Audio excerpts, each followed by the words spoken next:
Mic check 1 2 1 2. Mic check 1 2 1 2. Big shout out to everyone watching. Happy Thanksgiving. Good morning. Good morning. How everyone doing in the chat? Big shout out to Amy Conway. Thank you for being here. KIELY, thank you for being here. Very so much appreciated. Make sure that y'all subscribe to the On Point Reek. And my name is Jrod On Point. I'm very happy to be here. I'm the host of the Moses Team to the Tango, the Gene to the Django. I am him. And once again, here in the main channel, but this time we're gonna go back to not just remember 3 years of Thanksgiving true crime, which we have for the past 3 years, in the same way we had Halloween true crime. You know, we like to be seasonal, not just season, but seasonal. You know, so we could, you know, be very original on our concepts. We have brought Thanksgiving for the past 3 years. True crime Thanksgiving for the past 3 years. Thank you, Amy Conway, for the mic check. Very so much appreciated. Very so much appreciated. Thank you for being here. But I also, want to celebrate not just again Thanksgiving with y'all early morning before we start. The festivities and all that. As y'all could tell, no Christmas tree yet. Listen, we're gonna put it up tonight, okay? Don't kill me for it. All right. The Christmas tree is not up yet. Thank you, Amy. I appreciate you though. I can't I can't be no one but myself. Big shout out to you, Amy Conway. But again, the tree's not up yet. It's gonna be up tonight. Stop freaking out. And if you here watching after you whole week or nothing but struggle and stress, if you here watching Jrod On Point with your brother Mademoiselle Levy, please give yourself a round of applause.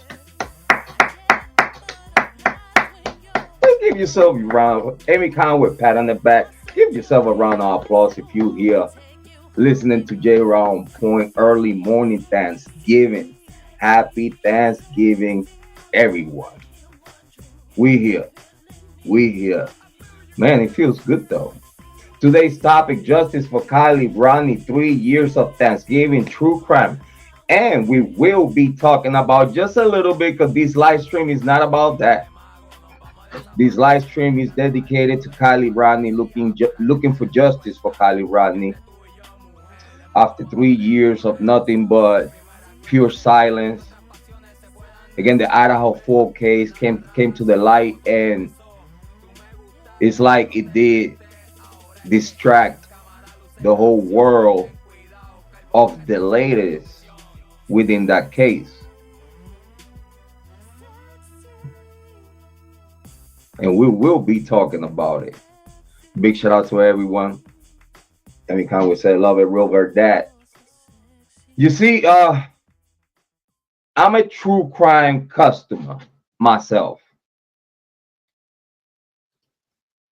I know, I'm coming. Wait. I'm a true crime customer myself. And when I'm looking for a true crime show, it's very important for me to have the right vibe with the host. You know what I mean? Like, I don't know if y'all like me, but at least me, as soon as I click on the show, on the true crime show, it takes me 5 minutes, give and take, for me to decide if I'm gonna skip out or stay on it. And the 5 minutes is like, 2 minutes of analysis. No, my bad. 2 minutes of study, 2 minutes of analysis, and 60 seconds of debating. Like,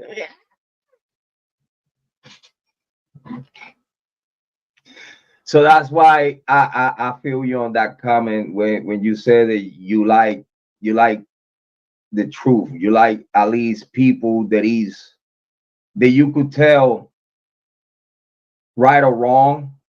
They are who they say they are when they are in front of the camera. You know what I mean? Like, you know, listen, don't let me get on my CNN, on my, you know what I'm saying, Fox News. Don't let me get on my Court TV analytical critical.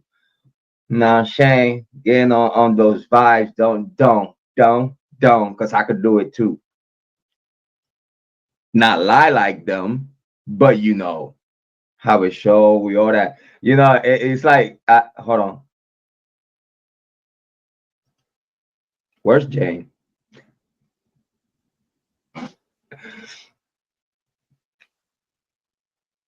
Where's Lucy? Twistle Sticks, Kane,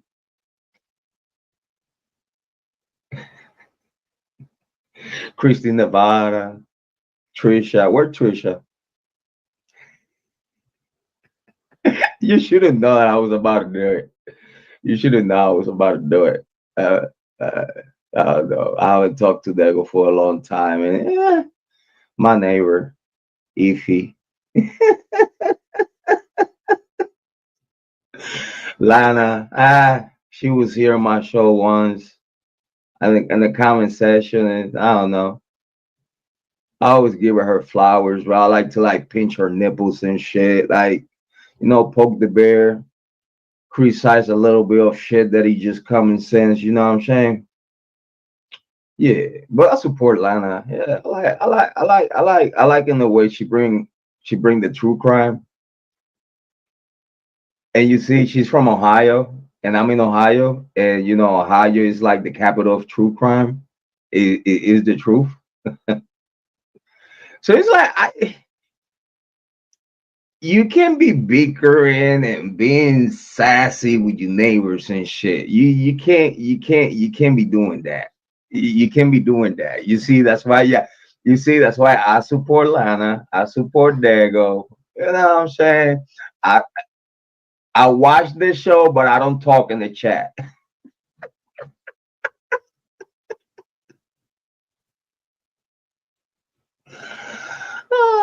It's Thanksgiving. Yeah, listen, y'all gonna forgive me. It's Thanksgiving. I know that the Kylie Rodney case is not like very happy to be nappy or whatnot, but listen,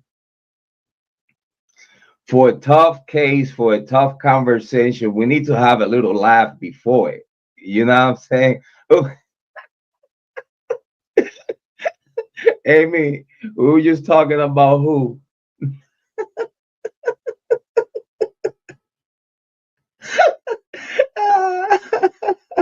Oops, I just woke up. Nappy time. Listen, yeah, you just don't understand. In Europe, we different. You know, James, like, listen, dude, stop. Where's Heather?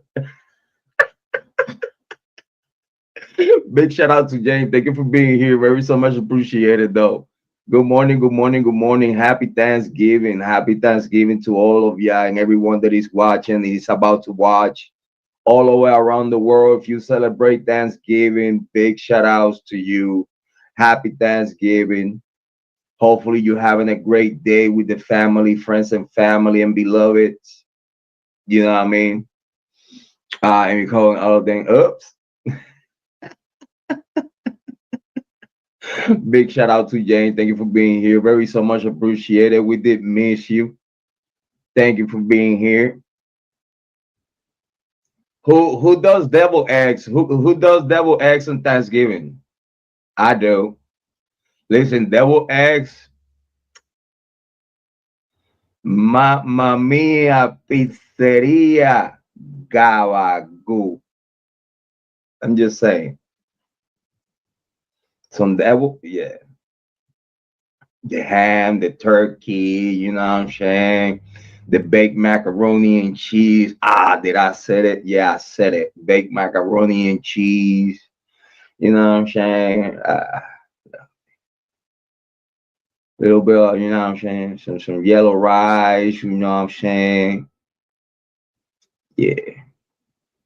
have the family together. I mean, if you ask me, the best part of it is just having the family together, and you know, a day like today, you get to see family members that you haven't seen the whole year. You know what I mean? So big shout outs to ya. Jane said, hello, happy Thanksgiving. Bam, bam, bam. Big shout out to Jane. Thank you so much for being here. Very so much appreciated. Amy Conway said, I love cooking, but not feeling it though. This time we see. Big shout out to Amy Conway. Thank you so much. I appreciate it. You know, over here, yeah, it's gonna be great. I'm telling you, it's gonna be amazing. That's true. Thank you so much for the ladies to be here today. Please, everyone that is watching, please make sure to subscribe to Jrod on Point, and also please, I advise to also subscribe to that On Point Weekend. And in addition to that, make sure to hit the cash app, the On Point family. Listen, I'm demonetized, okay? He, hoo, ha, oop de doo.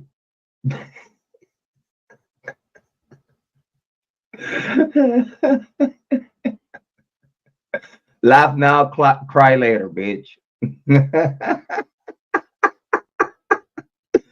I'm demonetized, so please listen, man. It's Thanksgiving though.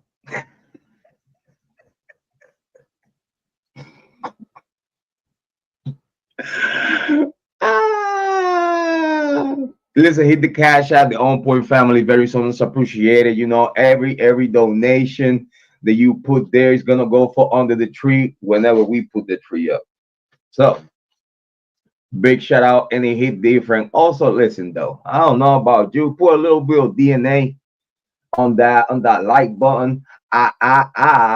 Me myself, mama be. I promise, right, that I will not utilize IGG techniques against you.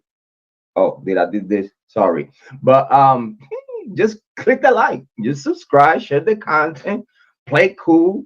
You know what I'm saying? Stop fronting like you got it. Well, yeah, I know you got it. You know what I'm saying? Yeah. And kind of say, hit the like, stop playing with me. Thank you so much. But today we're talking about justice for KIELY Rodney after the he ha ha's. Oh, I think the ladies are ready for some meat and potatoes about the KIELY Rodney case, which this live stream is well overdue. It's like this live stream, man. Listen, I was supposed to do this live stream a long time ago, but listen, man. And I'm gonna tell y'all though. I'm gonna tell y'all. I'm gonna tell y'all the whole reasons why. I'm gonna open up and let y'all know what is it. Amy Conway said here, not Thanksgiving for me, my son, yes, but yeah. No, I feel you though. Listen, sometimes like holidays are not really holidays, it's torture. Amy said, did you got your monetization? Nah, this channel is cooked.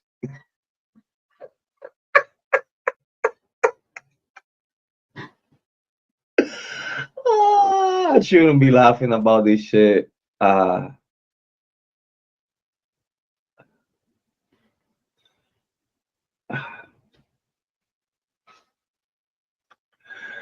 No, the channel is cooked though.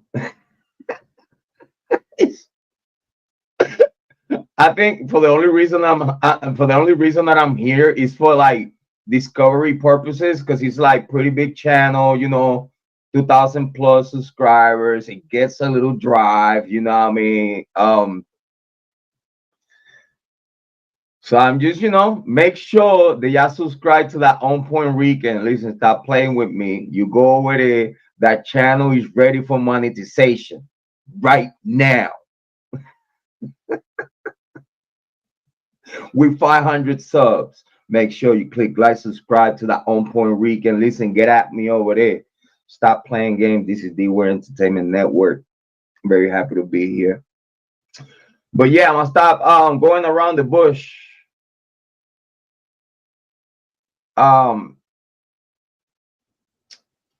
Big shout out to Repent Salvation. It hit different. Happy Thanksgiving. Thank you so much. Very so much appreciated. Thank you for being here. Very so much appreciated. James said, justice for KIELY Rodney. Yes, indeed. But I gotta let y'all know the whole story of what's going on. For those that was here, like Amy Conway and Jane and many others that probably are watching in the background, y'all witness our last KIELY Rodney live stream here in this channel. It was with Maritza, and was with Speakman Holden. And for those that was here, thank you, Repent. I appreciate you though. I mean, I say I'm sorry. I'm sorry for what? Don't be sorry. It was my fault. Listen, sometimes content creators gonna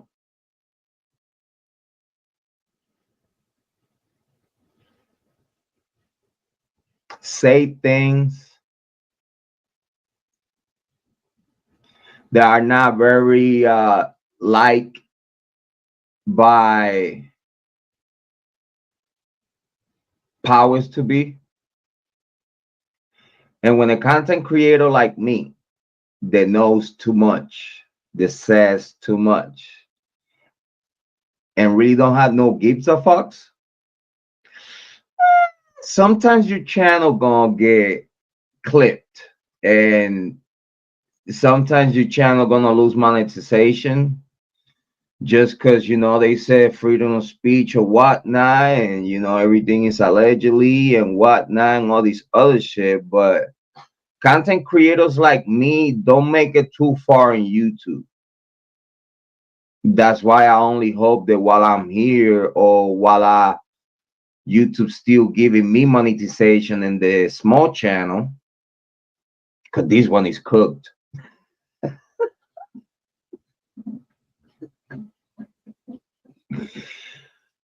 No, it cannot be fixed. It is done. This channel here is cooked. Nothing that I can do about it. It's outside of my control. I repeat, content creators like me that actually do homework, that actually has a team, that actually get to know shit that, you know, for example, in the KIELY Rodney case, I was the only content creator talking about the stuff that I was talking about.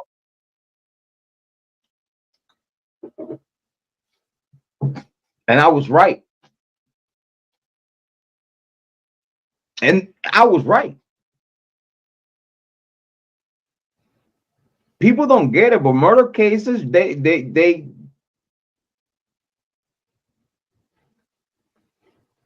could charge you whenever they want to charge you. I'm just saying, it's a lot of politics. I'm gonna say it like this: in the KIELY Rodney case and the Idaho Bryan Kohberger case, and those two cases in particular, that I'm well versed and an expert on both topics, communicated with Nevada County, communicated with Moscow PD, exchanged communicate multiple times on record, first and last, all good. I still got the phone, a couple of sheriff from Nevada County Sheriff on my cell phone. I got their direct cell phone line. I saved lives. I I consider myself that I did save the life of a very important witness in the Kiely Rodni case. At this day today, I could say that I saved her life, or a very important witness in this case. Don't have to mention names. Who, I think Amy and Jane know who she is. At this day today, that witness in the Kiely Rodni case, at this day today, I'm proud to say that he's my friend. She is my friend. And I do consider her, even though we don't talk every day, or even though we haven't talked for a long time, at this day today, I consider Meghan my friend. And yeah, I did save her life, even though it was a big deal about it and whatnot.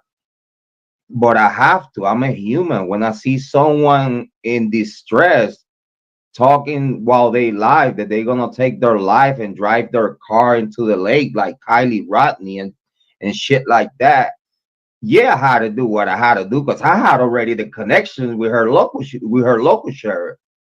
So I had to save her life. I'm not gonna be here while I'm listening to a live stream of a person saying that she's gonna drive her car into a lake on the distress because everybody's cooking her about the Kiely Rodni case, including myself back then.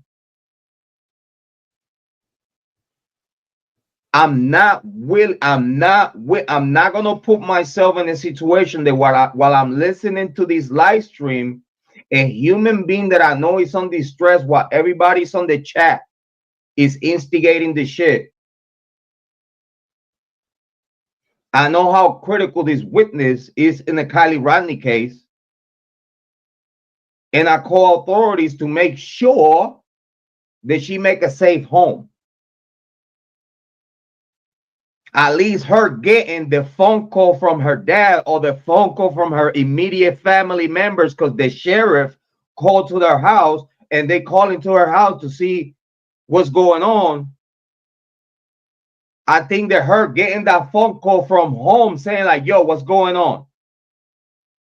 That phone call saved her life. Because as soon as she got that phone call, the whole mood about killing herself was out the door.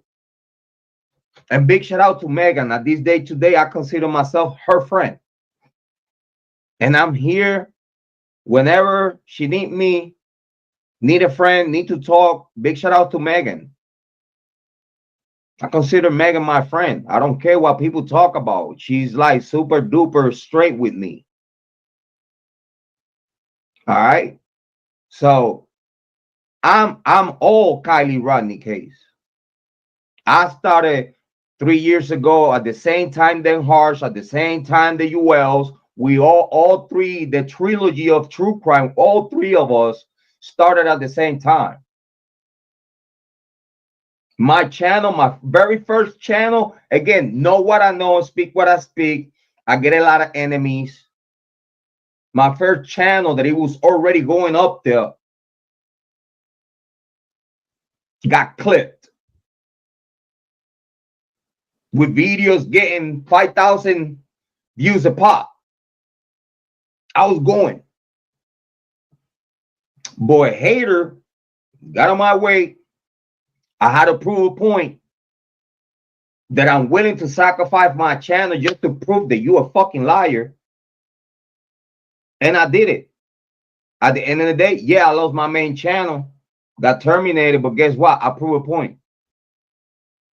I started this channel, and look at where I'm at today. I got where I was in the first channel, but then this one got clipped too. Still here, I don't know how. Thank you, YouTube. I appreciate you. I'd rather you to take my monetization and never get it back than have the channel disappearing. Thank you. Thank you. I could still go live. I could still talk to my subscription. I could still talk to whoever else find me through this channel. And listen, go to that On Point Rican. Get over there.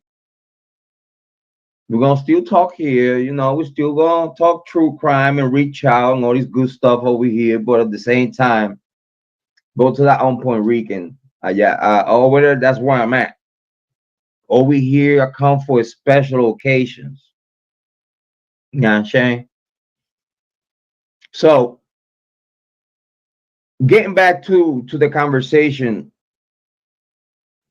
since day one, I got so involved in the KIELY Rodney case that I needed to have conversations with everyone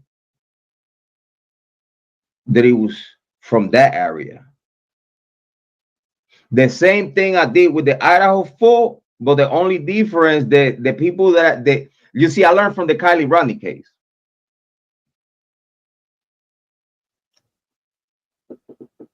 So this time, the people that I'm talking from Moscow, Idaho, are private, because it was a lot of people in the KIELY Rodney case, content creators. They came when the KIELY Rodney case was hot. Check it TV and shit. Big shout out to Check It TV. Yeah, that man, he woo. I don't know why, but as soon as I kind of like giving a hint or two, that man was gone. Like, I'm talking about gone from the KIELY Rodney case, gone from everything, gone from true crime. He tried to do a little bit of the Idaho 4 Bryan Kohberger case. That man was gone from YouTube true crime. Why? Yeah, because we're gonna talk about it in a little bit. I'm very happy that everyone is here. Let me get to the chat. I'm gonna tell ya the reasons why. I The whole reason why.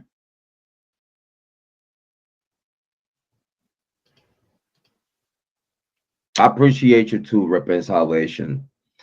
The whole reason why y'all seeing the way the KIELY Rodney case affected me at that point. I think it was like a year and a half ago, last time that I had a KIELY Rodney live stream.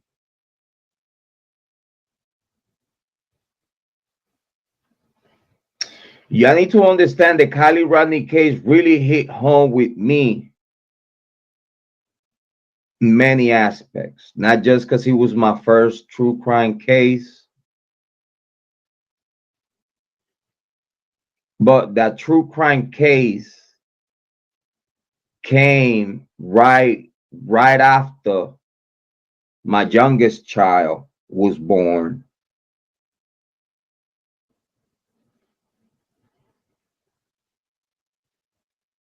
Beautiful child, Robin May. White girl, blonde hair, just like KIELY Rodney. Y'all seen my baby. Y'all seen my babies. They're all beautiful. Got 3 girls and 2 boys at home. And I got a girl and 3 boys out there. Love ya. So I got children. I got young adults of the age of the Idaho 4.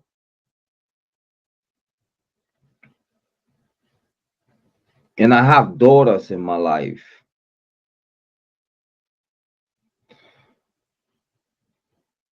When I see the covering of the KIELY Rodney case right when it happened, it hit home. Yeah, Meg's always super nice. Like she hated me in the beginning, but after we got to really talk and be like, Megs, I never had ill will against you. Again, content and we just needed opportunity to talk that we did have, and she understood that, I don't mean no harm. Like, I'm here, I'm cool like that. Like, you know, I think at this day to day, Mex know that she could count on me, and I know I could count on her. I know, like, anything YouTube, true crime, conversation or whatnot. If I need someone to talk to, I could just hit her up real quick on Facebook, and shit like that. I still got Maritza. Big shout out to Maritza. Maritza Slaughter. Big shout out to you if you're watching. Big shout out to Maritza Slaughter. I still got her on Facebook too. Still got Joanne in Facebook. I still got Cara, Santa Cornodo's mom on Facebook, my friend. I see all her beautiful posts that she posts about Santa and everything. She keeping Santa's memory alive. Big shout out to Cara. Again, big shout out to Megs. Um, very, very important people. Not just in my true crime career, but also as a human. Repent Salvation said, because you was right from the jump. Thank you though. I appreciate. We're gonna talk about it. Hopefully you have time early morning today before we get to the Thanksgiving cooking. For those, I'm saying, like, some people like here in this home, we got the turkey already going marinating, I'm saying? The turkey's already sweating. I'm just saying the turkey's already on the treadmill. You know what I'm saying? The turkey's like, I know it's gonna happen today, but listen, I'm gonna go out with a bang. Yeah, the turkey's on the what the listen, that turkey fat. And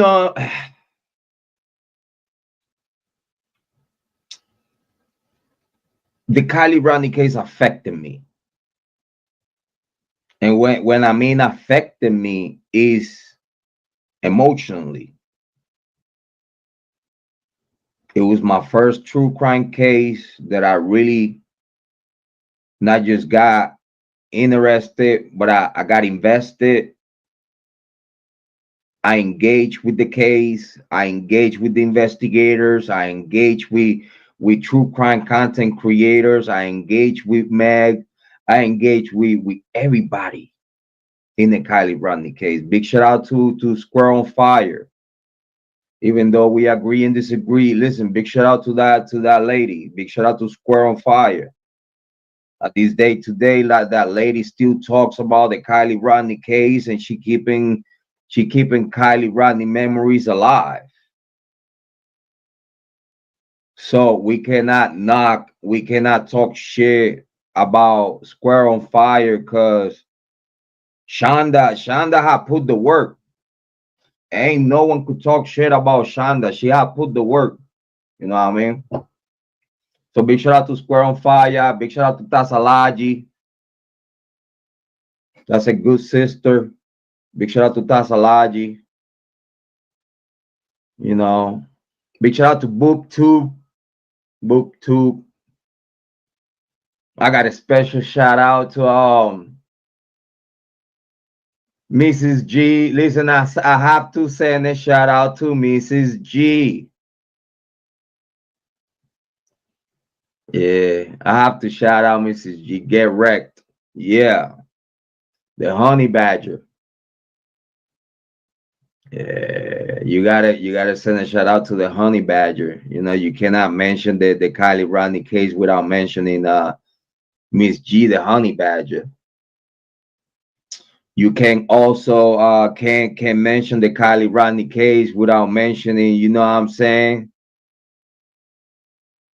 the All American Cartel LLC. Big shout out to Julio, my guy. Even though we end up having some discrepancies at the end. But listen, man, big shout out to Julio. Julio's a good guy. You know what I'm saying? The conspiracy terrorists, Julio. Big shout out to Julio, All American Cartel. Also, big shout out to Ryan Upchurch, man. Yeah, Ryan Upchurch, man. Man, that boy. Hey, yeah, I could call him boy, because listen, I'm way older than him. He's in his low 30s. I'm on my high 40s. I'm getting out of 40s now. I'm going to my 50s. So yeah, that boy, I wish I could talk to him. I swear, man.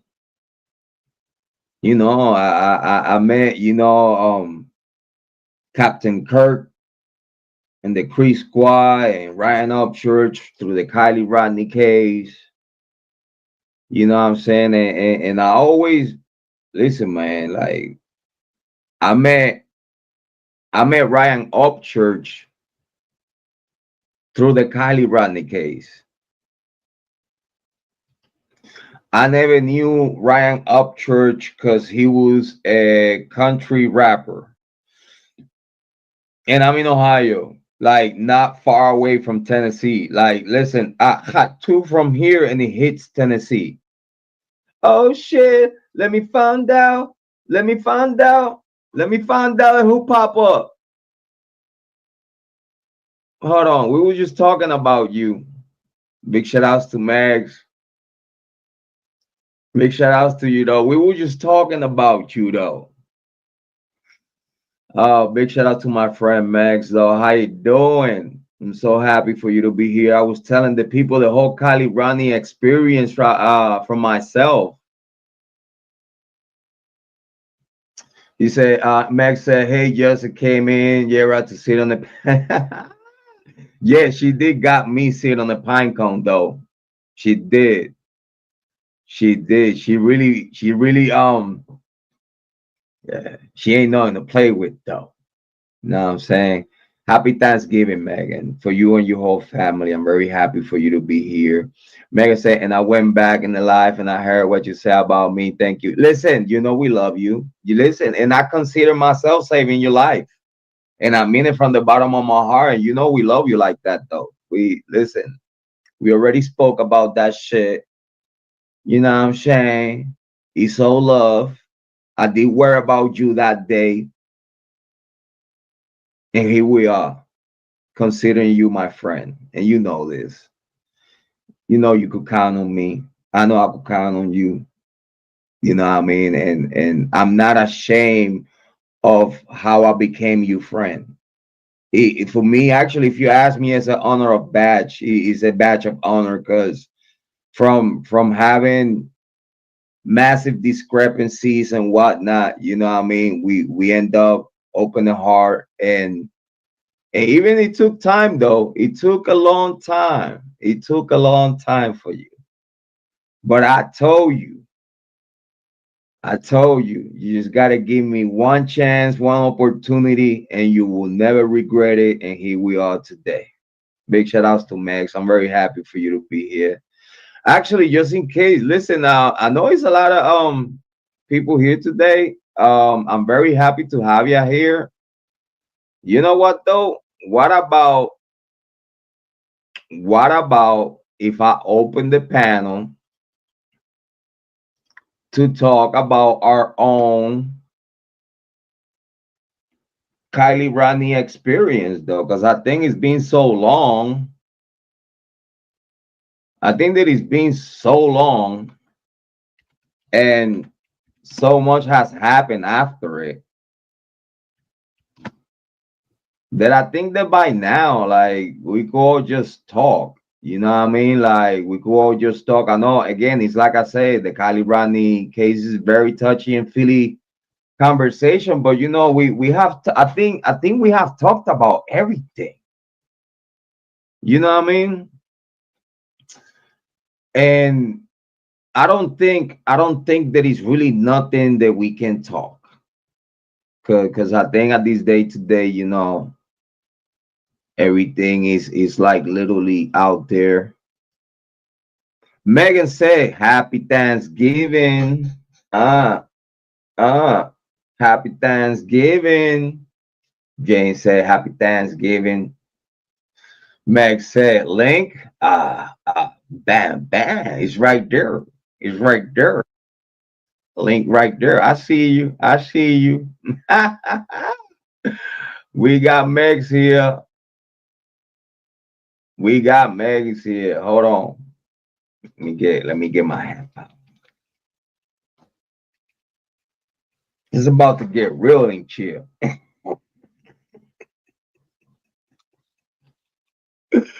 Oh, hold on.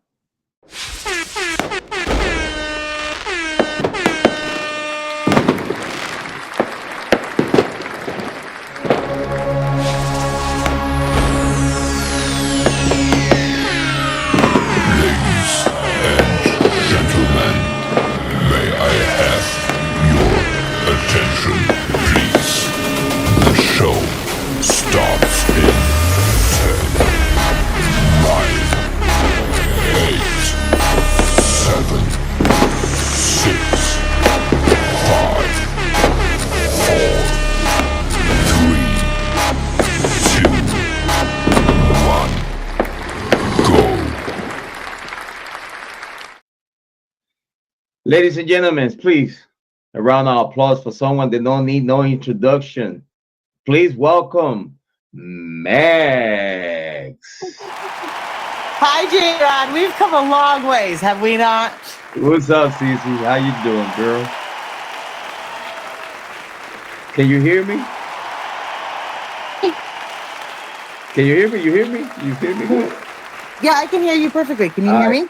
Yeah, I could hear you perfect. Listen, Max, we had actually, yes, we had come a long way though. I gotta say, I thank you. I thank you for giving me the opportunity to actually show my heart, because I think that's all I needed to express. You know what I mean? Like my bottom line about how I feel, the whole thing, and how I feel like you as an individual and a person, and I respect you and your family big time. Like we already we already talk about so many things, and again, in Thanksgiving, a day like today, I want to thank you in front of the whole world for Aw. for not just giving me the opportunity to just open up to you and let you know, really, like I mean, well, I'm not here, like, what I mean, to troll or to disrespect. It might sound like that in the past, and again, my apologies for the discrepancies in the past. I just want to make sure that before we close 2025, I'm very happy that you're here today, because you're giving me the opportunity to actually let you know that I thank you for opening up and become my friend, though, because again, an apology from my party was needed, because it didn't matter if I didn't mean it in a bad way, but in a way you took it, it means more than whatever it meant to me. You feel me? Because it gets to a point that I think content creators should not cross, and I learned that actually with you. And is is the point to, yeah, we could he ha ha do some jokes, but then when it comes to family matters, I think that should stay out of true crime. You know what I mean? So very happy for you to be here. Let me know if you agree or not agree with me, though. I do. No, it is going on 3 years, and and Jrod and I, for everybody that doesn't know, I used to hate. I didn't at beginning. I didn't hate Jrod. I didn't hate Jrod at the beginning. I thought he was different. I didn't understand him. I will say two things. I've grown exponentially since the Kylie Rodney case happened.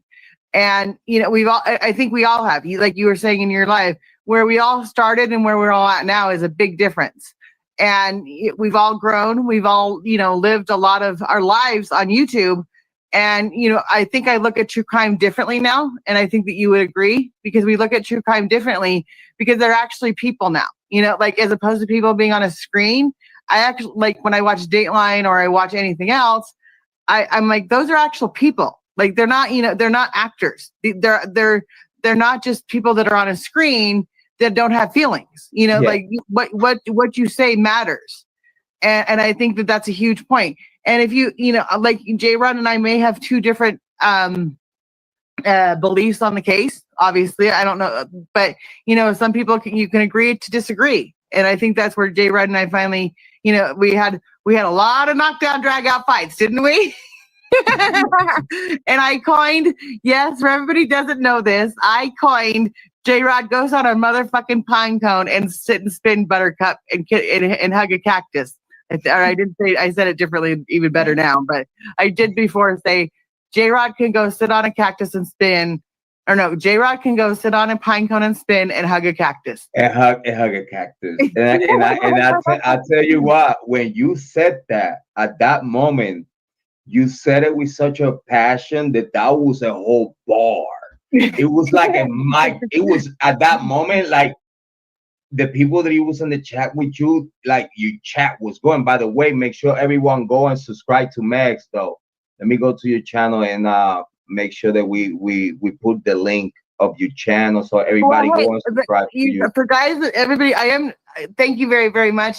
And I don't want to do a plug, but I am going to do a plug because I have to get up 600 watch hours to be able to be fully monetized. So if anybody has any time on their hands or they have an extra computer, I'm not asking that you have to listen to me, but just leave it on in the background. Like you don't even have to care. You could leave it on like mute and let it go. Just like do whatever I would do it for Jrod if he called me up and said he needed something. So I would, and so it's not a plug because it's a lot of hours, but anything a little bit helps. But I tell you what, Megs, I love your show. Like I haven't been there for a minute because I've been so wrapped up in the Idaho Fun case, but I love your show. I love your show. It's so funny because I'm actually not financially in the same place I was when I started the KIELY Rodney case in different ways. And so I'm struggling. So I'm trying to get fully monetized. And I thought I was, but then of course I thought, because I got to 1,000 subscribers and I thought I was going to be fully monetized. But as we all know, because of Jrod and everybody else, you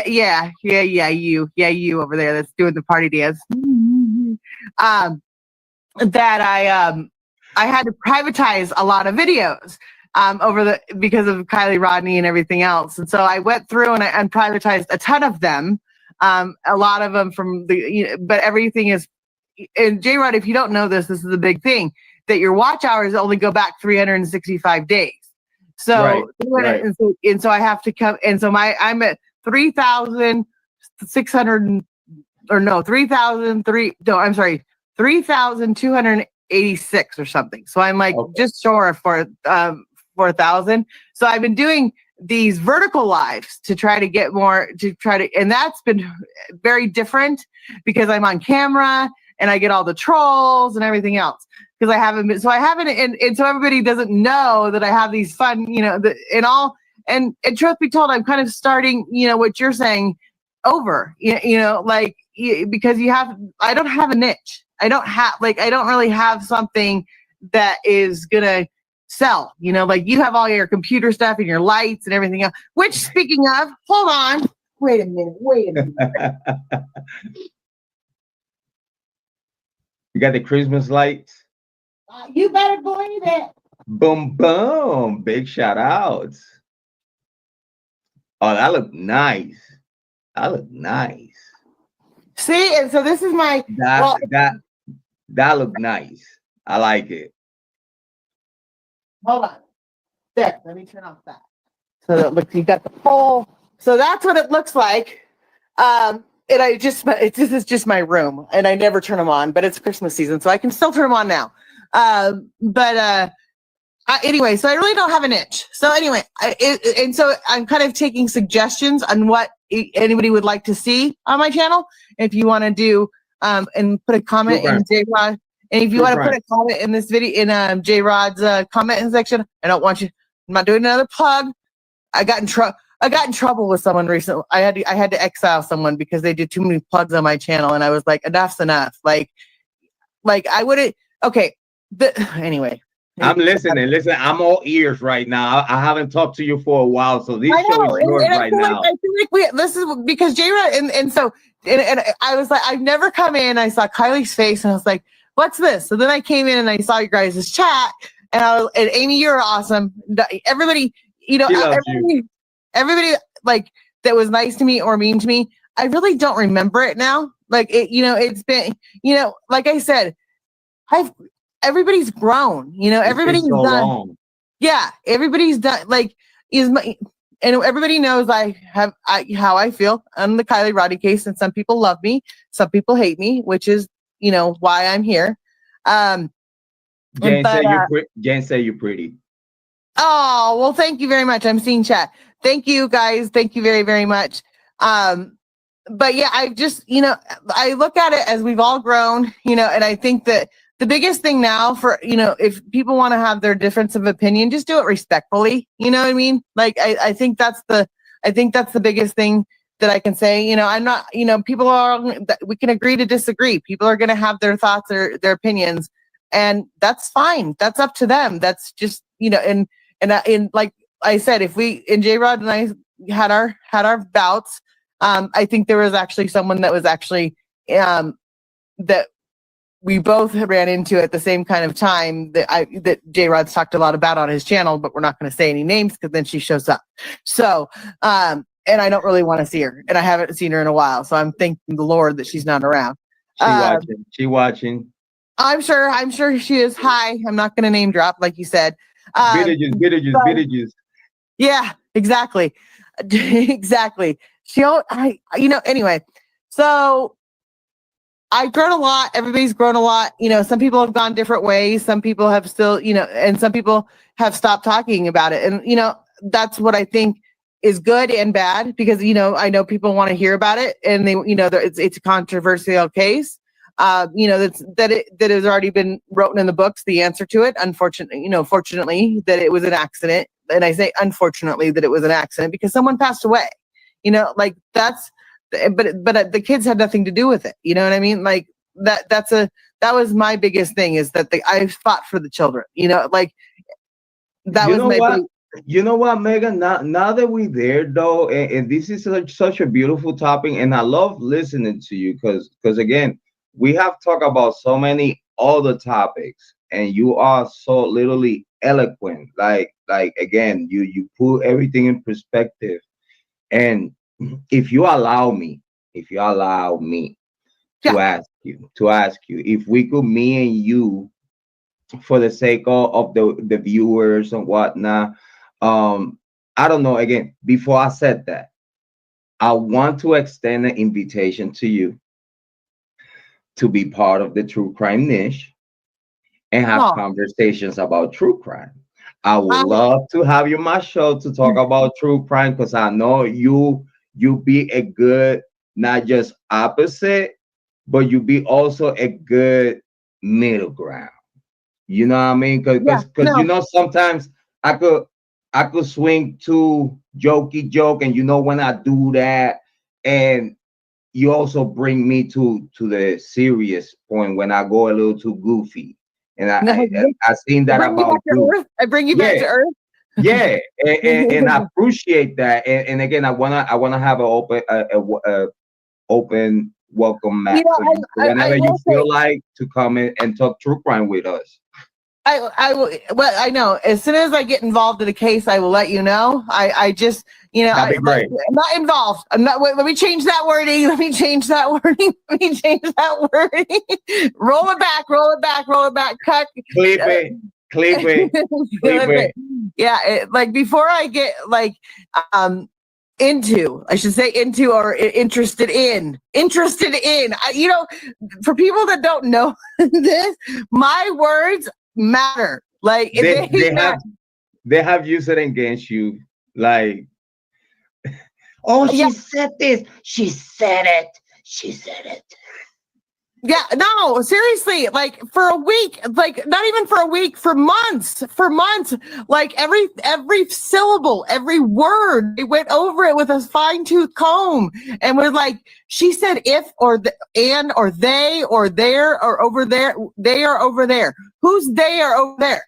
What do you like? I was like literally, that was the conversation. Who is they? Who is she saying they is that's over there? What and who?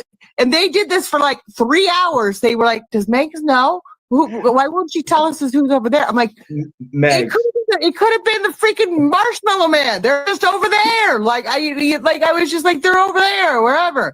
I mean, I wasn't talking about it. And then if you say, oh my God, if you say, I know someone and you're from a small town, holy shit, hold your back teeth because you're in for a wild ride because I lived here for 18 years. Left for 15 and then came back and have been here since 2016. And so basically what like everybody raised their kids during that time. And so when I like to the same age my kids were at that were my age, so that when I came back, my kids were the same age as all my friends that were the same age as me when I left. And they had kids. So of course I knew them because of their, I knew who they were because of their kids, but I didn't know who their parents were. That was a huge, it was everything that happened in the KIELY Rodney case. Like it was a wild ride. It was a wild ride. I know a lot of. Now that we clear that the welcome mat to come and talk true crime. Now before we get too ahead of ourselves, if you allow me, let's go to whenever you found out. You know what I mean? Like I want to know the Meg's POV. Forget about anything else. I just because I think we have not had this conversation. How I found out that Kylie was missing? Yeah, like let's I don't know because I don't want to be PTSD you out of that. Yeah, no, you're fine. Because I know, like me and you, we are very emotional about it, right? No. Well, let me say this. Let me take yourself to when you found out, and again, just talk about you. It's all about Megs right now. How I found out is that it was on. I think it came up on my Facebook page that she was missing. I think that's like it was because it was in a local, it was in one of the Truckee local messaging that I'm in. And it said, and they said, it was like the missing poster, with the, that was like a Facebook group or it was just your timeline. I know, like for Truckee locals, like in the Facebook group, Truckee locals, on Facebook. We have one here in Alliance. Yeah. We have one. So it was for Truckee locals, and it was on that it was on their page that came up on my feed. Okay. So I screenshotted it and I sent it to another friend, and I sent it to because I'm a house cleaner. For anybody that does not know that I'm a house cleaner, and it was a very busy time of year, and I was like, and it was a big part at the time we heard it was a big party. And I thought, and because I have such a wide base of clients and friends that are all walks of life, so I started sending, I posted on my Facebook, I sent it to my daughter, and I sent it to all of her, and so I sent it to my daughter, and she's like, yeah, I know she's so at that point, let me slow you down a little bit. So at that point, you found out through Facebook. You did not find out through either any family member of yours or whatnot. You were just browsing through Facebook, and boom, you seen that. So I'll tell you exactly what happened. I'll tell you exactly what happened. Yes. So I saw the missing girl, and I was going to work. I know exactly where I was on the road. I was on the road when I saw it. I know what I know where I was that day though. I know where I was that day, and I could go back to the first live and tell you everything that happened for the next 2 years. Right.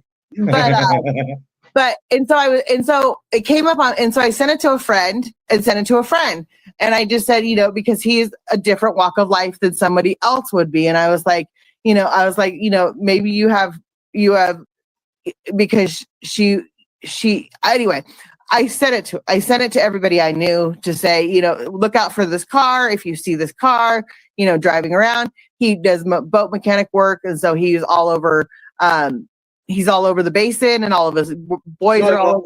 So in other words, you passed the message to someone that you knew that he was out there and out and about, that listen, if you see this vehicle, whatnot, boom. Yeah. Hit me out or hit the car or whatever. Yeah. So I was just simply being nice at that. Like, I was just simply reposting like what we all do when there's a missing child and you're, in a local, which we had never had before. Like, I mean, we know that for sure. We never really had this situation. Like, this situation was so weird from the jump. It was weird from the jump. And so anyway, and so everybody was looking for her. Like, that's what, like, we were all looking for her. Like that's what we were doing. Anyway, I sent it out to my friends, and one of my friends reached back out to me and said, "Oh, I know who this person is. I grew up with her." Or I had, my son grew up with her, pretty much. Not exactly. I'm kind of paraphrasing. Because it's a small town. It didn't really grow up with her. I'm not going to say how exactly he knows her, but like, because that's his, that I've tried, immunity. It's all good. Yeah. So it was a friend of the family kind of situation. And my immediate words out of my mouth were, "Oh shit, now I actually have to go look for her."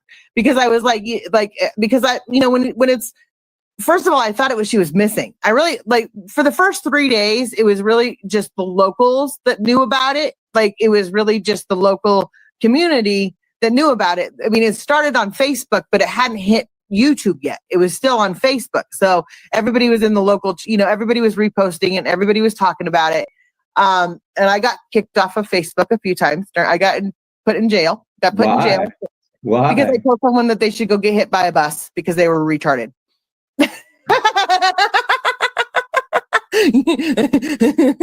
And so I bet you was like, it was well worth it. It was well worth it because she was fucking retarded, and I'm sure she's around in one of these chats somewhere, and she probably hates me from day one. So and I know the other one too that hates me from day one. But anyway, so I was like, now now that I know somebody that knows her, like even remotely, like as a person, you're like, oh, now I have to go do my parent duties, let's say, to go to, and the public opinion, all of the check this box. So you clear your name kind of situation. I was like, okay, I'll go, I'm going to go through the steps and do what I have to do. So yeah, that's when everything kind of just spiraled out of control, because then I sent it to my daughter. Obviously, we all know who that is. And my daughter said, "Yes, I know. Sam's leading the investigation for the kids part." And I went, "Of course she is." And, I've stood up for Sam. I'm not going to deny that I've stood up for Sam. Do I love Sam? No. Do I care for her as a child? Do I care for her as a person? Yes. And the reason why I say I don't love Sam, I don't know Sam. Like, I don't like Sam and I, it's like, Jrod, you have your friends have, like, your oldest friends have friends. You don't love you don't love every single one of them. Like, it's like, for example, my daughter, my daughter's or my son's friends. It's not like I'm gonna be attached to them. Like, yeah, like I don't and so they come in, they stay at your house. You just know that if they're young enough, you have their parents' number. Right. If they're old enough, and right now, let's be fair, everybody in the world has a cell phone, so no one. And so I can almost guarantee you, Jrod, you probably don't know every kid that your kid hangs out with, their phone number. You're right. You really, you don't, because you don't, back in the day when we had to call on the phone that was attached to the wall, and there was the phone number that was listed on the wall that said, this is all my, parents 911, all the emergency numbers and everything else, because we all had to remember phone numbers back then. And we all knew our kid, and this is what I'm saying. We all knew our kids. And where I grew up, which we all know is a little town. So I grew up where all my friends were friends to the same people, it was, like everybody knew everybody. Like we all went to the same high school. We all played the same sports. We all did the same thing. So we just knew it. Like all the parents already talked to each other because they were in the community together. So it was the parents that even knew each other outside. Some parents didn't even know which kids went with parents at the beginning. You know what I mean? They were just there. So Max, I could only imagine. I could only imagine the whole town. Because again, here, Alliance, Ohio, is a small city too. It's small. It's like everybody knows everyone. It's also a college city, so it's like, you know, very particular. You know, the cops know everyone. Everyone knows the cops. It's like, it's really nothing. How can I say it? In moments of tragedy, everybody gets close, get try to help. I could only imagine, you know, everyone knowing each other, and I can only imagine also, you know, the launch is very. I think the launch is very popular as a resource, a resort or whatnot. I've said this during the case, and I'll say it again. I only met Lindsay once, maybe twice. Okay. But Okay. like I only met her. No, I met her once. Yeah, I only met her once. And But what was it? Was it like a big call for help to every, like all parents and everyone came out? This is what happened. How I met, and again, you have to understand that, like, you have to put this woman is missing her daughter. Okay, she's currently missing, and she has no clue on where her daughter's at. And you know, she wants her daughter's name out everywhere. But as much at this point in time, these are when I met her mom, when I met Lindsay. I hate to say this, and I know it's not exactly. Feel free. Keep it coming. Keep it coming. I know that it's not exactly true, but I kind of feel like I was the catalyst that brought it to YouTube, if that makes any sense. Because I told Sam who to contact during that time and how to get it out worldwide. So it hadn't even really hit the YouTube streets yet. So when I met her, she only had heard the voice message that I did with Michelle. So I think she heard my voice on that. And so she knew I did that interview. So I didn't know her at all. If you allow me to interrupt you, I've been trying to have you as my manager, type of like. I mean, like, 'cause listen, listen. In the way you went about it, knowing, sprinkling people that you know, and you did your magic. And yes, if you ask me, in my personal opinion, you really, at that moment, brought it to YouTube. You know, knowing the people that you knew, trying to not just provide help to the family, positioning your daughter's friend in certain with certain content creators. They would give a light to the case, and somehow try to help the situation and spreading the word to the world, to see if some way, somehow, you know, find KIELY Rodnி, or you know, it's a resolution or whatnot. I think that everybody should know that you was very, very important and essential for the case to get to YouTube and be consumed by the YouTube true crime community. We thank you for that. That's a double-edged sword. Thanks. I would like, and I didn't mean to, like, that's not something I like was trying to, you know, I like, everybody thinks that I was doing this for attention. Everybody thinks that I was doing this because I wanted because I'm a bored housewife.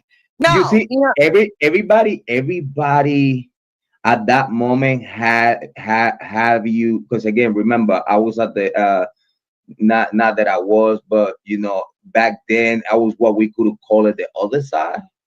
Yeah. So I could tell you for what the other side was talking about you. And at that moment, listen, they have you as the mastermind, the master manipulator. Listen, she knows this one and that one and that one, and that's exactly all this other shit. And listen, she did everything tactically.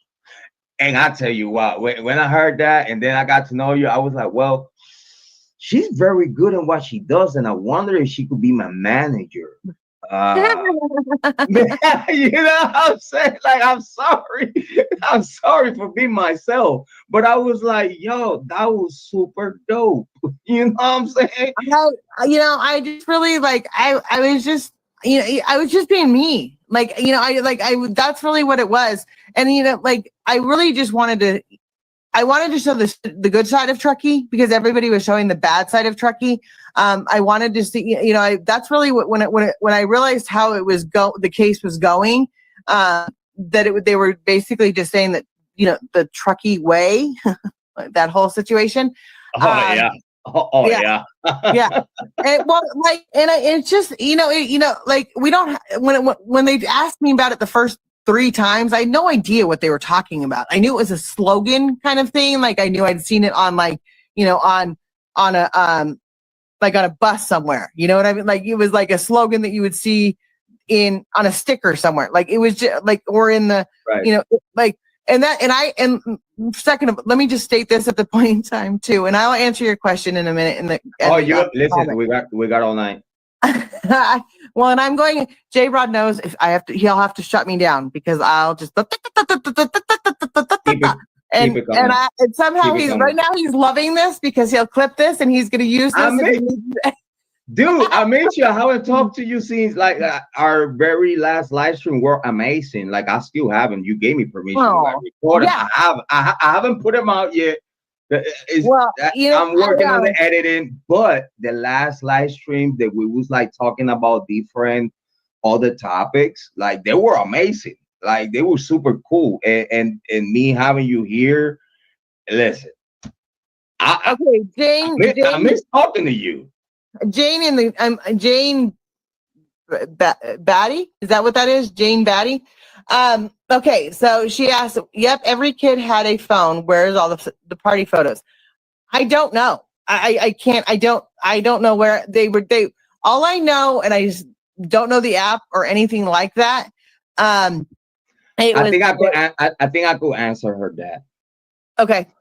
Do you remember and I'm not gonna say, do you remember? I'm not put you nothing.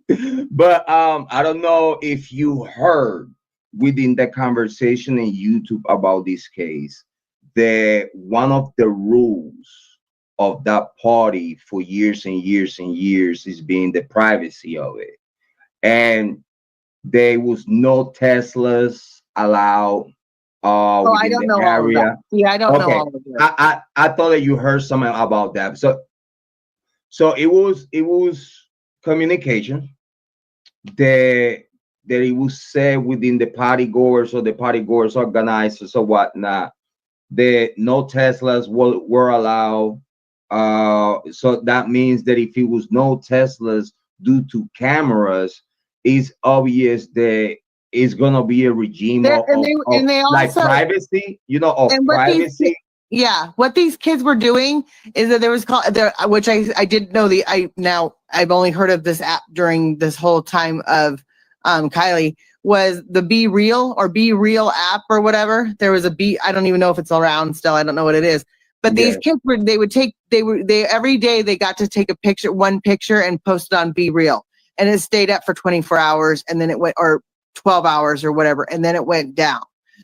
So a lot of these kids were waiting for the party to take that picture on the Be Real app, which then they all got to take the picture at the party. So in answer, it was a lot of these kids, and like what Jrod is saying is that these kids, as much as we all want to say our kids are our kids don't do anything wrong, and our kids are perfect.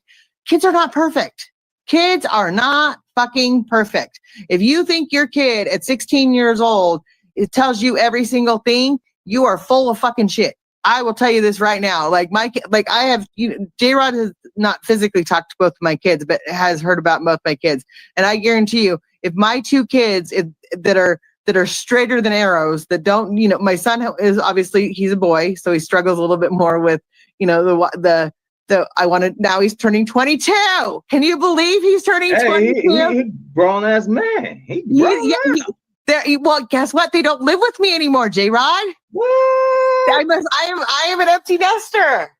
Total independence. I am. You did it though.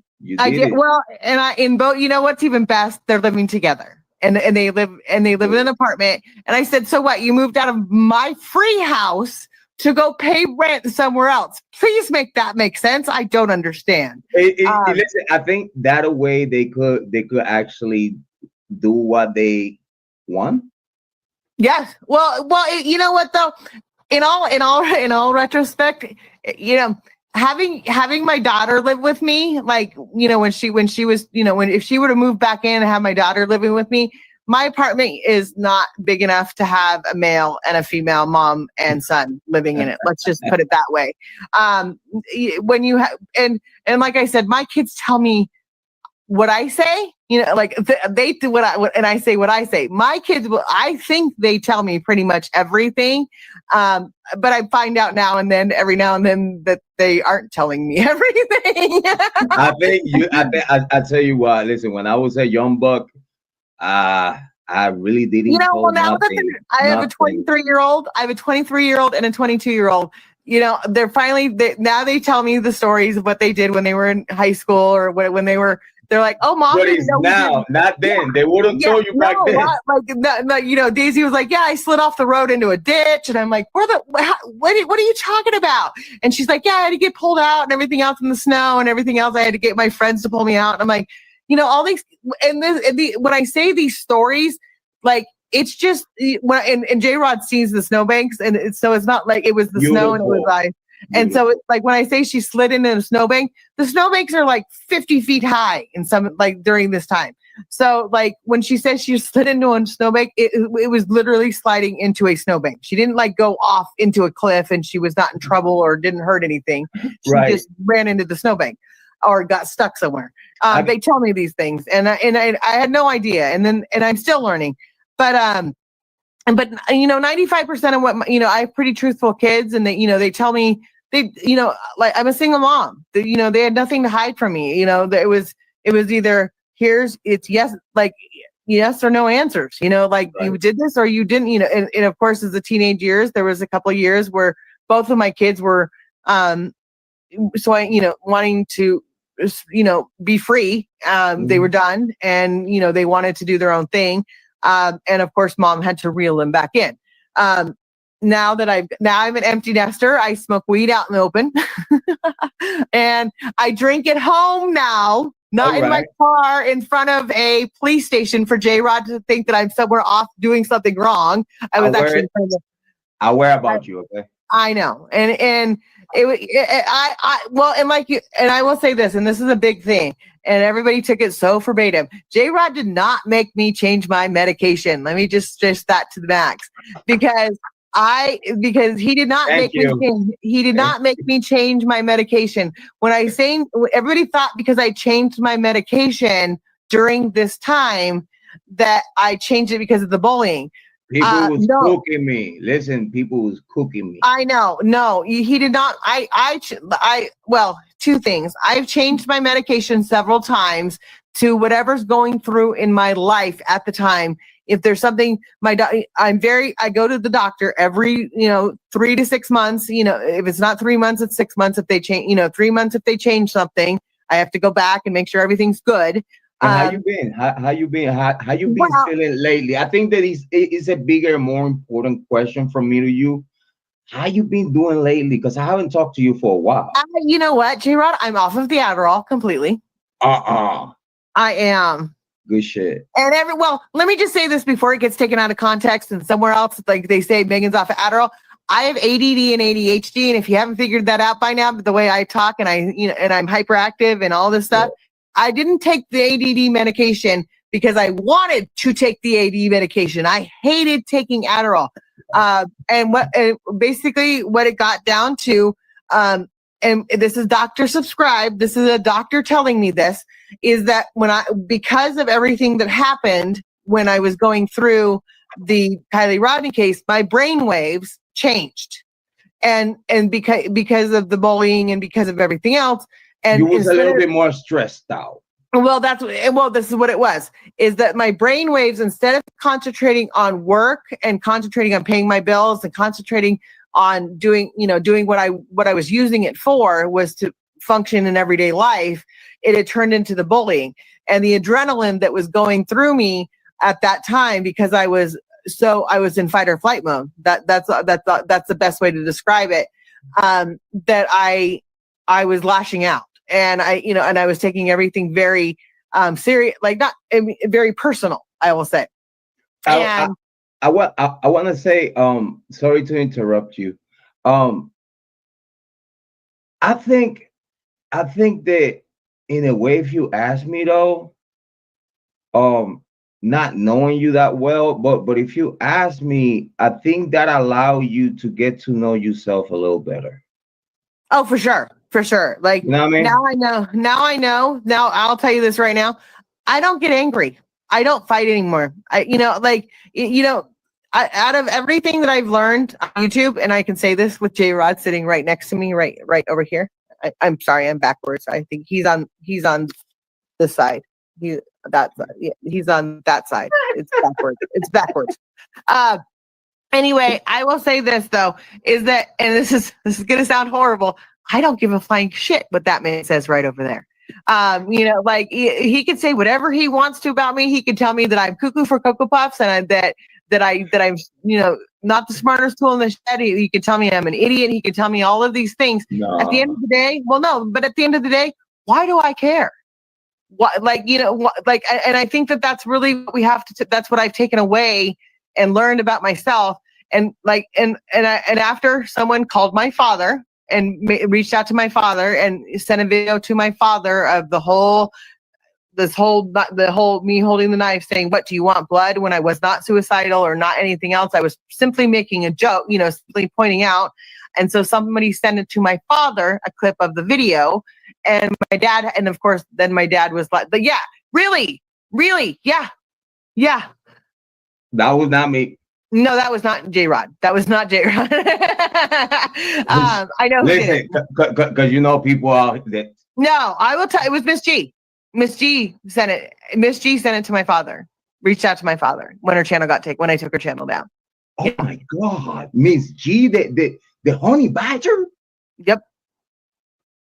Wow, that was wrong. That's wrong. You can. My dad is 75 years old. My dad is 75 years old and has no idea how the internet works. And that's so wrong. Well, yeah. So wrong. And that's what, and so I walked in when, and so my dad's like, and my dad didn't know what any of the context was. He didn't understand any of it. So right. It was, hold on, I'm cleaning my glasses. I'm not no, you're good. You're good. I feel like I have while you're doing that, let me shout out Lucy Morningstar. Big shout out to Lucy Morningstar. Thank you so much for being here. Very so much appreciated. And also, before we get a little too far, I don't know if you could answer this question from Jane that I have on the screen. Okay, yeah. Why was Sammy running the show? Kids went to her. Where are all the photos from the party photos, Sammy? Like I said, the kid, a lot of these kids try. Yeah, a lot of these kids don't try. I think you said that. Yeah, you didn't have no answer for that, and I think I did answer about the Tesla. Yeah, like that. And she asked why they were why she was running the show, and it was just because a lot of these kids that were at that party. Like I said, I couldn't tell you who was at the party. I wasn't there. Long story short, from the side of my side of the fence, no one wanted to talk to the cops. That's what I was gonna say. And, the only way that they could have tried for anyone that was a party goer or alleged party goer at that moment, I think the only way they could have an intent for anyone to speak or say anything, I think they tried Sammy to try to see if these kids would trust her more than trusting the cops. You know what I mean? And they were, and like, okay, here, like, I'll say, and I don't know if Jrod's heard me say this, but Sammy, for everybody that does not know this, was set up to a 8.5 hour lie detector test at with the FBI. There was 3 people that were set up with this lie detector test. One was. So you said the FBI has a lie detector test done by her. What I heard, this is all hearsay. But this is, and so don't, like, I know it's no. Go ahead. I know it's true, but I want to say that take it with a grain of salt. Take it with a grain of salt. Like, because this is because everybody will, like I said, Jrod knows more about his part of certain things in the KIELY Rodney case that I don't know. So, like, he may have answers that he found out through other people that I don't know the answer to. Right. And so when I say that this is all my interpretation or what I know to be factual on my side, but again, it is all hearsay, people. Like, don't take any, this is just for purely entertainment purposes only. In other words, you was told. I was told. Yeah. Like, it's not like you know this off the grip, or you have confirmation of it. The FBI talked to you and told you, yeah, we did a lie detector to Sammy or whatnot. It's just whatever was relayed to you. Right. And so it was relayed to me through 2 people that I would trust very highly. One, I talked to him in person, and he told me his experience.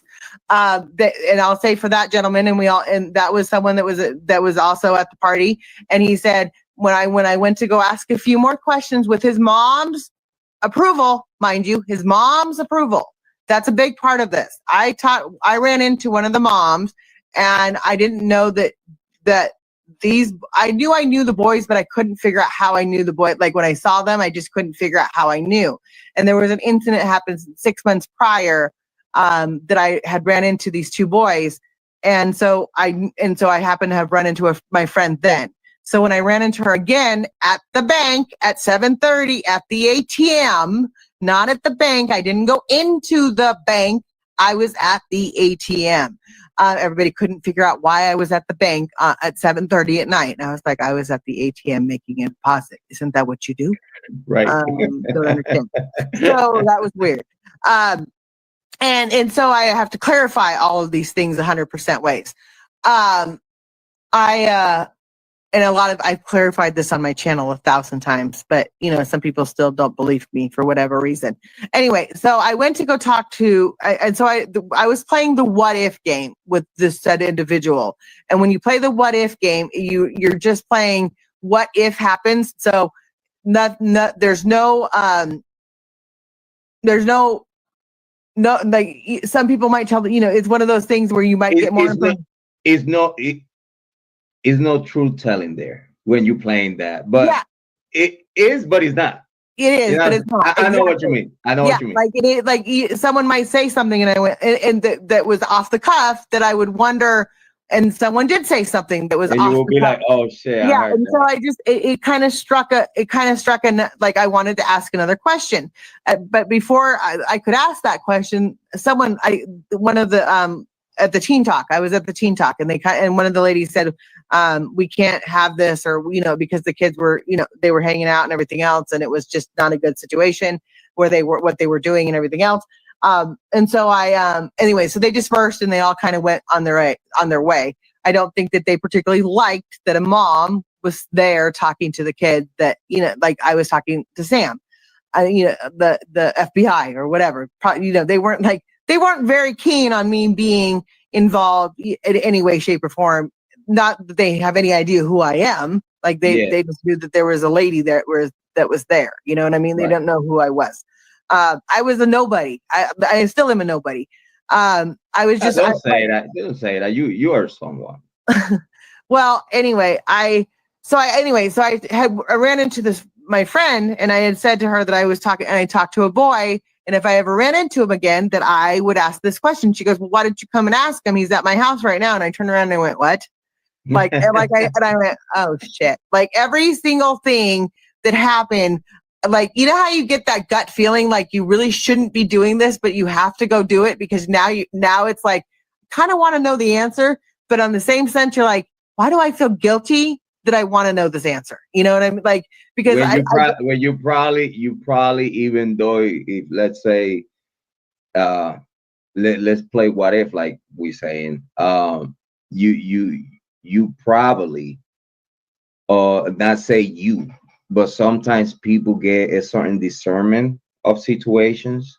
And when, for example, it could be you in this case, or of me in any other case, we get told about a case, and then when we get told about the case, like the story about the case, then you get told that people that was around the disease. Well, I wouldn't even say guilt. You probably will start thinking a whole bunch of stuff, but again, don't mean that that's the truth. Right. Like, that's what I'm saying. Like, everything that I know is complete hearsay, 100% hearsay. Like, if it was in court, I would say hearsay on every single thing, because I heard it from, like, even if I heard it from the individual that said it to me, I would still say hearsay, because it's like when someone admit, let's say, for example, when someone tells someone, let's say in this case, let's say someone, an individual suspect, tell the cops or tell the court, like Bryan Kohberger, that he admit guilt.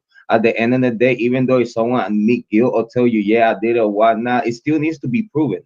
Yes, exactly. Like, you know and that's you're exactly right, because I can't just say because I was told this or because I was told, something about this or something about this, that I was, that it's true. Everybody, right. Just because someone tells you, oh, this is what happened, doesn't mean that it happened. Like, everybody has a little bit of, like, a mystery. You know what I mean? Like, everybody has a little bit of what could have happened and what did happen kind of situation. Do I know, like, and this is what I will say, do I know more? And I've said this, do I know more than the average person would know about this case? Yes.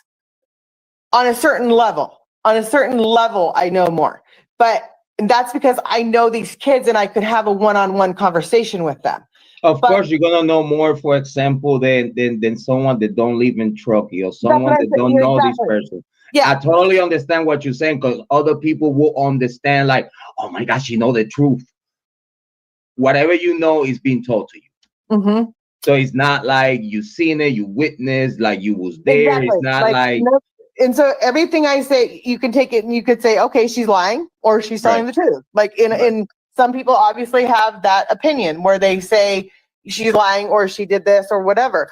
I have nothing to like. I mean, here's my other thing. Why would I lie? Why would I go through all of what I went through on a lie? Like, like if it was to protect who? Mm-hmm. Like, you know what I mean? Like, think about it.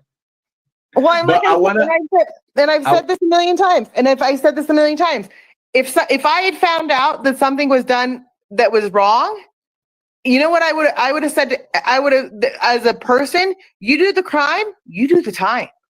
Like, you know what, Meghan? So to interrupt you there, and you hold that thought for a second, because you got some great understanding, great conversation right now. I love what you bring in, and I wish we could have this conversation a long time ago.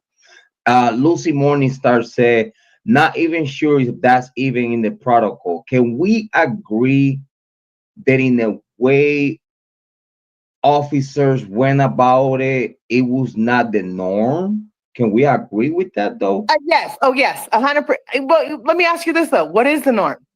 Because you're right, because it's a case by case. It's a case by case. It's a case by case basis, and it's in that way in every case. Cops can lie, cops can cheat, lie, and steal to get the answer. So there's the only, and this is what I've said from day one. I don't have a badge. I'm not a private investigator. I am not anything. Like, at the end of the day, and that's why I think the kids. Not that the kids would trust me any better, but their parents know me. Their parents know me, and they know that if I'm standing up for these kids, I'm standing up for these kids because I know that they're innocent. Like, I know that some of these kids, what they said to me in private, just one-liners here and there, there's no way. There's 100% no way. It was, I just knew, like, right after. Even if they tell you that they did it would be hard for you to even see it happening. Because these kids, the parents, where they come from, the relationships, like, again, I believe that you are a trustworthy person, and everybody, if you ask me, without knowing you like that much, I think that the take that I get out of the community, that they do trust you and you are part of the community as well as them. And I believe that they trusted you to try to bring their message to the people, because again, it's so many people around the world going against what was the norm for y'all, what was let's say Truckee, and every single place in United States of America. I totally understand that is different, like everybody has their own customs and whatnot, but I believe that they trusted you because you are a trustworthy person, and they knew that you could try to bring some kind of common sense about it. Am I correct? Yes, I would say, they would, and like I said, these parents, okay, there's two sides of the story, and there's two sides to this coin. This is what not the story. There's two sides to this coin, because yes, the parents would trust me, but there's also the other side of the parents that don't know me, that don't know me, and they don't know who I am from Adam. And, they're not gonna be as trusting, they're not gonna say, oh, go talk to her. They're not gonna, and that's you could say that. You could say that, like, from the Westfall side of things. Say that again. You could say that, like, you saying that. You could say far as the Westfall side of things, like, because you cool with certain parents, but you're not like cool with all of them. I ask you, what you say. What you saying is coming from the Westfall side of things. Yes, exactly. Okay. Like I'm saying. Because it makes sense to me. It makes sense to me. Yeah, it makes what I'm saying is that there's people that it's not that they don't trust me, it's just that they don't know me, and so any parent that, any parent, and I would say, I think Jay would feel this way if he didn't know me. If I was walking up to his child and talking to his child, he would be like, who are you? Like, why are you talking to my child? Right. So, and I would say, and I would say the same thing. And if I said, well, I'm here just to hear, their side, they might say, okay, go ahead and tell your side. She has nothing to hide. Well, there also might be a parent that says, I don't fucking know you. Don't fucking talk to my child. I don't want you around my child. Don't come near my child. Leave me the fuck alone. Right. Like that's the truth of the matter. And so I couldn't, and I wasn't trying by any way, shape, or form to step on these kids' private lives. Like, I was, they were getting torn apart, and it was just like, and that's really what was. You was more there for comfort. Mm-hmm.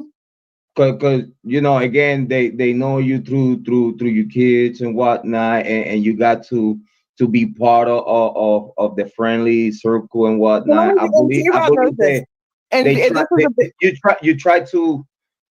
If they needed to talk to someone, if they needed something, I believe that you try to be that pillow. Yes, like if there was a child out there that didn't want to talk to the police, like, that didn't want to say anything, that wanted to remain anonymous, that knew something that was gonna, not necessarily, find her, because that's where I believe in accident, and it has been proven to be an accident. I never thought these kids were guilty ever. I just knew by Nevada County. Yeah, well, whatever. But the point is that I knew as a parent, I had to look at it both sides. As a parent, you have to look at both sides, because these kids, most of them are trustworthy. Some, most of them were very open and honest because they had immunity. But I mean, they didn't have anything to hide. And so they, that's the other thing, is that, You They know, give immunity to Sammy and or oh not, my they gave God, it to it was Westfall and immunity. Sammy, Westfall and Sammy. They gave them to no, they all the kids from that party were granted immunity because they didn't. All of them. Yeah, that's what I think that they were. There was a word that they used. So long story short, they did identify everyone that he was at the party.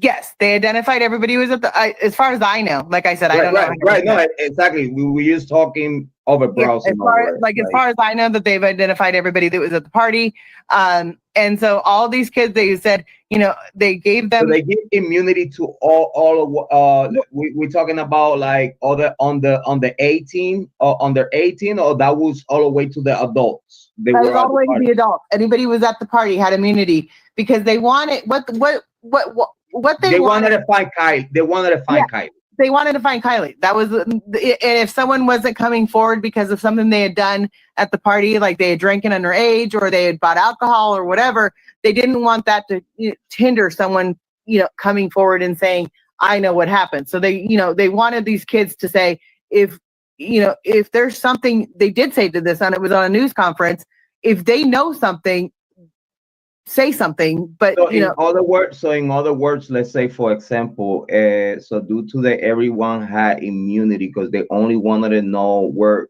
Kylie was located right. at. I will say this though. Let me just put this plug in here because the FBI did say it.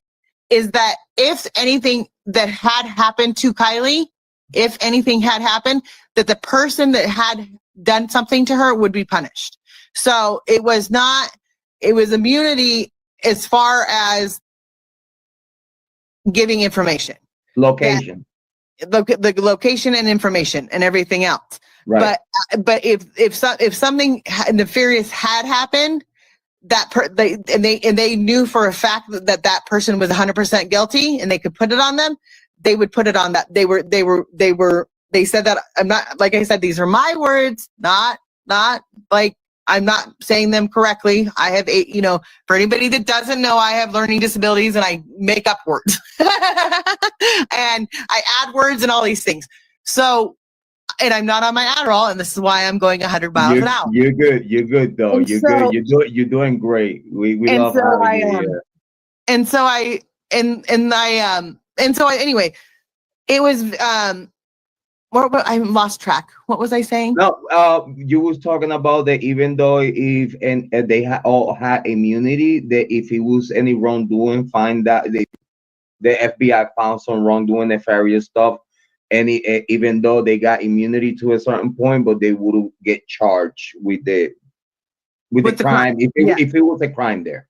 If there was if there were, in other words, the little crimes, the petty crimes, like, of drinking underage or buying alcohol, they weren't gonna press charges for those things. But if someone had done something to Kylie, that person would have punished full extent of the law. Like, they didn't have immunity from that. If that had gone that direction. They didn't have immunity from junk. They just had immunity as far as if you know something, say something, so we can find Kylie. I have a question because I think something that is like the missing link of this the diving group. Adventures with Purpose. It's a big link or missing link of how they got there, how they got informed about this, what was the connection. A lot of people had reached out to them. A lot of people had reached out to them saying that we needed this to be done.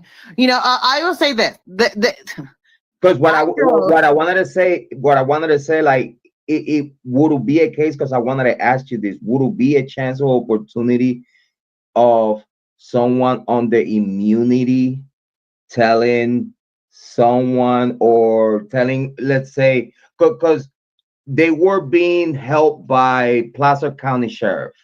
They give they fill up their air tanks, they give them support and whatnot. We've seen that on the video that they put out.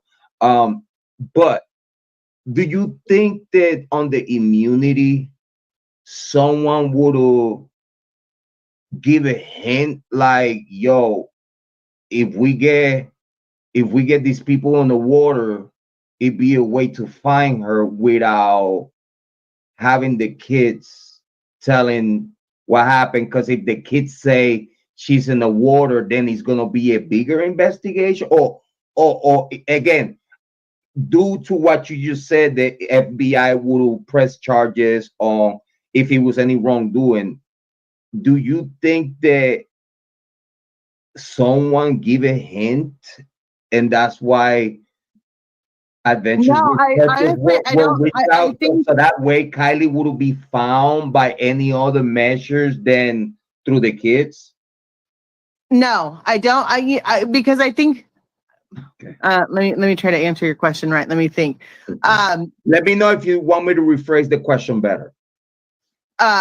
Do I think that there would have been immunity to Like if with the immunity, if with the advantage of having the immunity and probably having a lawyer and whatnot, um, would they give a hint to someone, let's say Placer County, and someone within Placer County reaching out to Adventures with Purpose and be like, hey guys, we might need ya to look for these. I think plaster count. No, plaster You know what count. I I mean? think. Yeah, no, I see what you're saying. There was a lot of people that were in the town that knew Adventures with Purpose. Obviously, that was a big, that was a big thing then. That was a huge. They were, finding people all over. A lot of people called it. I know people that had called Adventure for Purpose to come look in the waters because they're good at what they do. They have the right. Okay, this is what they said in the interview with Adventures for Purpose and how they asked their questions is that most people, most communities, most community like Jrod's community, Truckee community, any community doesn't necessarily have the equipment that someone like that even the FBI, they can get the equipment, but it costs money. All of this comes down to money at the end of the day.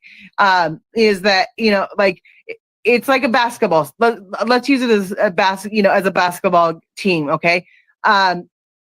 The starters get paid, they're good at what they do. They jump off, they tip off, they do what they do. They know how to do that part. Okay. That's what they, in football, they know how to do, they're good at what they do. There's a professionalism that they have in their right to have that career. Okay. So some people may not have $100,000 to have a gym at home. You know what I mean? Like to further their career as a football player where they have, rigorous workouts and everything else. But someone else that is on the same team will have less than, if that makes, that, in other words, it's not. Yeah, in other words, like the team that he was, they have, I think they have not just placer divers, they have local divers and private divers Right. in the area. They had the helicopter. They had the airplane. Yeah, they had airplanes, they had everything else. The sonar that Adventures with Purpose has had, and again, this is just what I remember, so don't quote me on the exact price. They are more versed than those. Yeah, and they're more they're good at what they do. They have it's like a doctor. If it's a heart surgeon, they have they know, like, you put them in that role as a heart surgeon, they're going to be able to go and fix your heart. You know what I mean? Like, they're going to do their best. Now, if you put me in there, that would be like putting a kid in kindergarten in with a whole bunch of blood, and that would probably not come out well. Because and I love talking to you about this. And before I said this, that I'm going to say, I want to go real quick to the chat so we could cut up with that. Lucy said, never agree to a polygraph. People don't talk to cops, get representation, no matter if innocent or guilty. I have a question. When they give the immunity, right? They did lawyer up, right? Because I think I don't. I know. I heard that that some people did. I mean, I Sammy don't. had her mom. Sammy had her mom. I don't know the whole. I don't. That don't mean that she hired no one, because that's her mom, and her mom know law. Like, you know what I'm Yeah, I saying? don't really know. I don't really like. I mean, I don't. Like I said, I don't know all of that. Like I know that some people said that Sam lawyered up. I don't know if she lawyered up or if that was. I've never. Okay. I mean, she There's didn't have to lawyer up because her Right. mom Well, by there's two herself. things. There's two things that everybody has to know here that is huge. That were on my side that were huge. My daughter hated, hated, hated the fact that I got involved. Like it was a major controversy at my house. Like it was like knockdown, drag out fights at my house. Like screaming matches and everything else. During this time was not a good time in my household. Like it was not something that, it was talked about. It was not something that was meant, my kids hated that I was on YouTube. They hated that I was involved. They hated that I was doing this. Did they see you that you overstepped your boundaries and you didn't have to do what you did for Sammy? No, yes, they would say what they would say is no one's asked you to do this. No one's asked you to stand up for Sam. No one's asked for you to get involved. No one that you're not needed here. You don't know that. You don't know what you're doing. So like you did it. You did it from your heart. Yeah, like it was not. Well, it's not like Sammy's mom talked to you and be like, "Hey, can you use your connections to kind of like make her look good in front of the people?" No, this is what people thinking. Yeah, no, that never happened. No, I know. To this day, I've never had a conversation with Sam's mom ever. I've never had a one-on-one phone call. I've never talked to her. I've never texted her. I would, if her mom walked by me right now in Truckee, I wouldn't know her mom like that. Like I wouldn't even like I've seen pictures of her, but like I said, it was on the one picture I've seen of her. I was on a boat, or I've seen her in in the backyard from a distance. So I wouldn't like in a picture or whatever. I would have no clue who this woman is. Neither her mom, her dad, anybody in that family. Like I said, my daughter, this is what you have to understand. My daughter was 18 or my daughter was 20 when the 21 was happening. She was already in Boise, and my son was just graduating. Like I didn't. Oh my God! Now that you say that, she was in Boise. Yeah, you're right. Yeah, Boise, she was in Boise State. Yeah. Boise State. Yeah, she went to Boise State. And so there was that's what I'm saying. There was a lot, there was so much that people didn't understand. And I didn't. I did at one point in time message. I had a text thread with Sam, and I was able to communicate with her one-on-one for about a day and a half, 2 days. And that was really it wasn't a day and a half. It was like a month, but we only chatted twice, if that, we only chatted on 2 days, but there was a month where I was I'd ask her questions and she might get back to me a week later. I was not on her. In other words, she was not on speed dial. She was not like, oh, I have to call Meghan. No, she did not. She was upset about me. She hated it. I mean, it was. So it's kind of like the whole deal did not serve the purpose that they wanted it. It kind of like they took it as stirring the shit instead of making it look better. Yes. Yes, I just read a little bit of chat. Yes, I've talked to Sam. We'll get to that in a second. Yeah. I got you. I know. If I can't, I'm trying to go back and forth, but I can't because I suck at that. But you're good. You're good. And so and the whole point is that these kids. The whole reason I stepped forward with the kids. The real, like you said, it was my heart. I was on my, when I found out and I knew, like I say, I know some more information. I ended up helping out. Someone reached out to me privately, and I reached out to them privately, and I told them where they could find the birth certificate, and I told them how they could help so that, I did things behind the scenes where I was birth certificate. Yes, I was the one that found Kylie's. So Kylie's real. Yes, Kylie's real. For those Ryan Upchurch, Chris Squad people that say that she's not real. Kylie Rodney is very real. Yes, she's very real. She has a birth certificate and she was Birth born. certificate, and she was born. And Yeah, and it has a, and I I'll be- and I don't have it in my arm. I don't have it right in my hand or on my text phone, but I could, if I wanted to, I could get that with a watermark on it for you right here, right now. Megan, thank you for saying that, because that right there, I think, I don't know if you have followed that part of the case, far as what Bryan Upchurch said about her. I think it did hurt the whole true crime community when he said that the Kylie Rodney, and he's understanding she's not real. Again, I thank you for saying those words, and I mean it No, from the I knew someone that I know of someone that knew her as a child. I talked to someone that knew her as a child, and I can't explain any more than that. But yes, she is 100% real. Look at And this comment. Yeah, and I'm Ryan not Upchurch could spin on the pine cone. yeah, no, I have pictures that no one else has. So yes, You do. yeah, I do. I'm jealous. I can get on my, I still, I can do my own sleuthing, and I have, I was doing it, and I found a few pictures that some people didn't have, and they were, that's how the whole scrolls and everything kind of fell apart, is because I deleted those pictures.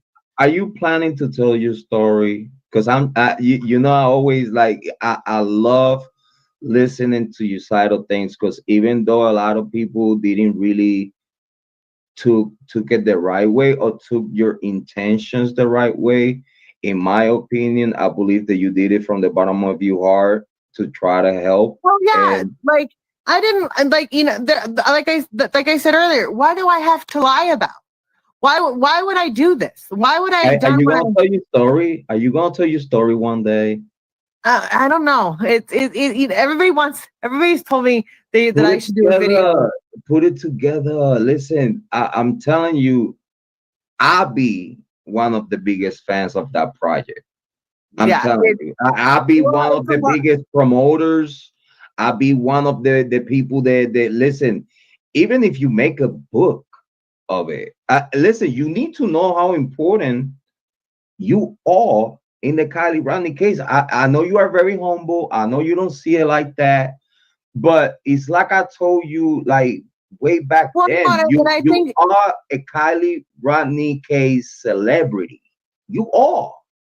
I don't think that. I don't like to think that. You are. It's like it's just bottom line. Is this case? If you ask me, it would be a case, but that little grain of salt that you put, or that great grain of that you put to give the people another perspective about there is it don't matter, like, in my opinion, it don't matter if certain people didn't took it well or didn't came along with it, but in my personal opinion, it was good to see someone stepping up at the other side of the fence and actually kind of battle the narrative and try to give what is your proper perspective. If that wouldn't happen, listen, you was one of the reasons bringing Sammy to YouTube and all that stuff. Like, that was one of the main reasons why this case got so big. You need to understand that. And again, I know you're very humble, and you're a very humble person, and I know, believe me, I know. But I need to say that to you, because the reality is that you are a very essential part within how big the Kylie Rodney case got. You know what I'm saying? Right or wrong, it don't matter how people see it, but you did help Kylie Rodney. Literally, you did help Kylie Rodney for her name to come out like that. Well, just imagine if you and Sammy wouldn't come out to YouTube, what would be of the Kylie Rodney case? I agree. Like, well, I will tell you. I mean, and like I said, there's always going to be parts of the story that, like, part of me, like, part of my thing is that I only knew what I knew. You know what I mean? Like, and I chose not to, I chose not to listen to certain individuals. I chose not to engage with, like people ask me why this or why this or why this or why this. I didn't do anything for whys. That's not why I was doing what I did. I was doing what I did is because I wanted the truth from the kid's perspective, good or bad. In other words, it did happen. You know what I mean? Like, in other words, KIELY Rodney disappeared, and you as a mom, you had the best intentions to somehow help everyone in this situation. Well, like anybody, and like, I mean, I drove around for 2 weeks looking for her, like every single day when I had time. Like, I got off work. Did you went to Prosser and look for? I did go to Prosser. I was out there with Prosser, and I was on some roads that I don't even know where I was at. They were Boulder. Finish that thought, because I would love to hear. Oh, I drove all the way around. I drove all the way around it. Well, this is a bit, and for people that don't understand why she could have the accident driving herself into the lake. I will give you 100% right now. You're hearing it from me myself. I personally got lost one night when I was driving around looking for somebody else's child. I got lost, and I was not under the influence. I was not anything. I was completely dead. So I was a little under the influence, if I recall now. Now that I'm saying that, I was at the bar. I love when you correct yourself. Yeah, I correct myself. I had a few drinks. I love it. And so I went and I drove it out to see, and like I said, not drinking and driving. I had 2 drinks and I had eaten, but I was like, maybe I'll drive out and go see. And it was the night that she was. You was under the limit. Yeah, I was. In other words, I was not drinking and driving, and I was legal, right. And it was fine. I went out and I personally, this is a true story. This is my story. I was driving around looking for this other child that ended up going home. He would drove one way and I drove. We passed each other, so he got home perfectly fine. I didn't know what car. I didn't see his car because it was night, but. I drove into the Prosser campground area and the Prosser lake area.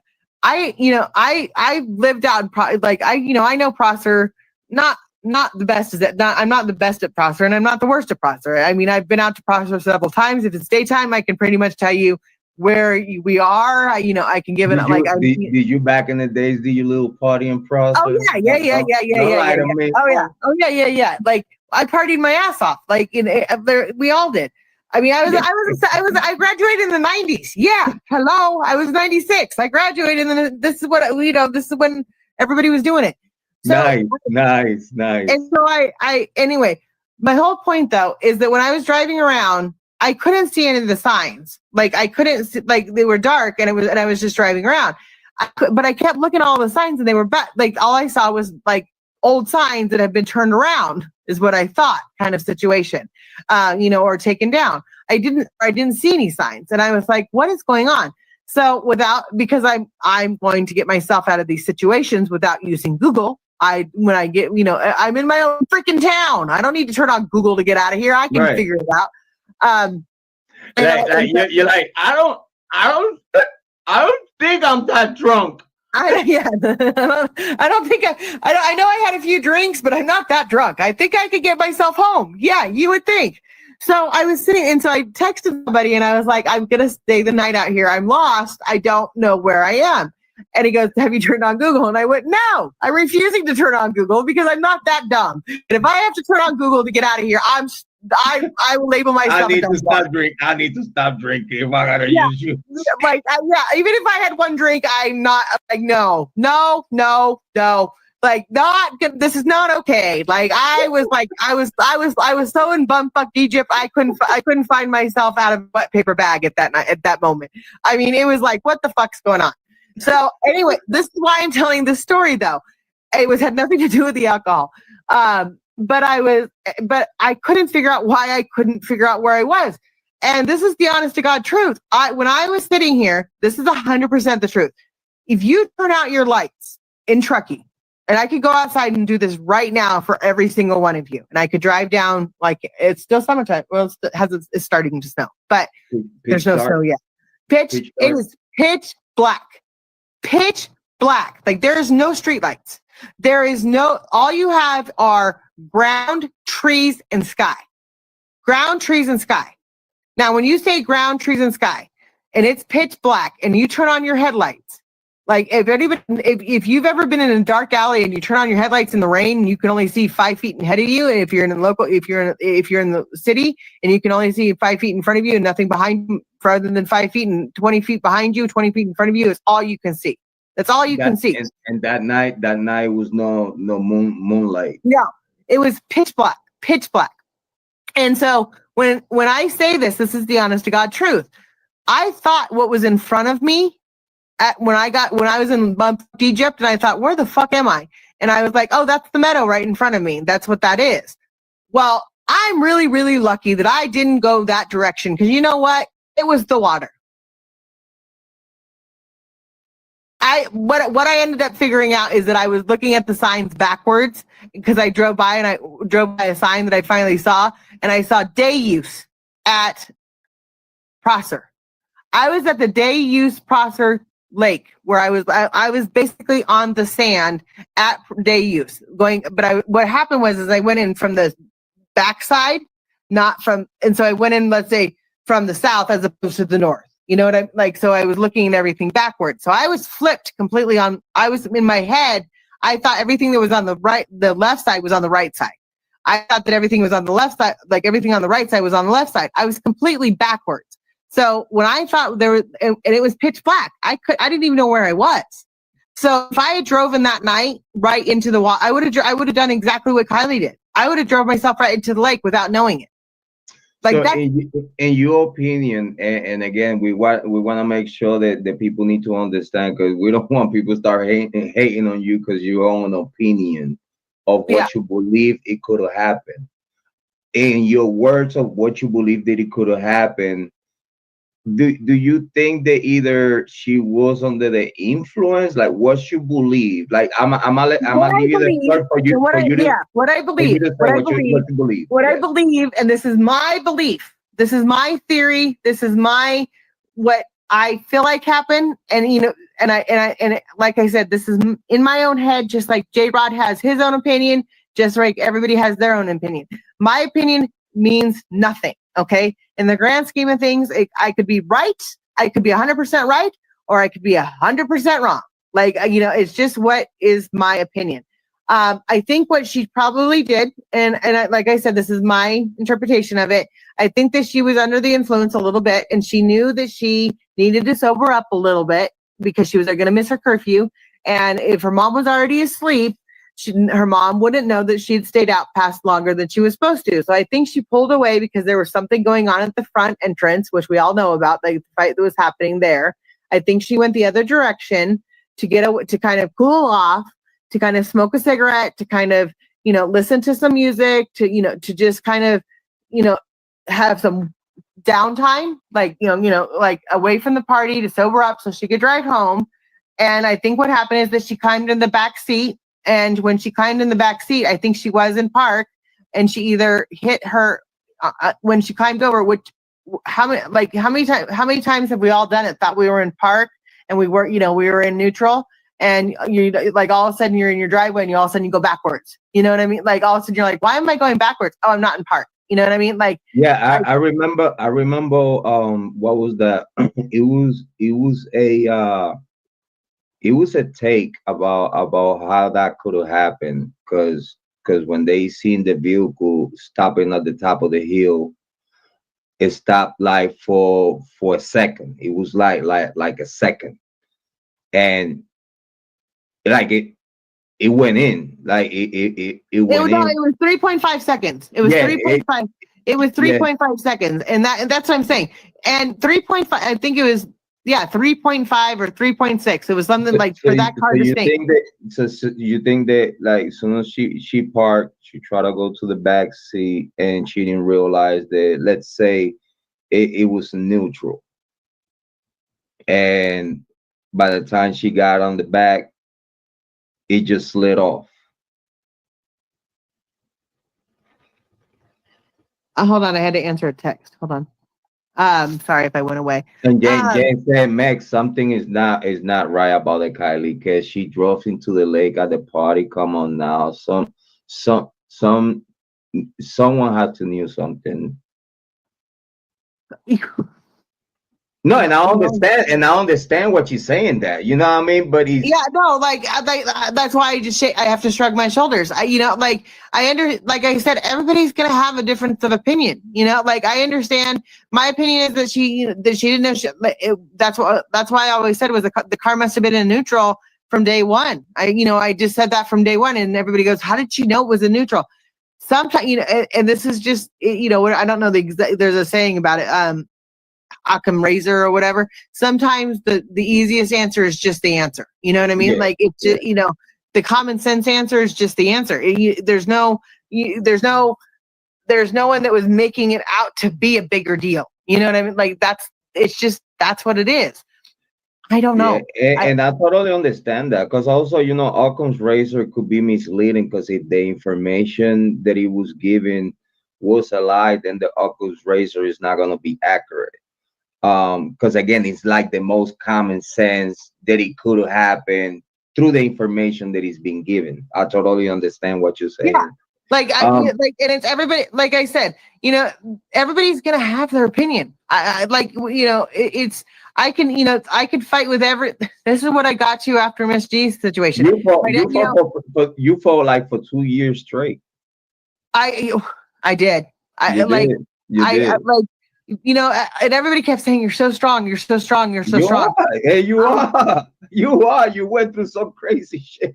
Well, you know what I find interesting, and I'm going to do a plug for myself right now. Yeah, go ahead. That Miss G is gone. A for J. Is she gone? I don't know. I haven't seen her. I haven't heard from her. No, but I mean, like YouTube. I'm not saying dead. I mean, no. Just YouTube. Yeah, just YouTube gone. Right. And then, did you know this yet, or have you heard this? That A for J's channel has been taken down.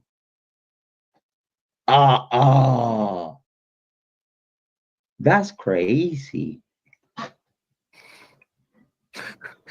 So everybody that fought with me and thought that I was going to go away and go underneath and hide. I knew I needed to make friends with you. I just knew, listen, you're dangerous. I'm still here, bitches. Where are you at? That's all I have to say. Don't fight with me. You'll lose. Listen, I tell you what, you went through a lot. Like this is why I said that you got to know yourself. Like you got to know a whole new you, because this is a whole new deal that you never went through before, right? And then getting all this pressure from people that you never knew in your life, and total strangers giving their opinions, their takes, their anger, their frustrations on you. And listen, you have a whole army of Jesus with you. Well, I will say that I will say this. I have been blessed. You are blessed. I in more ways than one. My channel has done. My channel has been through hell and back. My channel is like, if anybody, it's so funny because like I have 21, I'm doing these vertical streams right now. And I did one today. They're so different. They're so weird. Yeah, it feels weird. I don't. I did them in the beginning. I didn't want to pay because you know why? Because I don't want to pay for StreamYard. But because no one comes, because the other side of this is my channel's dead. My channel. I'm gonna text you on Facebook a little trick for you to get free. I know you have to change emails. I know that. I already know the old trick. But I don't. I know that. But the problem is that I like all my pictures, and so in order to have all my pictures, I have to pay for StreamYard because if I can do the trial or whatever, but then they go away. And so I think part of what what everybody likes about my channel is that I have the background pictures and I show pictures You make it nice. You make Yeah, it very comfy, very yeah. warm, very And so, receiving, very and so I don't have welcome. that right now. And so I don't have that right now. And Ah, it's $33 a month. And yes, I've been blessed enough to be able to pay for it, but I don't, it's kind of like, like, what's the point? Because I don't have a niche. I don't like I said, I don't have anything. I don't know. No one knows me except for the Kylie Rodney case. you have a great story to tell. That yeah, some of that story might have to do with the Kylie Rodney case, but if you ask me, in my personal opinion, you have a beautiful story to tell. Oh, well, thank you very much. You do, like for real, for real. I just think that like my biggest takeaway, well, there's two things that I would say now. Would I do it all over again? Like if it's happening to, God forbid, knock on wood. I don't have any, knock on wood. I'm knocking on the air wood. See right over there? There's my dresser right over there. I'm knocking on it. I want to get out of bed. I'll knock on wood. That's wood. And that I would knock on wood that it doesn't. Would I do it all over again? Yes. I would do everything I did. As much as it was miserable. I mean, miserable at times. I felt like I was doing the right thing. And, if you feel like you're doing the right thing and you have, I don't know. I was just, the biggest thing that I saw, and this is really what I would take away from every single, like as every parent or anybody else, is that if my child was being blamed for something they did not do 100%, and there's everybody's against them, be that person that's going to stand up for them and be on their side, because there's 1,000 people that are going to say you shouldn't do that, you shouldn't do that, they're guilty, they're guilty, they're guilty.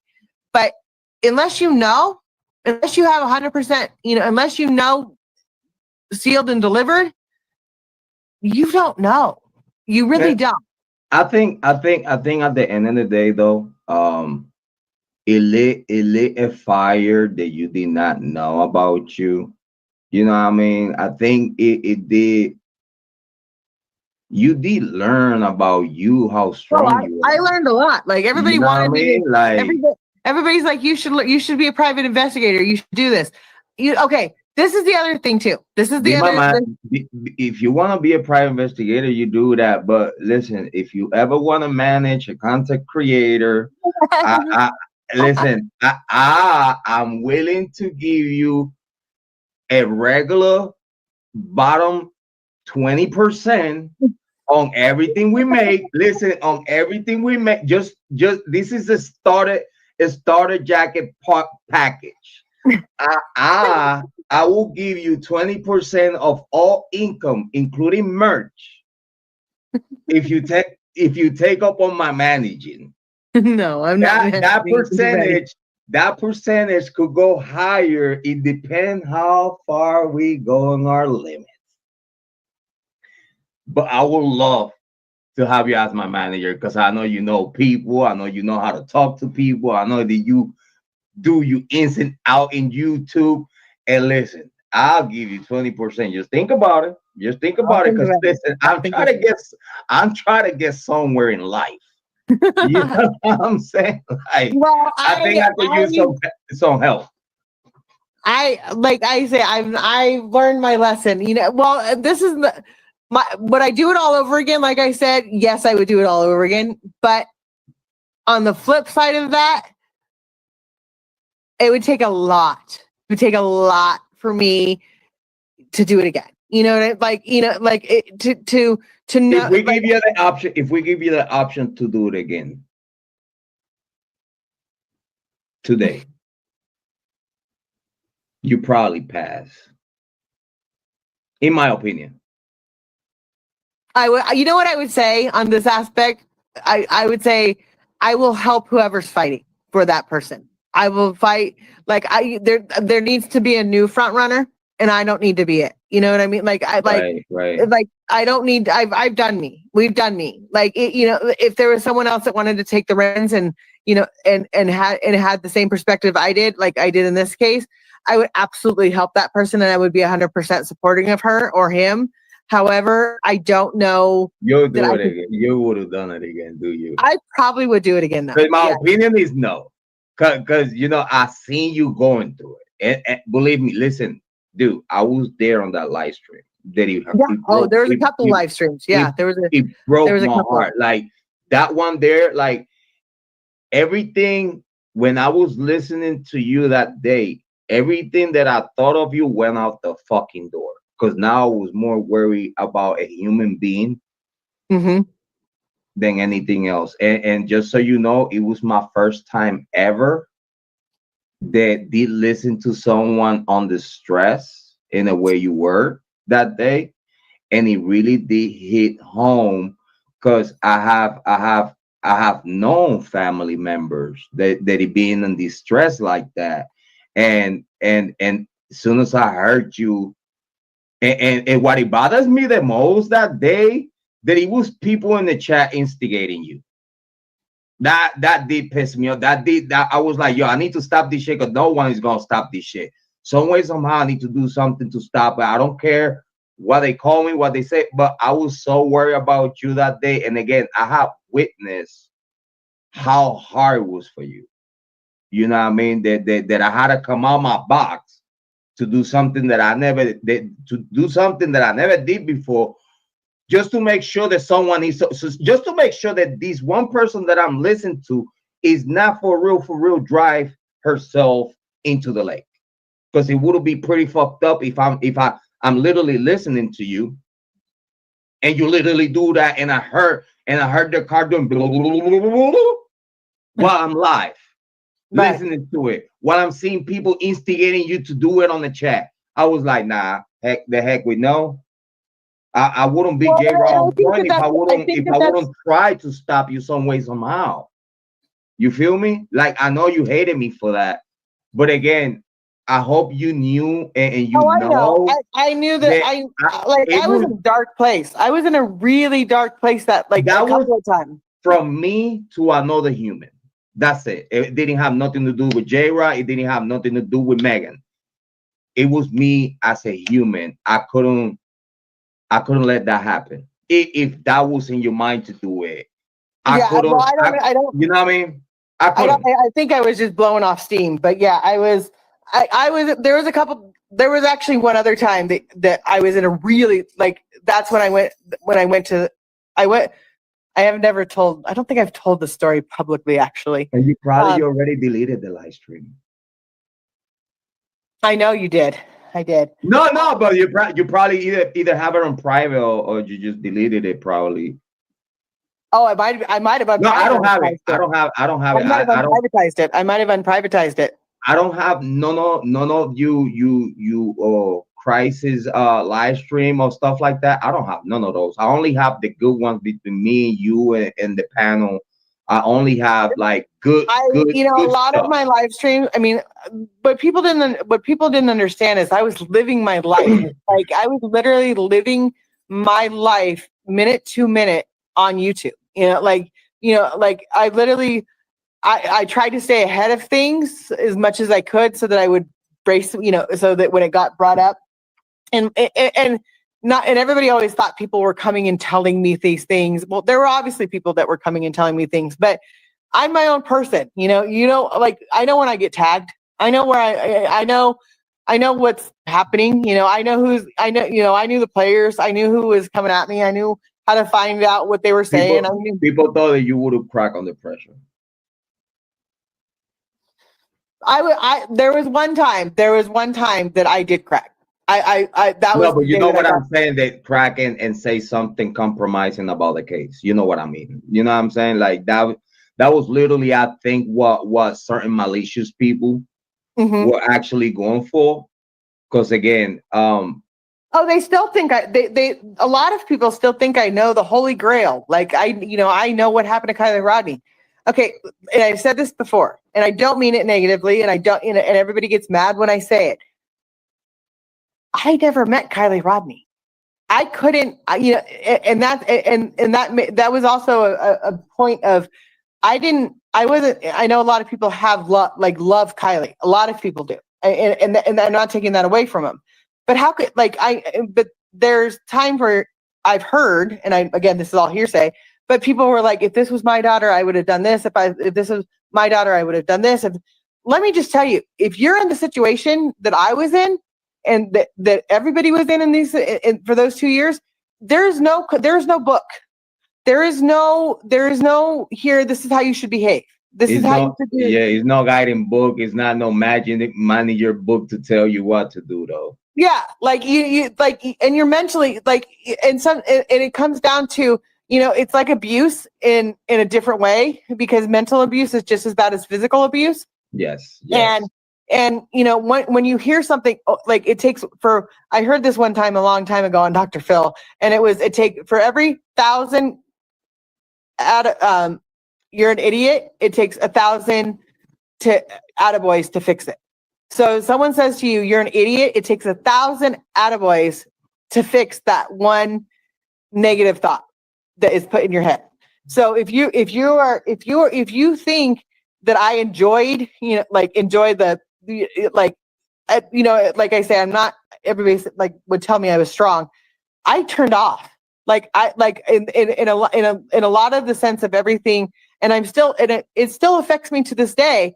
I'm so desensitized to things. I'm so not things don't matter on, that should matter. I have people come to me still, I'm still great. I still talk to some people, and I still travel, and I still get out on the YouTube streets sometimes and run into people and, meet people and everything else. They will say, I had a video made about me. And I'm like, okay. And they're like, it's the end of the world. And I'm like, do you know how many videos being done about me for the past 3 years? Even to this day today? Well, I would say, the number that I say, I'm not lying on. I had 10,000 videos made about me. 10,000. Yeah. I mean, one person made 8,000 of me alone. 8,000 of me alone. On top, and so when I say I had 10,000 videos, that's 15 other channels that did 2,000 videos on me. And that sounds like a lot. Yeah, sounds like a lot. But if they're doing 3 or 4 a day, and there's 15 of them, that adds up pretty fucking quick.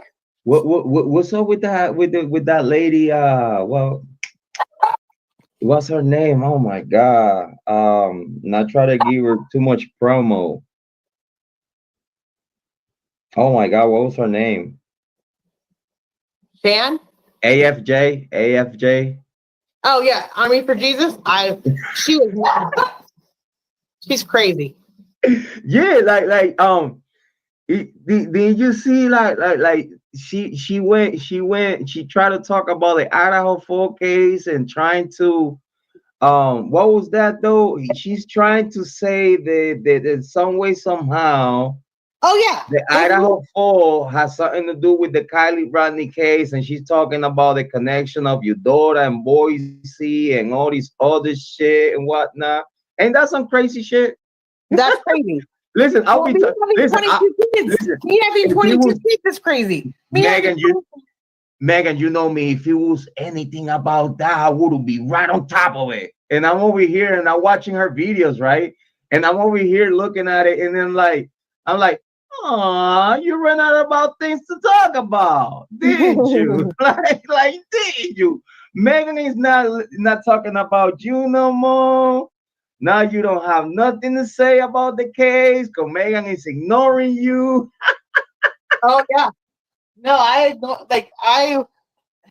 hold on. No, ain't that shit crazy that now she said that the Idaho 4 has something like the KIELY Rodnni case and the Idaho 4 has something to do with each other and stuff like that. And I'm like, come on, man. How far can you go on that rabbit hole?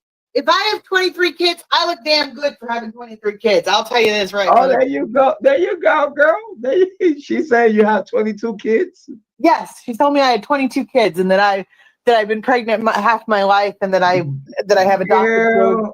Girl, I'll tell you what, if you had 22 kids, you don't look like. So Look, Meg, Um, I gotta tell you something, honey. I wish, and I'm gonna tell you from the bottom of my heart, I wish we could do this again. I wish that whenever you get time, you again, you have me on Facebook. I do. You You know, know, you and like I said, when I came in, I was like, well, actually, it was funny because I didn't even, I just saw Jrod. I didn't even see KIELY Rodni's face at first, and I was like, oh, I'll just click in and say hi to Jrod. So I came in and I saw everybody goes, Meg's always nice to me. I'm like, oh God, he's talking about me. So I rewound the live and I heard what you I said. have to. I have to. That was very sweet. I cannot talk about the Kylie Ronnie without you. Well, and like I said, Jrod and I went through it. I mean, for people that don't know, I hated Jrod. I absolutely hated him. Like he drove me absolutely nuts, and I drove him absolutely nuts. And I coined the phrase "Go sit on a motherfucking pine cone and hug a motherfucking cactus." I think You know what I think it made me change about you, Megs, when I see you going under that stress. Well, I you know, think and I think, I said that's enough. why, I said enough was enough. well, you know, at some point in time, like I said, this is what I would say to everybody: you never know, and this is a true statement. You never know what's going to push someone over that limit. Like, you know, because like I said, I had let's say let's go even 8,000 videos. I had 8,000 videos made of me. That's, you know, that's a lot. That's a lot for And you know what, Max? I have watched like the majority of those videos where they doing it. They really don't have no consistency, and they really are not. They don't have a link on that information. They you know what I mean with the link? yeah, They yeah. cannot put you in the situation in the same sentence because they just using imagination to get Well, to. it's like it's giving the narrative, you know, like you know, it's saying this is like when all those videos were being made from all these different channels. You have to realize, like they were that although I was going through it and it was me, but everybody else had their own perspective on it. And, you know, people don't necessarily like me. That, you know, they didn't like, they called it my word salad and everything else. You know, I've changed in the last year. You know, after that, or after the last day, what happened was, and I don't tell the story very often, I was in another really bad place after a video had been posted about me. And I was in this room and I was writing out a letter to my kids. And I went, I need to get out of here. My son was the only one that was home. If I did anything, he would be the one that had to find me. And I didn't want that to happen. And so I knew I was in a really bad place. So I grabbed my holy little, and just so everybody knows, do have a Bible that's a better Bible. But I grabbed my holy Bible and I walked out of this house, and it sits next to my bedside every night. And I walked out of this house and I was on my way to go jump off a bridge. I was on my way to go jump off a bridge, and I was done. Oh my God! And like God bless like you. that was and that was the most serious one that got me. Like it was, I knew that I was in trouble. Like I knew that there was a couple days ahead where I was playing, you know, like I was just being reckless and not necessarily caring about life. Like it was like, you know, playing chicken with trucks on a 2-lane highway where I knew I could pass the car in front of me. But there, you know, it was close, you know, there was one closer, you know, 2 close calls here or there. And I was like, ooh, that was close. Like I smell the gasoline of that truck. Yeah. Yeah. Like I was like, oh, that was close. And it was just being reckless. You know, I wasn't necessarily doing anything that was bad per se. But I was just more or less, I knew my mind was not where it should be. And I kind of started to gather that a couple days prior to that. And this video had been posted and I literally lost it. It was the camel, you know, the straw that broke the camel's back for me. Like, it was just like, I had finally had enough. So I went to my brother. Who posted it? Army for Jesus? Yeah.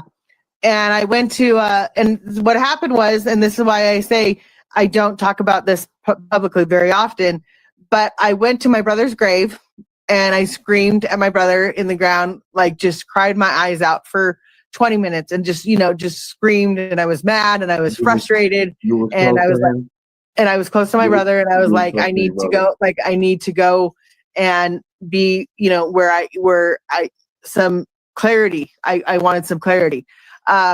And I could, and I finally, I was not, and that didn't help. I mean, it just made it like, just made it not worse, but I was like, I need help. Like I knew that I was going down a very dark path. Like that at that point you realized, yeah, I wanted to see my brother a little too bad. Yeah.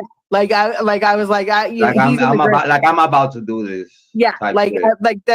This was, and I didn't want my parents to know. I didn't want my kids to know. I didn't want, this was something that I was like, I mean, I didn't know how to do it. What make you change your mind? Your kids, family, God. Actually, I will tell you, it was a couple of things. And this is where this is where the hair will stand up on the back of your, on the back of your neck. I've been having goosebumps since like the whole.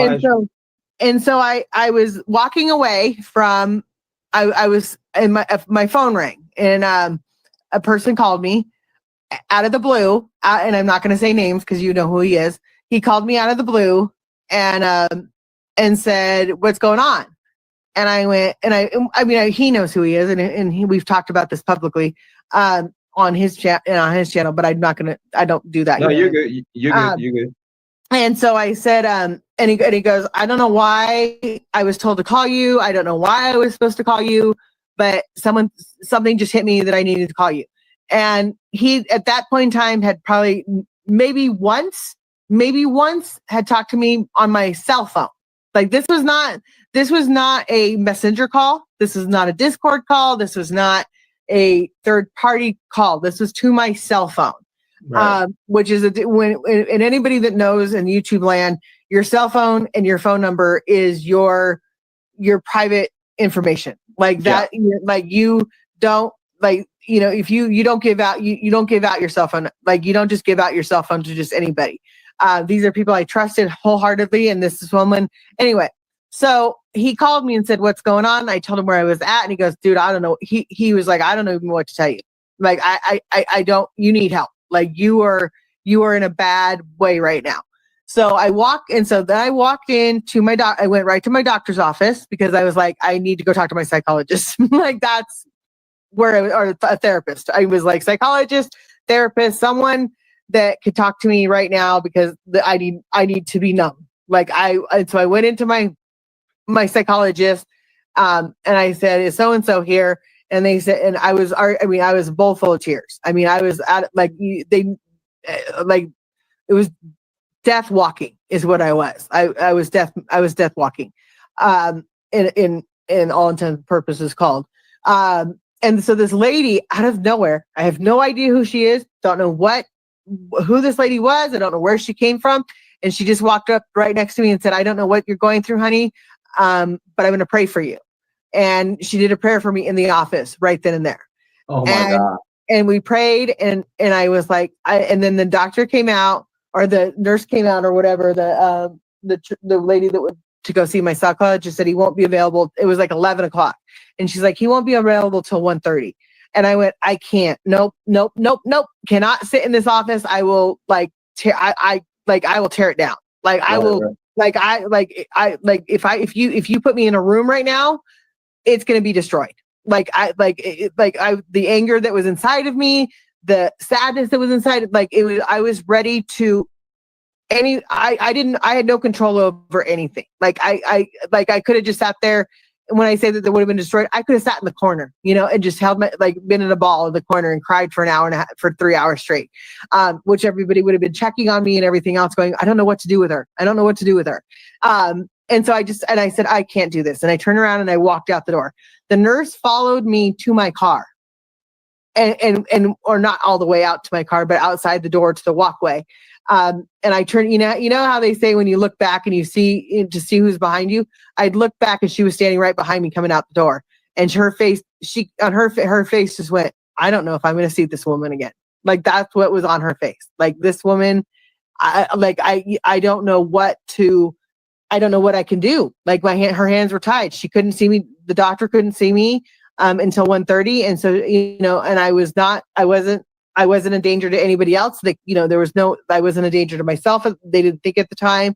They knew something was wrong. They just didn't know what. And so right then I got back in my car and I drove to the bridge and I pulled up and there was families that were taking pictures at the bridge. And I went, fuck. That was God working. I was like, working. Fuck. I was like, fuck, I can't do this. Like like I was like, and so right then and there I called a friend, and I talked to a friend for a few hours until 5:00. So I talked to her for 5 hours and we talked about like obviously we talked about the case, but we talked, and she just wanted to get me back in my brain, like to come back to reality. And just, so we talked about my kids, we talked about life, we talked about I don't remember verbatim the conversation. I was chain smoking. It was a big deal. And so anyway, she goes, and so she got dark and my son was calling me at this point in time saying, what's going on? Where are you? Are you okay? What can I do? Because everybody had said, follow her. They'd called Daisy. I called Daisy and I told Daisy, I don't want you to call Gaga and Papa. I don't want any, I just need, I'm in a bad place. If you hear anything and let it go, just don't contact me. And she's like, I don't even know what's going on. So she happened to look up and found the video that just kind of changed everything. And my daughter was like, oh, now at least I know what what my mom is struggling with right now and where she's at. And so anyway, long story short, my doctor, as soon as I hanged up the phone, talking to my friend, during the phone call, I don't think I hung up with her until I talked to somebody else. I don't think she was going to let me off the phone until I got home. But my phone rang. I guess he had called when I was on the phone with her. And I said, oh, it's my doctor's office. I'll call you right back. So I picked up the phone and it was my doctor and he goes, so I hear, and this was at 5:30, this was after hours and he knew. But he called me the minute he had a moment to call me. Right. And so he was prepared to sit on the phone with me for the rest of the night to sit there and say, because that's what he does. He works with people that are medication needing, and going through hard times and everything else. So he said, and he at this point had already known what was going on. Like I said, I was very in contact with the doctors during this whole thing. If people, doctors were amazing. My doctor was amazing. Both my doctors were. I will tell you, I did yell at my doctor one time because I said, can you just make this so I don't have to feel this anymore? Can you just put me on a medication that will make me completely numb? And he knock me out, dog. Like, knock me out. Like, make me a mummy. I don't know what you have to do. Just get me normal. Like, get me not to have feeling. Make that pain go away. Yeah, make it go away. And he looked right at me and said, I will not do that. And I said, why? And he goes, because in order to grow, you have to go through the pain. And I went, fuck you. And he goes, well, okay. Yeah. He was like, and I was like, really? I was like, that's so unfucking fair. I was mad. I was like, I don't want this anymore. I don't want to be here. I don't want to do this. I'm done. I can't. And he's like, get off the internet. I'm like, that I will not get off the internet because these bitches and hoes want me to get off the internet. And I'm not getting, I was so all over the board. Like nothing made sense that day. Anyway. And so I called, and so he knew that the bullying was going on and how severe it was affecting me and everything else. So when I called it, and that's when we were already talking about taking me off of the Adderall. But okay. I was saying that I needed the Adderall for work. And he goes like, well, as long as you're doing okay and you're maintaining your brain is maintaining it, then okay, we're gonna let you go with it. So that day he said, so what have you eaten today? And I told him, and he goes, that's not good. And then he goes, did you take your Adderall? And I said, yeah, I'm on my Adderall, like what I take every day. And he's like, well, that stops today. And I went, really? And he goes, and I'm calling in a prescription right now and you're going to pick it up tomorrow morning. And I went, okay. And whenever you can, because it was 5:30. So by the time I would have got there, it would have been closed because I couldn't have picked it up. So it was the next morning. So I went home. I came home and I pretty much just fell in bed. Like I was just, I was like, and that's when, Exhausted of laying it all out. yeah, like everything that had, like, I was just done. Like I didn't have any more fight in me. Like, or I still had the fight in me, but I was still I was so angry and so mad at the world that I couldn't see anything but anger. And I went, I need to just stop. And so I came home and my son said, "Are you okay?" And I went right to my room, I think. And he goes, "She's home. Everything is fine. She's here. I've got her keys. She can't go anywhere. They'd taken my keys. They'd done it by this. As soon as I hit the door and my son saw me, he was like, "Okay, precaution members now." I'm like, he's like, "Here's all the precautionary measures that I have to take. No more this, no more this, no more this, no more this. No more rock stars in the morning. No more of all these things." And I was like, "You all need to stop." And I was like, "No, I'm not. I'm okay." And anyway, so the next morning I did not take my Adderall per doctor's orders. I always stayed on doctor's orders. And and he called in a different medication. And he said, "It's going to take about 2 weeks for you to start feeling differently."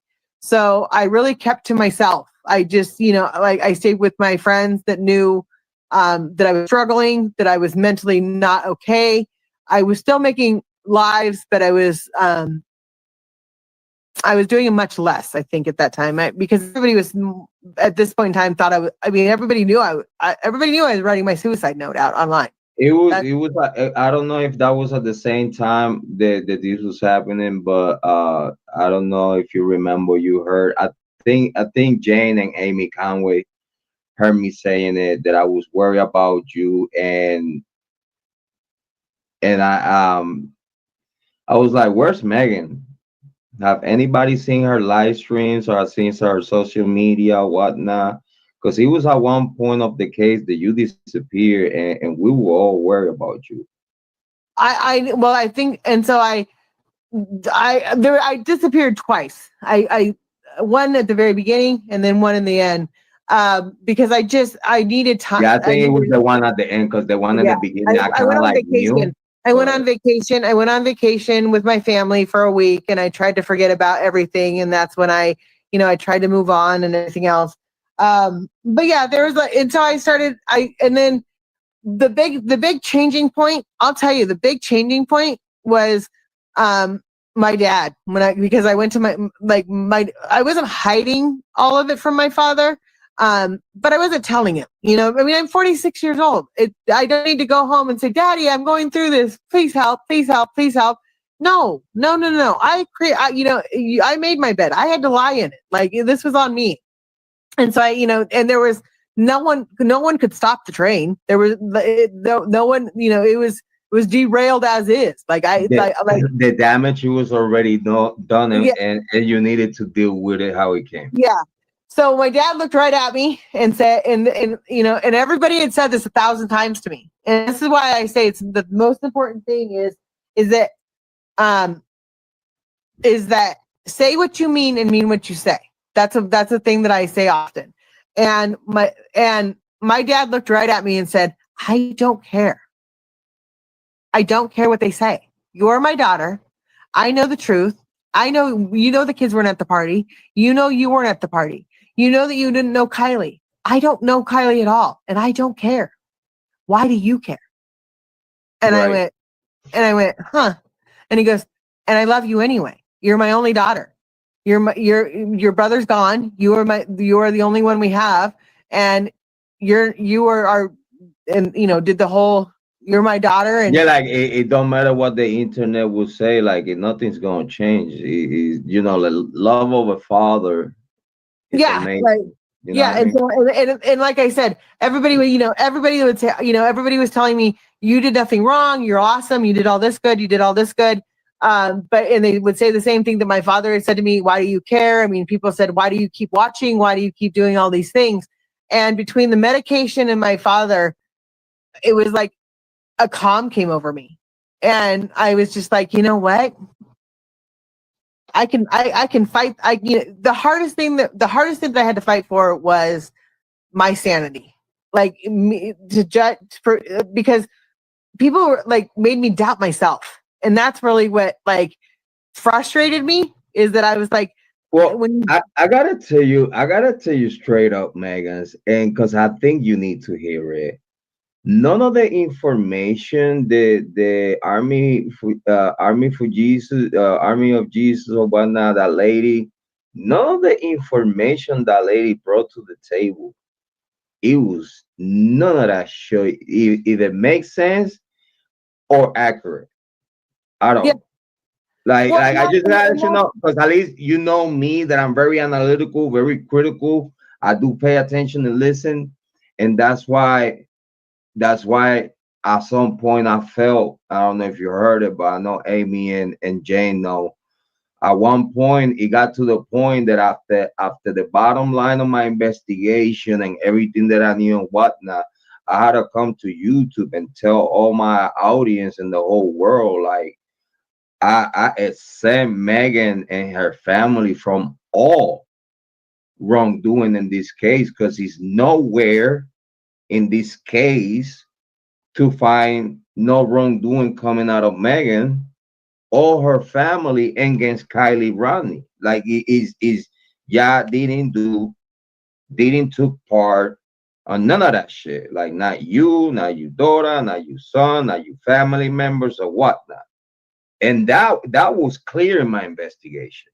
Okay, that's why I had to come on YouTube, because I felt that, in the same way I said certain things, I need to come to YouTube and make the record straight, because enough was enough. I think that I told you, I was, no excuses, but I was in the beginning of my true crime. mhm. I think that at one point I did learn a lesson, that it was very important for me and to become a better creator or whatnot, or to even become a better person, if you ask me.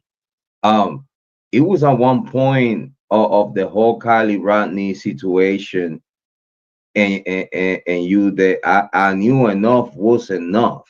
It's like, okay, during the investigation, yeah, we could say certain things, so we could like throw a little rock here and there, but after you investigation concludes, and you know that you can't find no wrongdoing from Meghan or her family in the KIELY Rodney case, someone needed to say something, and enough was enough. I think that was my whole change, about I think a you. lot of You know what I I think mean? I think and I think a lot of people felt the same way.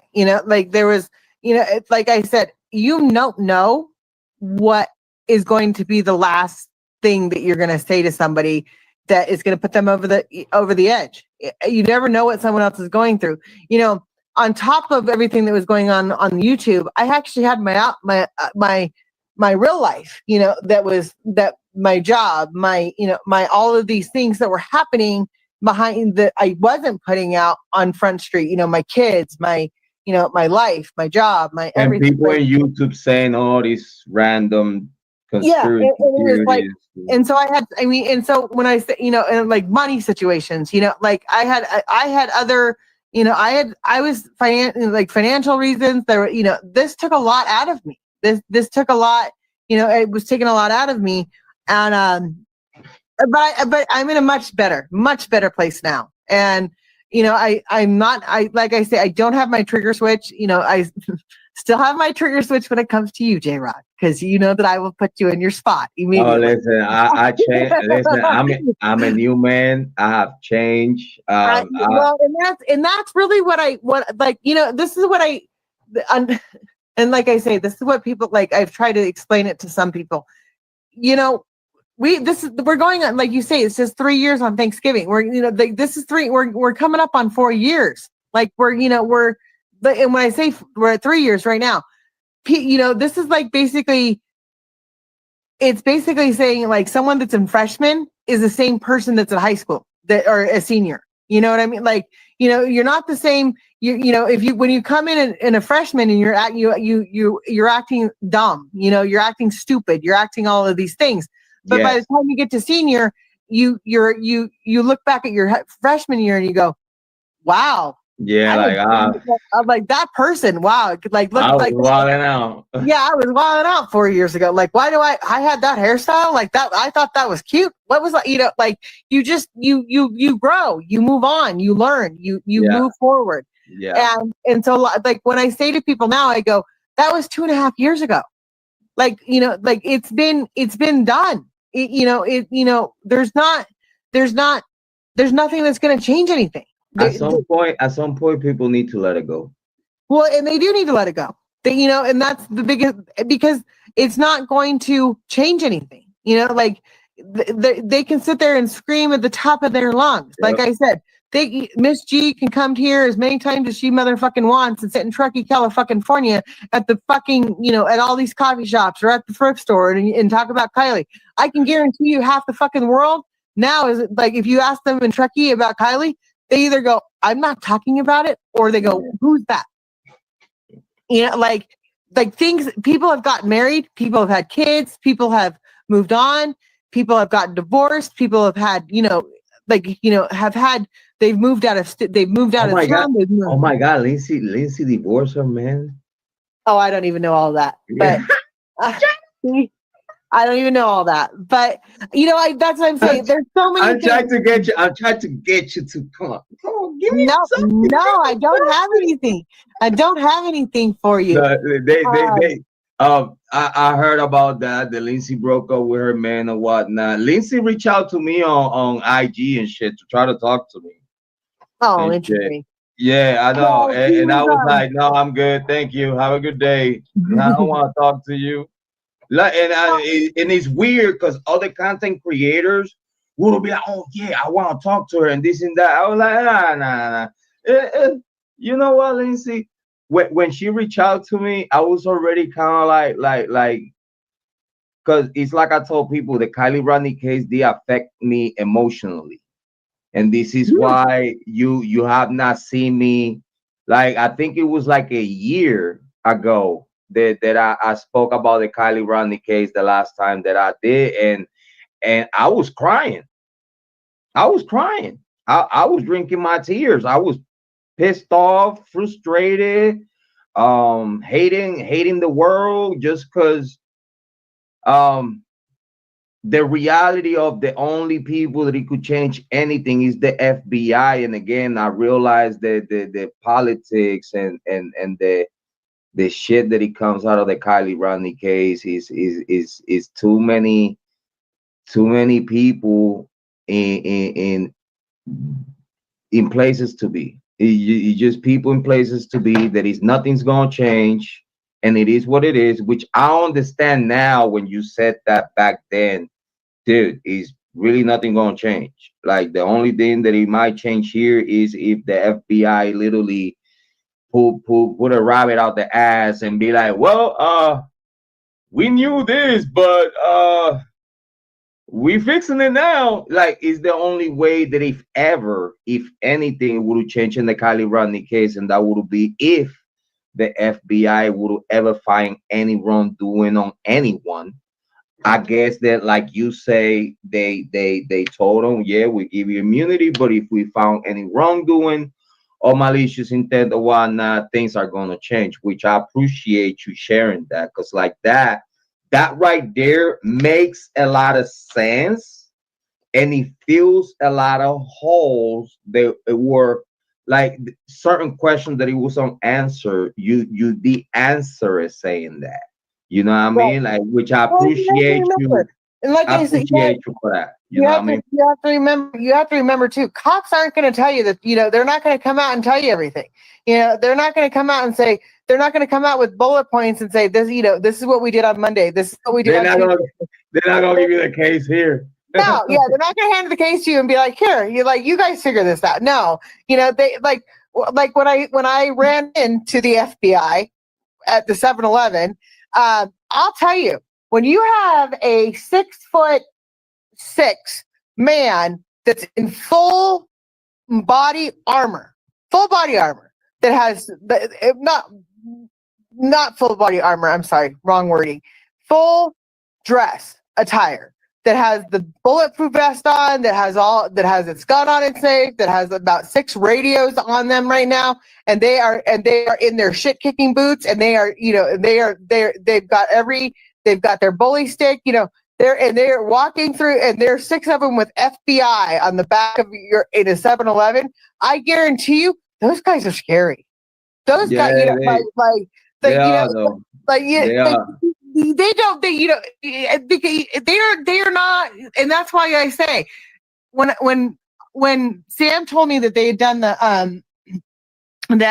or whoever told me, it wasn't Sam, I don't think it was Sam, but someone told me, I mean, I know who it was, but I'm not going to say, it wasn't Sam, but they told me that they had done an 8-hour lie detector test. Oh, it was Jagger. Jagger told me, because Jagger was the one that did it. I think you told me, you said something like that on the video. Yeah. Jagger told me it, and then another person did. But I will tell you this right now: if you're standing next to a 6'6" man that's got all that on him, you are singing. You are singing. You are singing. I am sorry. Listen, I'm gonna tell you what I did last year, and I'm gonna tell you what I did today. Yeah, I'm gonna tell you what I had for breakfast today. You asked me what you asked me if I had this. You're getting the answer. Even things that you haven't asked me, you are getting the answers to. Scary though. They scary. Just the demeanor when cause listen, I had FBI contact before, and I have conversations with a few of them or whatnot. Just the demeanor. Because listen, sometimes a demeanor is like the best presentation card that you could ever have. Just with the demeanor that they come, it's like just tell me a lie. Hold on, just tell me a lie. They waiting for you. I dare you. Exactly. Like, please look me in my eye. Look. Lie to me in my face. Yeah, lie to me to my face and see what happens. This is exactly what I've told this story many times because I've had both. Big shout out to Sifa here. Oh, hi Sifa. Big shout out to Sifa. Hi Sifa. Big shout out. Thank you for being here. That's my best friend. Sifa and I are very close, and he's like, "What channel are you on?" And I'm like, Jrod, so I knew he was coming. I didn't know if he was going to talk. I like Sifa. Sifa always had like great conversations and stuff like that, though. Well, he a good dude though. I like in a way he conversate. And Sifa will tell you that I'm in a much better, like Sifa I talked to Sifa roughly about, I would say 18 hours. Well, not 18 hours because he sleeps a lot. I sleep a lot, but we talk a lot. We talk 12 hours a day pretty much from, we have our hours. We talk often, and he will tell you, he's the first one to tell you that I'm not the same person I was a year ago. I'm happy where I am now. Like I'm okay with where I am now. Like I've even changed my medications, tweaked my medication some more and try to get it to be right for me because I'm not on the Adderall anymore. So there's other things that have, that in my life that because of not being on the Adderall, if someone tells me to go clean, and I clean houses, I told my doctor the other day, I went, I tried to go clean out the garage and clean out my car on the same day. And he goes, and let me guess, you did nothing. And I'm like, yep. And he goes, yep, that would be ADD. You can't tell yourself to go and tell, he goes, and that's the ADD and ADHD in you. You can't tell someone that's hyperactive to go clean out the garage in the car. You have to tell them to clean out the front seat of the front seat of the car and then get them going that way. But if you say to go clean out the car, it's not going to get done. So, and that's what and so I'm still tweaking my, and now I'm a little bit more hyperactive, but I would actually say that I'm more calm. It really. Girl, you shining. Well, you shining. I'm gonna tell you right now. And listen, talking about shining, before we close the live stream, because I really wanted to talk. And listen, when you said when you did mention the birth certificate, I hope you know you almost made me cry. But I'm a man of mans. I'm a man of mans, and I don't cry. Can I? Well, wait. Can I? But Chipper, should I can we say? talk about that for a sec? Go ahead. This is your show. Talk. Go ahead.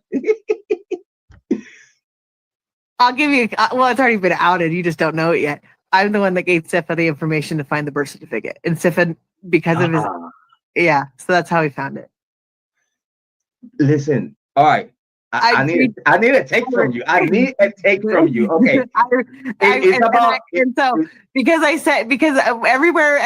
I knew where she lived, and because I talked to somebody, I knew some private information that I've always kept private, and I was able to figure out where she was born. And so when I figured out where she was born, I reached back, and so Sifa's always had my back 100%. He's always kept that to himself unless I've outed it. We got to see the birth certificate thanks to you back then. Mm-hmm. Sif and I. Because I seen it on the internet. Yep, and Sif has it watermarked, and that's why. Go ahead, Megs. Okay. And then I think, if I'm not mistaken, I think that I seen it through Sifa. Yeah, that's how he got it. Yeah, you're right though. You know what? You know how much thank yous we gotta give you for that though. Listen, now that you could vow for KIELY Rodni being real. Well, no, I only think okay. Have you heard about that Ryan Upchurch case? Have you heard?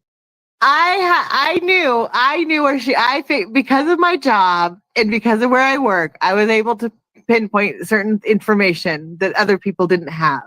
So when I put two and two together, I figured out where she was born, and I said, and that was because of a live that Shan was doing, and so Sifa was during that time.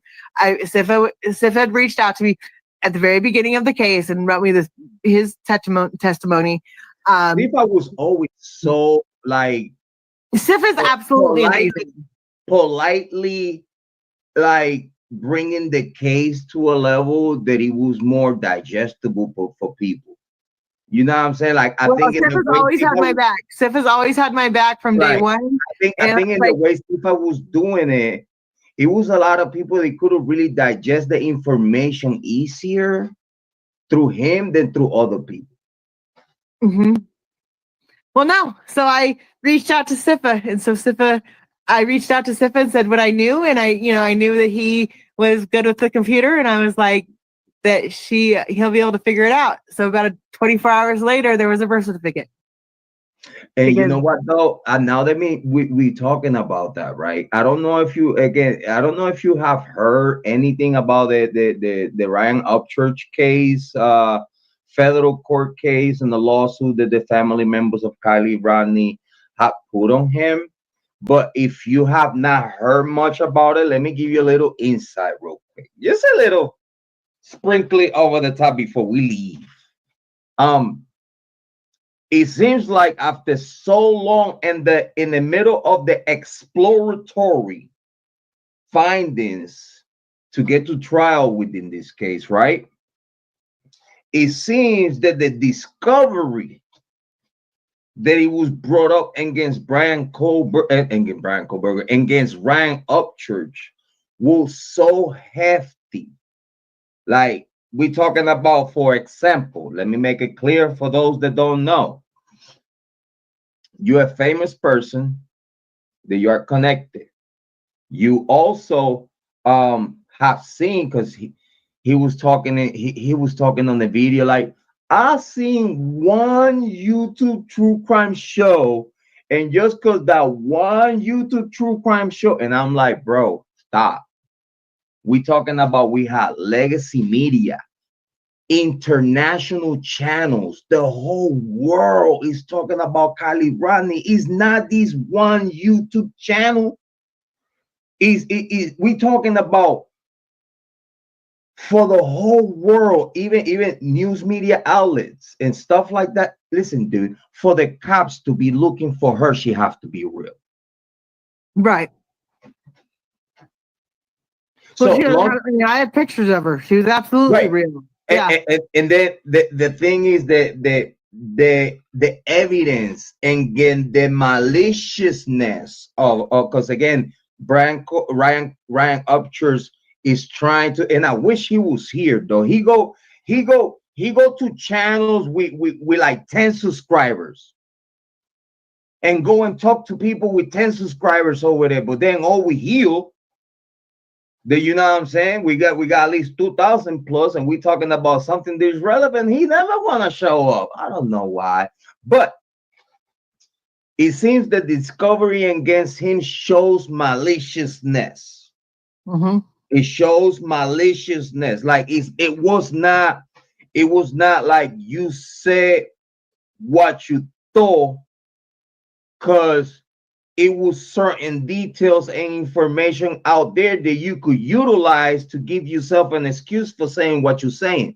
You don't have none of that, because by the time you said that the KIELY Rodney was not just not real, but then now that you telling the world as a famous person with 3.3 million people in your channel that you believe that KIELY Rodney is not real, but also that this is all a scam from the family to get GoFundMe money, to scam some kind of donation money. In my opinion, with what we know today, that case right now, his lawyer, again, he just put a video out. I'm not gonna show, but he just put a video out complaining about he has spent over $1 million on his representation for this case, right? Mm-hmm. This lawyer told him, dude, you need to settle now. Because if you settle now, with what we got going on, you settle now, you will not have to pay that much. You just have to first apologize. Because I know that's in the deal. You have to come to YouTube, make a video, and apologize for saying that. He already came back to YouTube and doubled down on it. Double down on his takes. Do he thinks that the federal government or the state is not recording everything he's saying on IG and YouTube? And it don't matter where he show his mouth or face. The state, this is federal. And if you put it out there like he did, he came back to YouTube and doubled down saying that, yeah, I still don't believe the KIELY Rodney's case. I'm allowed to my opinion. Da, da, da, da, da, da, da, da. But then, dude, that just show how dumbass you are, bro. Because you're a 30-plus-year-old man. You are not going to tell me, bro, that after your own lawyer tells you you have to settle now. Because if this go to trial, you are going to lose it all. And the ego of Bryan Upchurch having to a point, his lawyer dropped because he don't want to settle. He still believes that he could outsmart the federal government. So the lawyer dropped because she know that it don't matter if you give me $1 million, Papa. I can't do shit with it. I cannot win this case for you. You said what you said. It's proof of maliciousness, and you have to pay. So yeah. he don't want to pay. She drops, and then he comes to YouTube saying like, oh, this case now is postponed on definite, and now you're not gonna get nothing. No, Papa. No. Listen, your lawyer just dropped. The federal government is giving you time to get a different lawyer and see what's your options. That's all what the federal government is doing.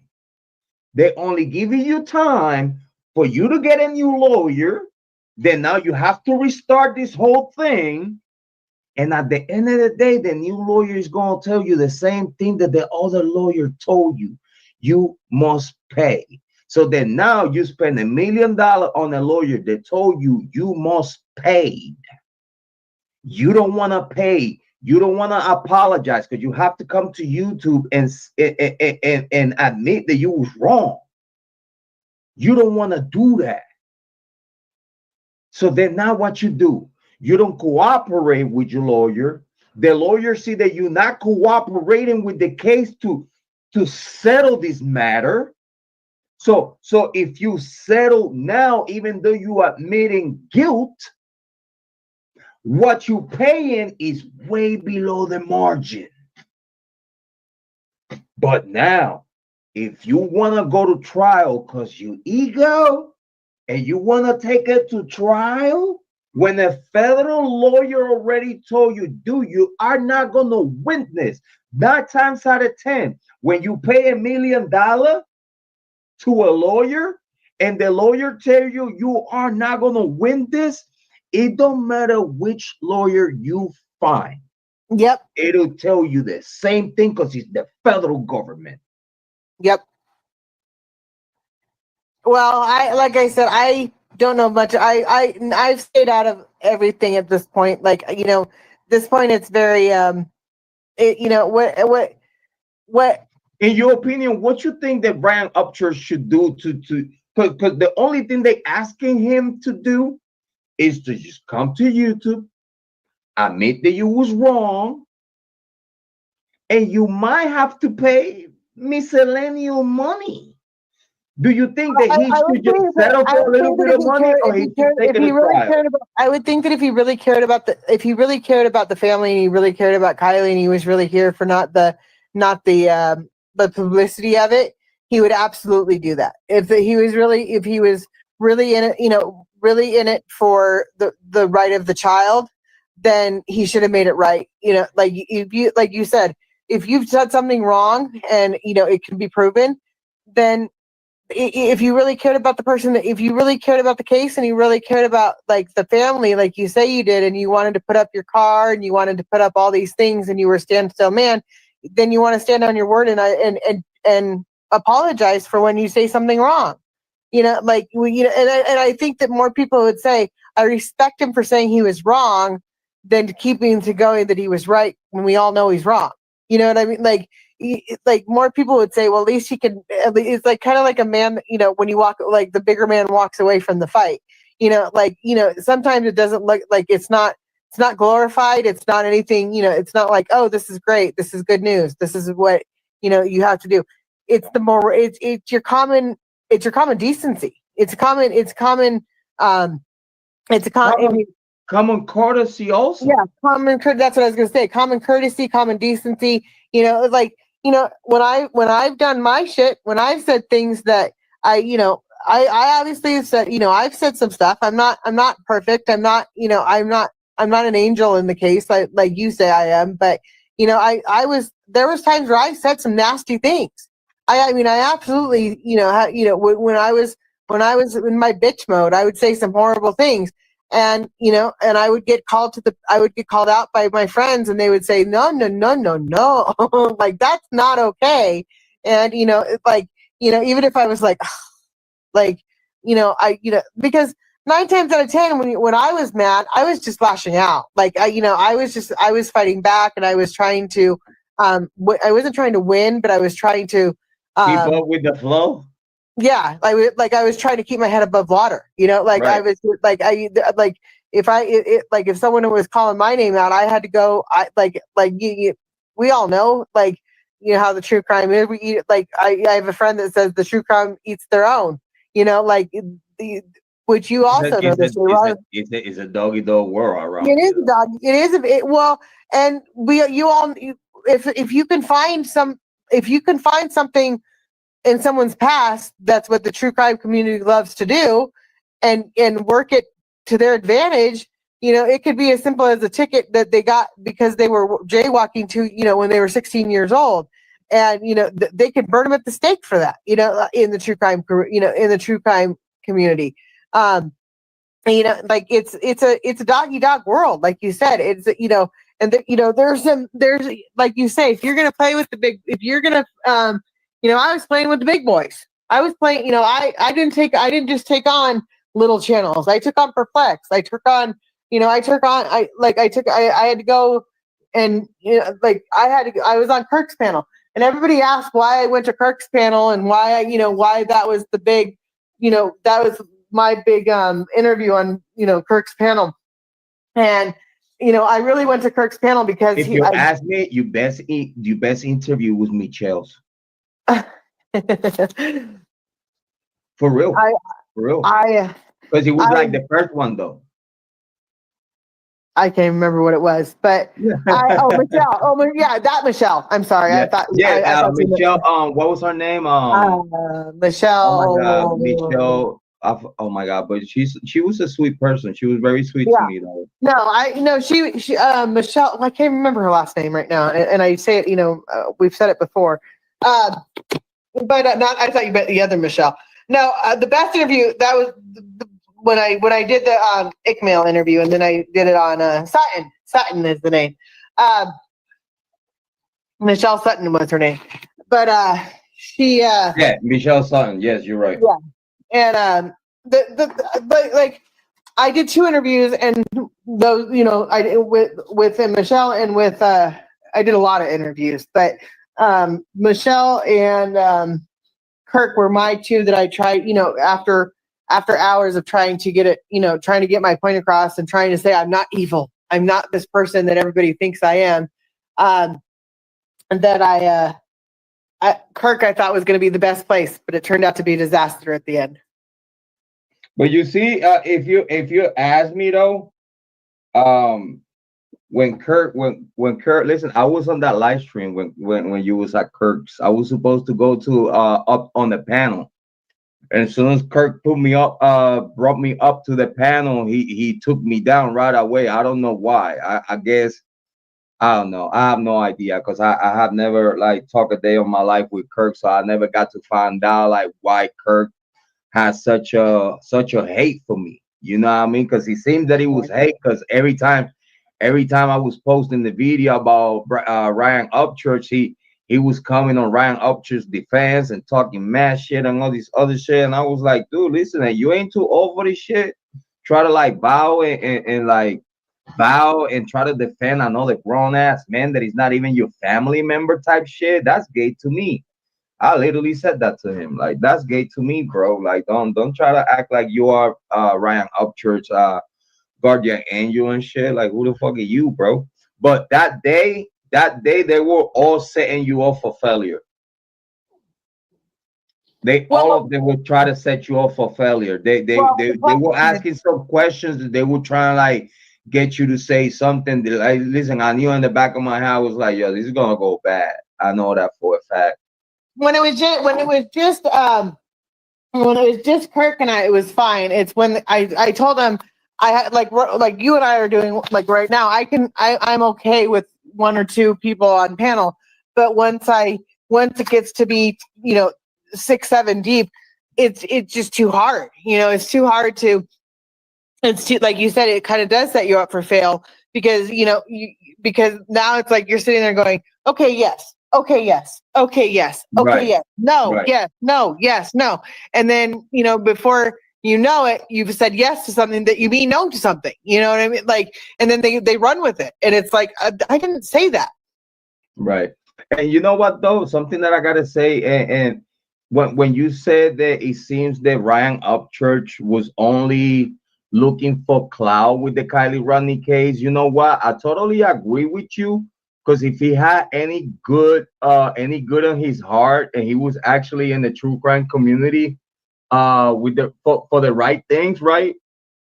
I think it wouldn't be no problem for him to actually apologize and just make it right, and just make it right. Because again, if you was in the case for the right reasons and you really wanted to help and you had a good heart to it, and then some way somehow you just flip.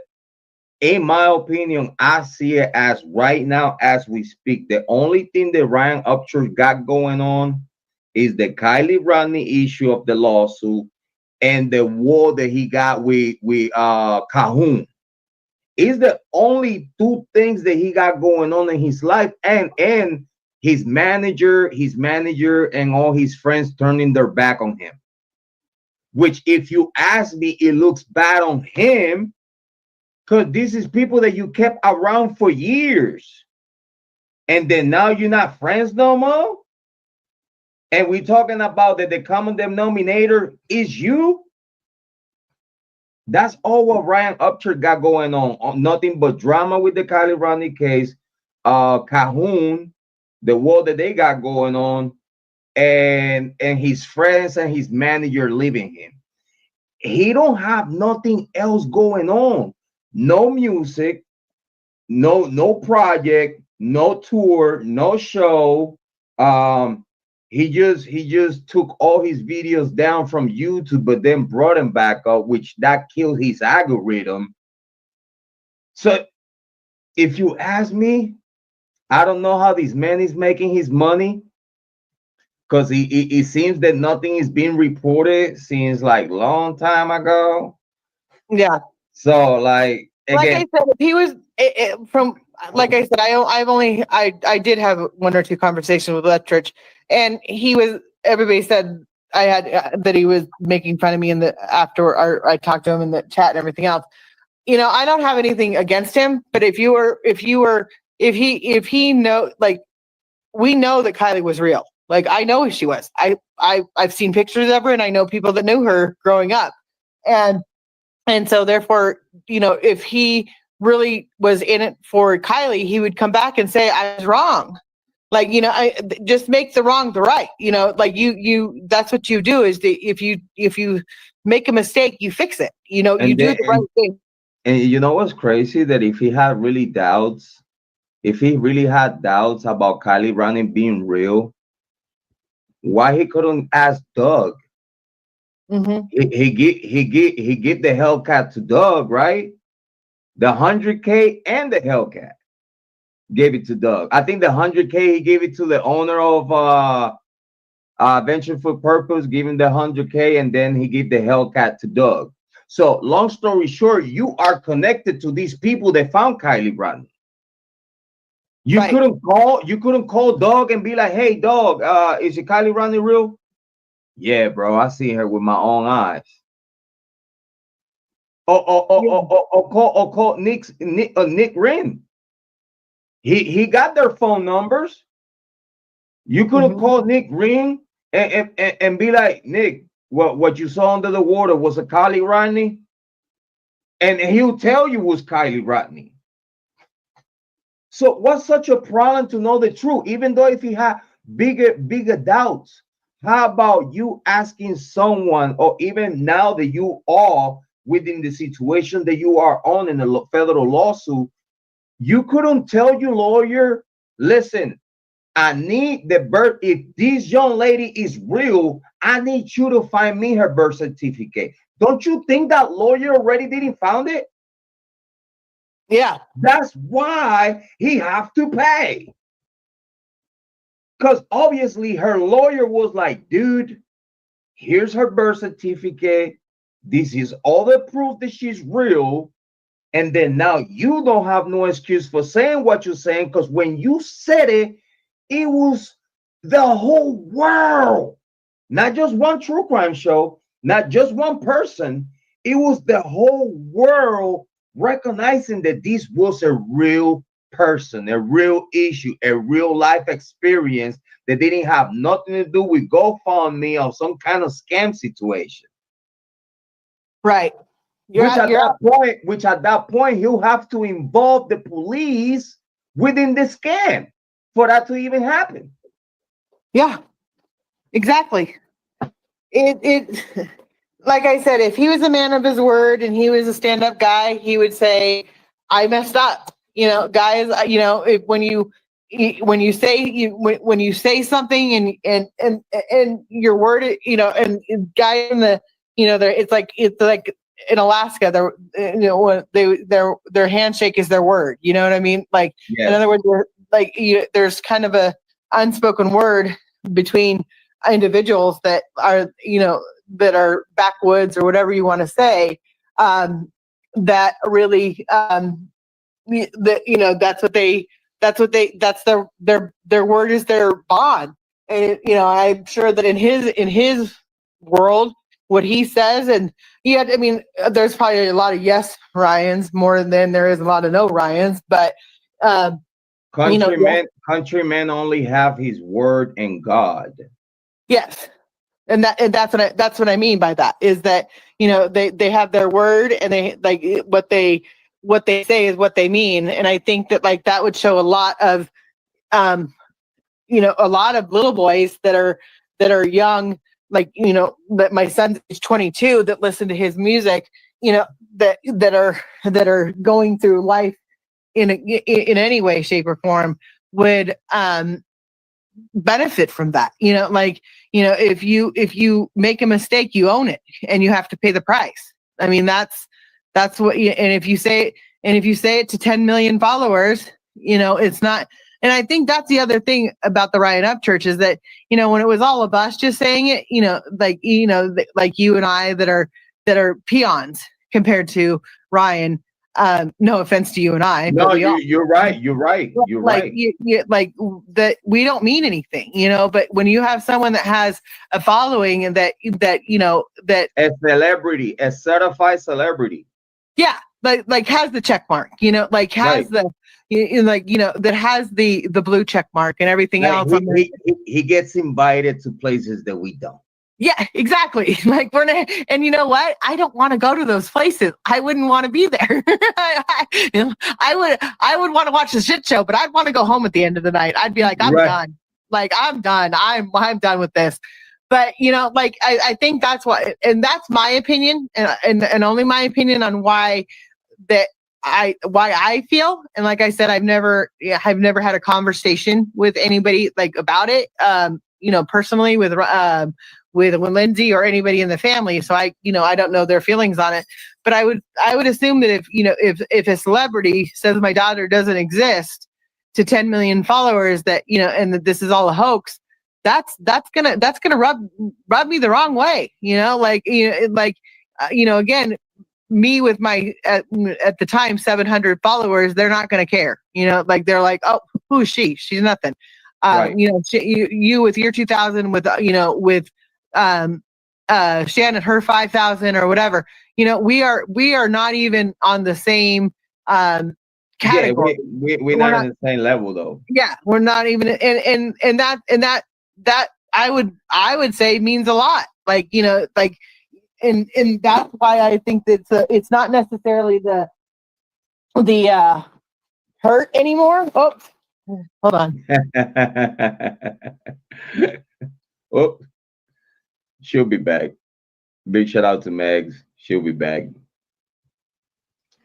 Big shout out to Sifa. Sifa, you could hit the link if you want, brother. You good, man. Welcome to the channel. We so much appreciate you, Sifa. Very much appreciate you, bud. Link. Bam, bam, bam, bam.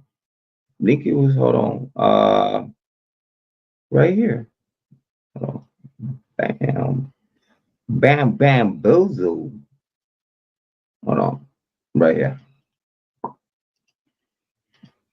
Boom. There you go. It should still be good though. That link should still be good. Let me know if that link doesn't work. But that link should still be good. That link should still be good. Big shout out to Amy Conway. Big shout out to Sifa. Big shout out to Jane. Jane went to sleepy time. Big shout out to Jane. We appreciate you so much. Thank you so much for coming by. I see you, Max, but you left again. I seen you. Big shout out to Megs. Listen, I'm so happy that Meghan is here having conversations with her. I haven't talked to Megs for so long though, and last time that we have a show on her channel, we had a great, amazing time. I was having a blast that day. Well, I picked up this little thing right here, and I hit my phone. Oh, such a cutie. That's Ginger. That's Ginger. I picked her up and I hit the phone. I hit the back button by accident or close. Thank you, Sifa. Always, anytime.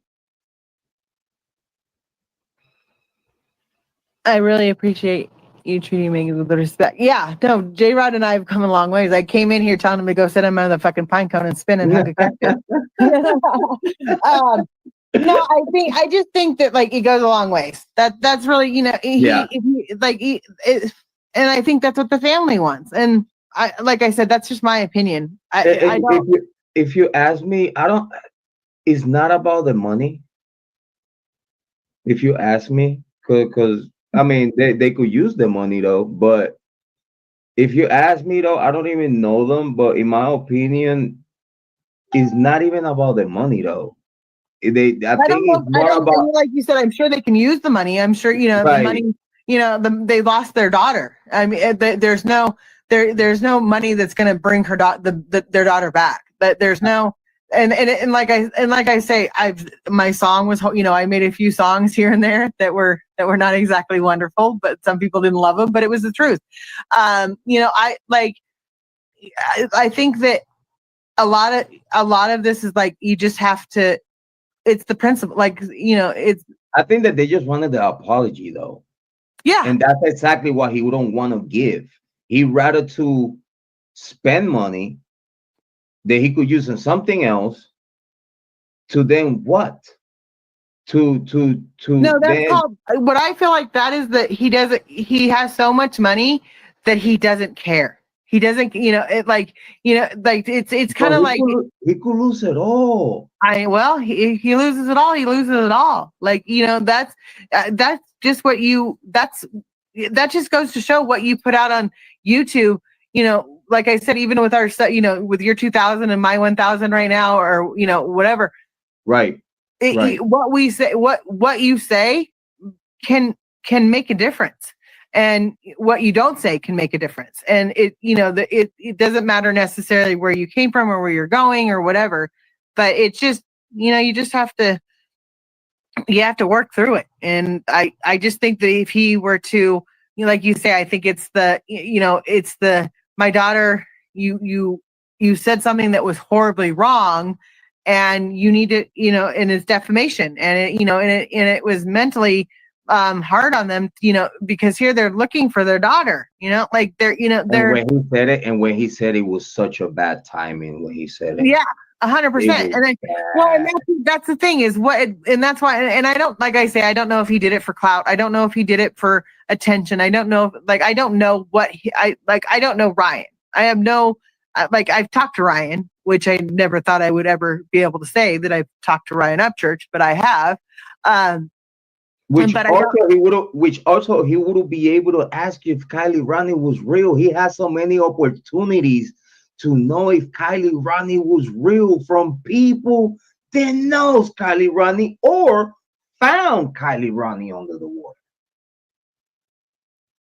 Yeah. It's sickening. There's no excuse. The whole thing, now that we know that it was an accident, and that, you know, some people still don't believe it was an accident, but, you know, that it is an accident, and Jrod has his own opinion. It's okay. Listen, I love you though. Yeah. And I know that some people have some people have a very big disagreement on it. However, I love when you tactically you just like, I gotta just throw it there. Just I know he's gonna catch it, but you know he loved me. You're not gonna say shit. I just think at some point in time, like you said earlier, at some point in time you have to get over it. You know, you're not gonna, it's not gonna change. There's nothing that's gonna, you know, like I said, Miss G can come down here and blow her little blowhorn, and she could put up her little sign, and she can dance around all that she fucking wants. But I guarantee you, she's going to be dancing alone, and she's not, you know, there's not going to, they're not going to go, just because you're saying this, ma'am, you know, because you think this, that, you know, that the other thing about this too, I mean, but there's a lot of things that had to be checked off. You know, it's not like it's like we were saying earlier. they're not giving you all the information. You know, like with the autopsy and everything else and all the blacked out stuff, there's things that I guarantee you in the Kylie case that none of us know. You know None what, of us. Max? I had to move on from this case because he was hurting my heart. Like it was, kind of like different that how affected you because the stress or whatnot. But I did found myself to a point that that one day that I realized that I was not happy having such a beautiful family, having a wife, having beautiful kids, and everything going right for me. I, I, I, I, it was one day I was not happy, and I was in a dark place.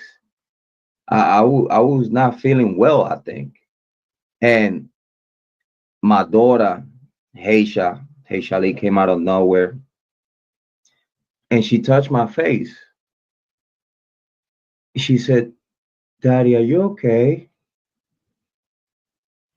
And I looked at her and I snapped, but in a good way, like I snap out of it. Mm-hmm.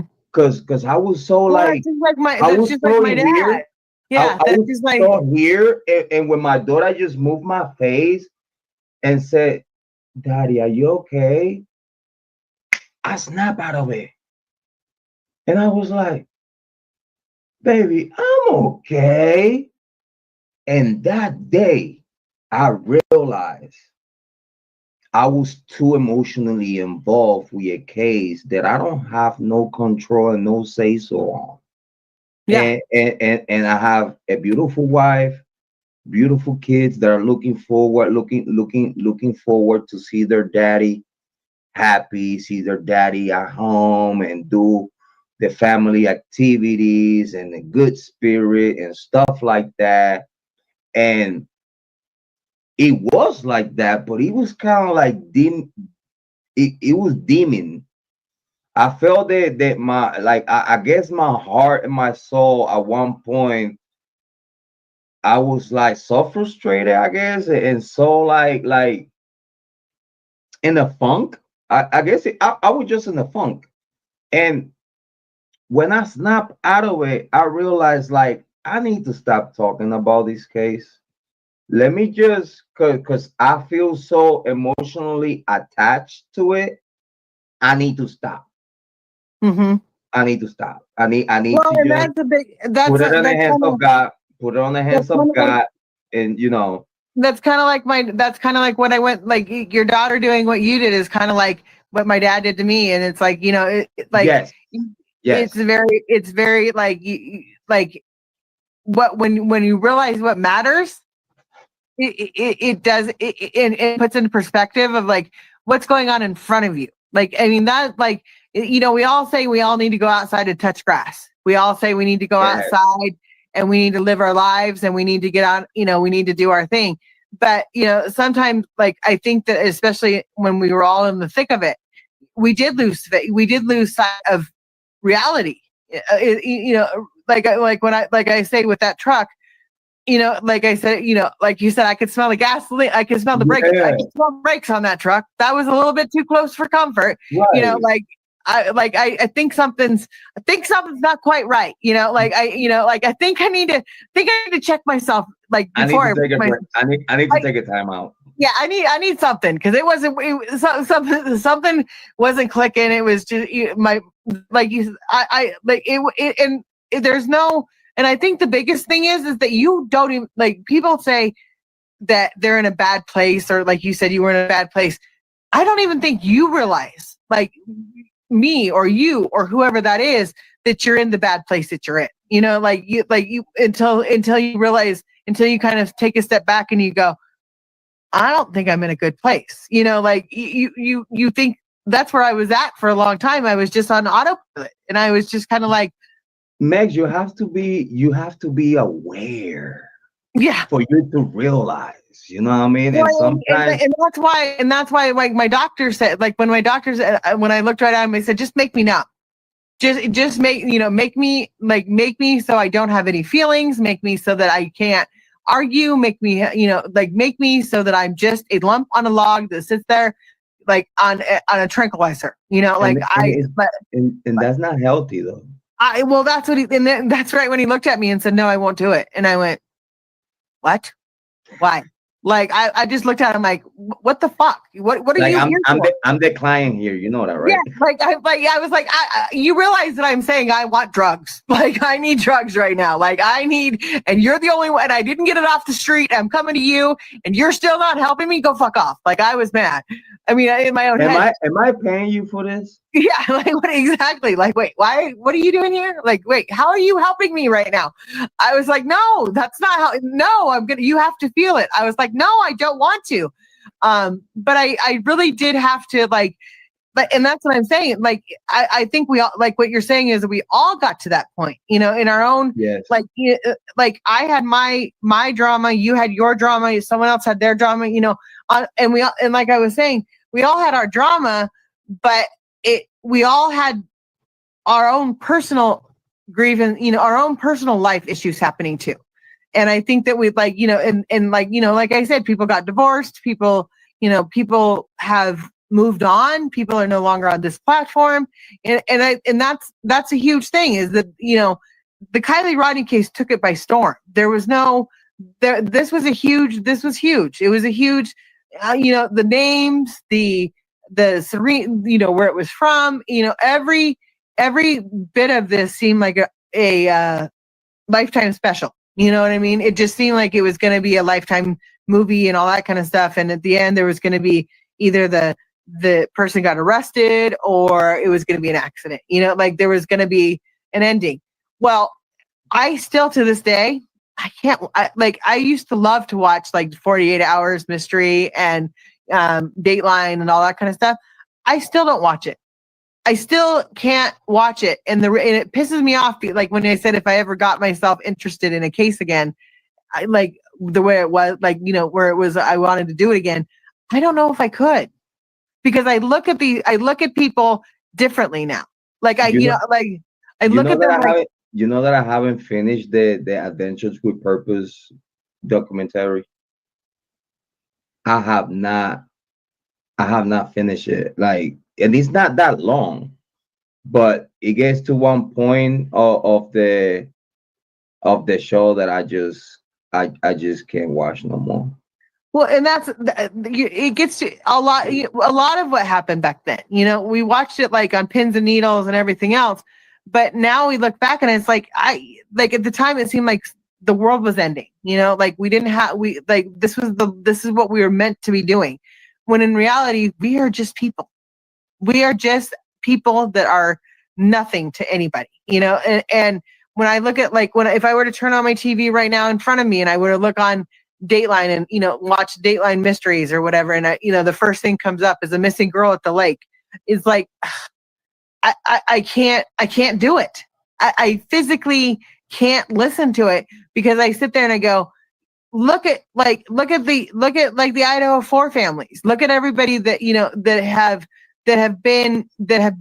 that are all walks of life, and that don't have, some people are made for TV, gorgeous, look gorgeous, and and have all the right and all the right makeups to have this thing happen.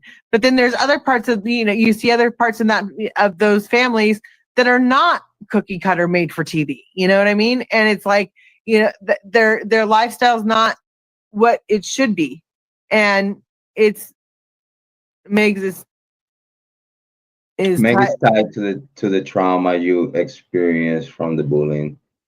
Yeah, like Sif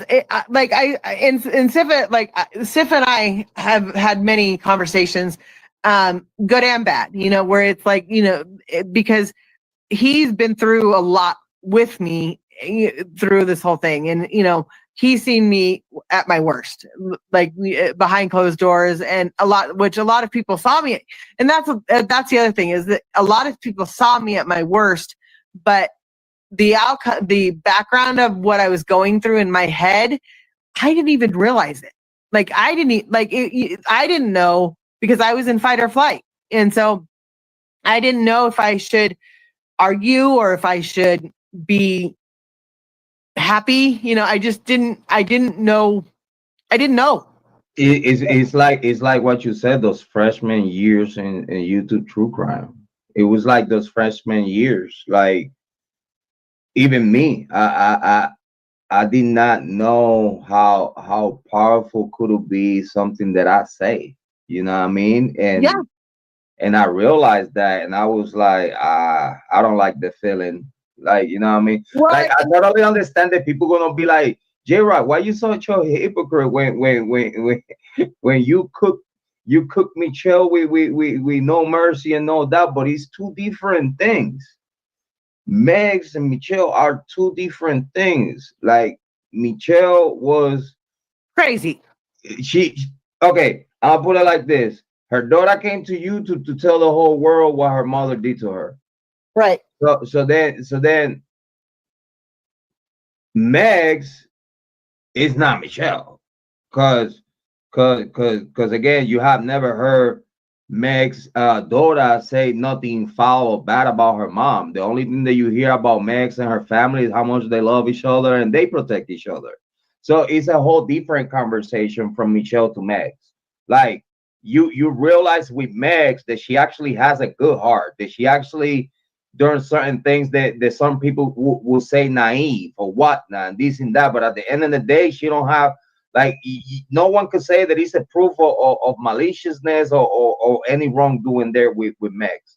So that's why with Megs, I take the stand like, yo, yeah, I fucked up at some point and I shouldn't done it and I should make it right. I should approach and I should try to make it better. And that's what it got me at this day today, being her friend, which I consider my friend. You know what I'm saying? And I take that like with the whole full sense of the word.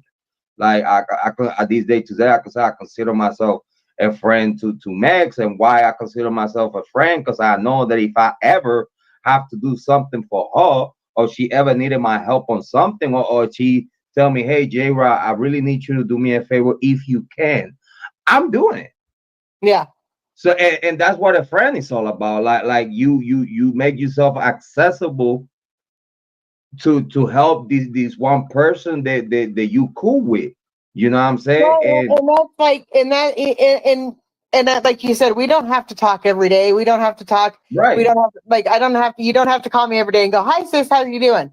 Like, that's not our friendship. And you and I both know And I that's not, have never been like that with none of my friends and none even family members. yeah. Well, and like that, well, you're right. Like you just, there's times where, like, if I called you up and said, Jrod, you have to take down that video, like this whole like this video. If I called you last night and said we have to take it down, you'd be like, I don't want to, but I would. But Yeah, I will. I will. like I would. I might have to do a little editing, but yeah, I Yeah, know what I gotta do.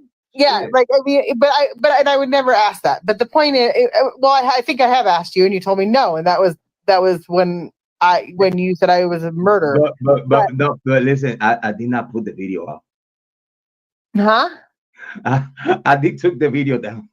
They took it down. It was on the old account. It was that. Yeah, Well, you know, it just let me have my excuses. I feel bad about it.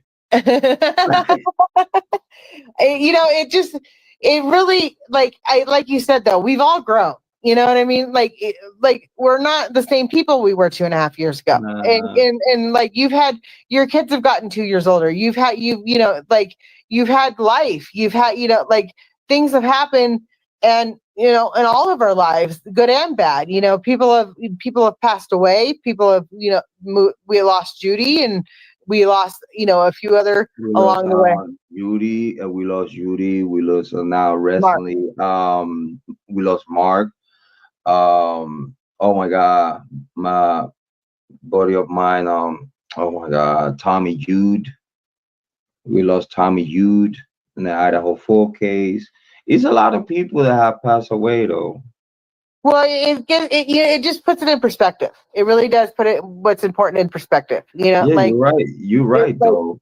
Like we what's important and where we're going. And I think that it's kind of like all of my friends, all of your friends, and all of our supporters, even if I don't talk, even if I'm not getting along with one person today, that doesn't mean that if I was down and out, that or she was down and out, or I was down and out, or he was down and out, or whoever it might be, that I wouldn't jump for, or that, or I wouldn't, I wouldn't automatically jump for that person and say, I'll take, like I always say, and you know what I mean, flip my switch, and I guarantee you, whoever I'm going after is not going to be, it's not going to have a pretty day. Right. Right. But the fact of the matter is, if I flip that switch and I go, and I start yelling and I start screaming and I start doing everything that I can go back to, that's not me anymore. Like it doesn't, it's not like when I've tried, and I blame it on the Adderall, and the Adderall is kind of my excuse for it. Like, like I say, I'm not that, I don't have that fight in me to keep moving, to have that fight in me anymore. I just don't have it. No. But you know what I think it might be though. Also, I think it's like you say, it grows old in you.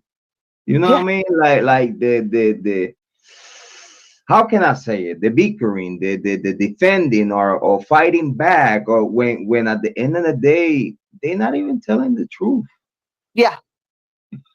It's like that's, I mean, that's it. You're exactly, like, at the end of the day, like, I know the truth, and that's why, like, and I can sit here and tell you, it's like these Christmas lights. I could say that they go in rainbow order or something like that, and you could be like, no, they don't, and I could be like, yeah, they do. We can sit here and argue for the next 2 hours on the Christmas lights, but at the end of the day, it don't matter.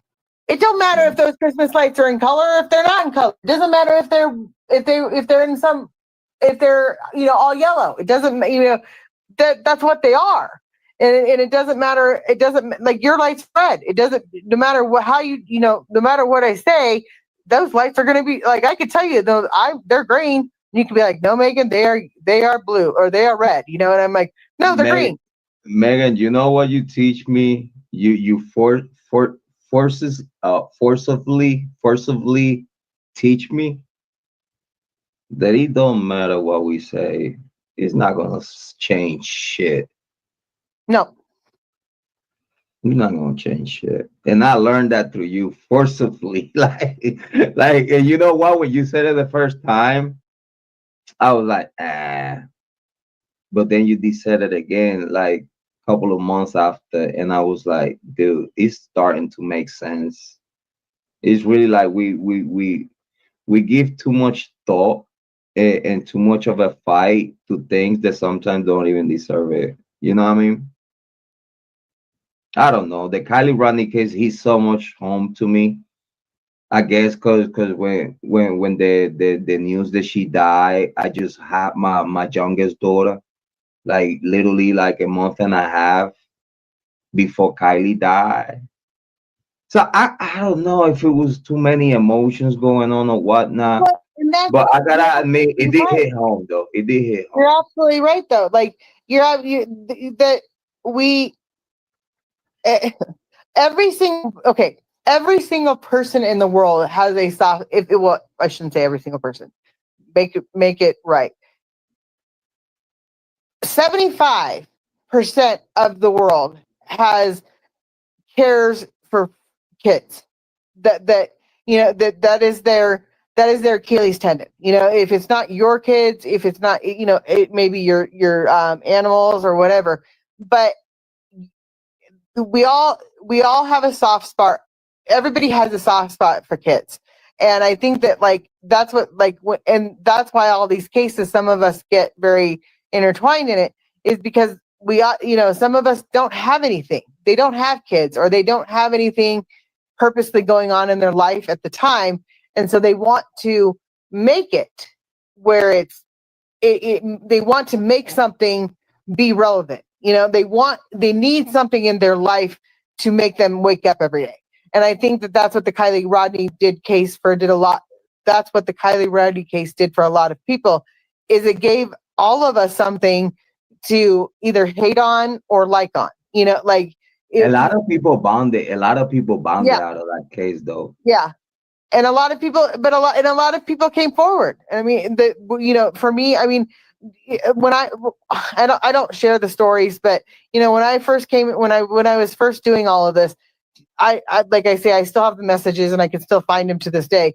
But do you know how many people reached out to me telling me their testimonies of their kids that went through rehab or went through their, they went through their dark times, or they went, that thank you very much for standing up for the kids, because I wish that someone would have stood up for my kid during this time when I couldn't stand up for my kid because I didn't have the strength to do so.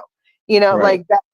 There's a lot of people that were in that that were saying these things to me, and just hearing like things that like no one else ever knew that I heard. I had people that were coming to me saying, I mean, everybody hated when I fell asleep on my my live and I was snoring all the time. But I had one guy message me and go, my wife died 2 months ago, and I found your channel and I listen to you snore at night because it makes me think of my wife laying next to me, and that's how she used to snore. And I went, really? But it's comfort. Like I was like, okay, that's weird, but I guess it's comforting. Yeah, for some people that are gonna be so weird out of nowhere like that, but some people will make sense though. What I mean? That's what I get what he like. The comfort. Of he was like, he's like, I was in the KIELY Rodney stream and I was like missing my wife one day, and I turned into your and I heard you snoring, and I went, oh, it's my wife, and he fell asleep listening to me snore.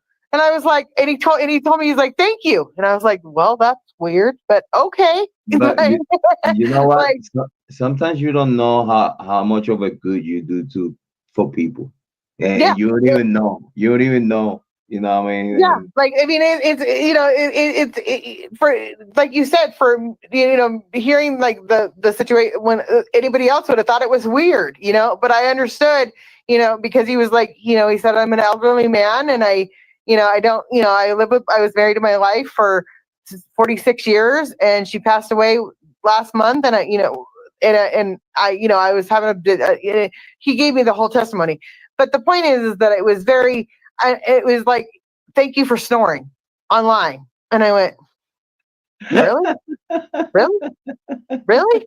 You're welcome. Like, I was like, I didn't know that I did any. I just fell asleep, and I'm overweight, so I snore. But hey, we got the Cash App Meghan 47. I think that's what it is. I think no, it's Meghan 440. 440. You're telling like, listen, you should hit me with the cash. No, I never heard from him again. I never heard from him again. I never heard from him again. But the point is that. I like, you never know. You never know and when you said that we're never going to change anything, you never know what you are changing. You never, like, the good and the bad. Like somebody for whatever reason. But what I mean with that was like about the case. I needed. I needed, like, and I did learn that from you, because I was like, you know what, though, it makes sense, because it's like, dude, like, okay, we could think whatever we think, and whatever investigation, and I know what I know, whatever. All that shit is irrelevant at the end of the day, because again, at the end of the day, it's really nothing that I could do besides talking about it. And then when I see that talking about it is affecting my own personal life, I need to leave it alone. And that's exactly what I did. Like I saw myself crying. It was like a year ago when it was my last KIELY Rodney live stream with Maritza. It was me, Maritza, and Speak by Holden. And I was crying. I was drinking my tears, my tears, and then when I rewatched it, I was like, yeah, I need to stop. And I haven't, like, now, and it's because he's the well, you realize, and like the end of 2025, and well, you also realize, like you said earlier, you realize that they're people, that we are people, and that, like, we're not just actors on a TV. We're not just actors. We're not just AI. We're not just people. And like you say, like what you were saying earlier, is that and that's why I have such a hard time watching the, like, Dateline and everything else, is because I know what those people go through. I know what, like they're showing the good side. They're only showing the good side on Dateline. Like they're saying this is what happened. But how many of those people, that are coming forward are being chastised? How many of those, like when they're too afraid to show their face?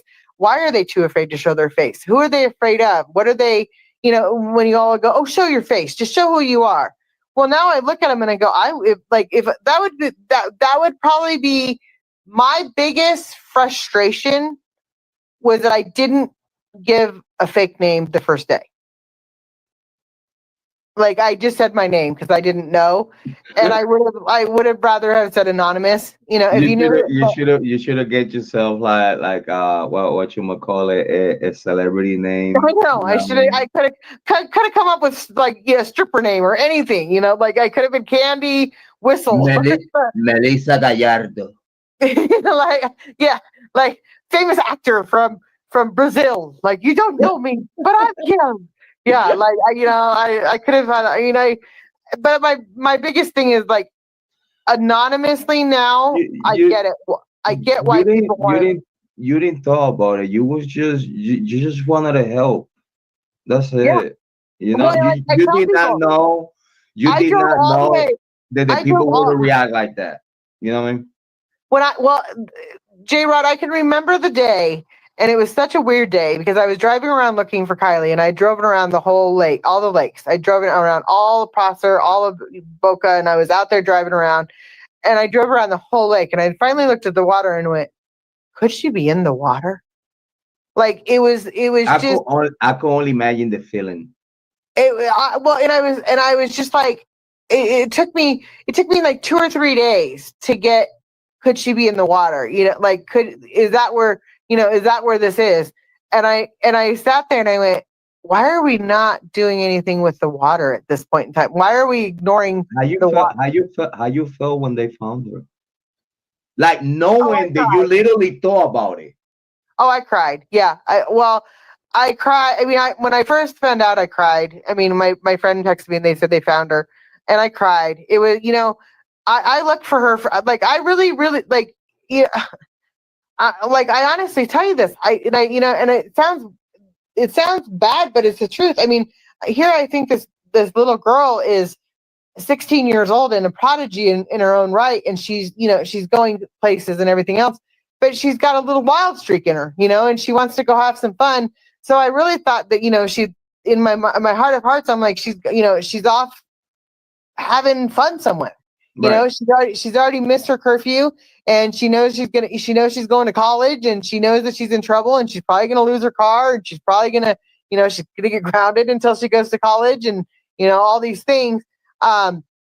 Whatever, all those things. And I find like when I like looked at the water that day, and I went, could she be in the water? And it was obviously it was like 3 days into the looking, or 4 or 5 days of me looking for Kylie, maybe a week.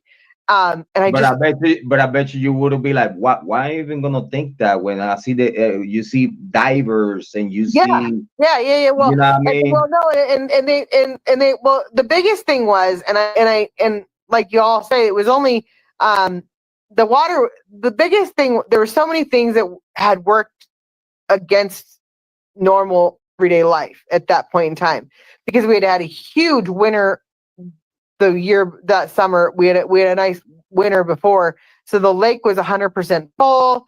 It was, all of the, everything was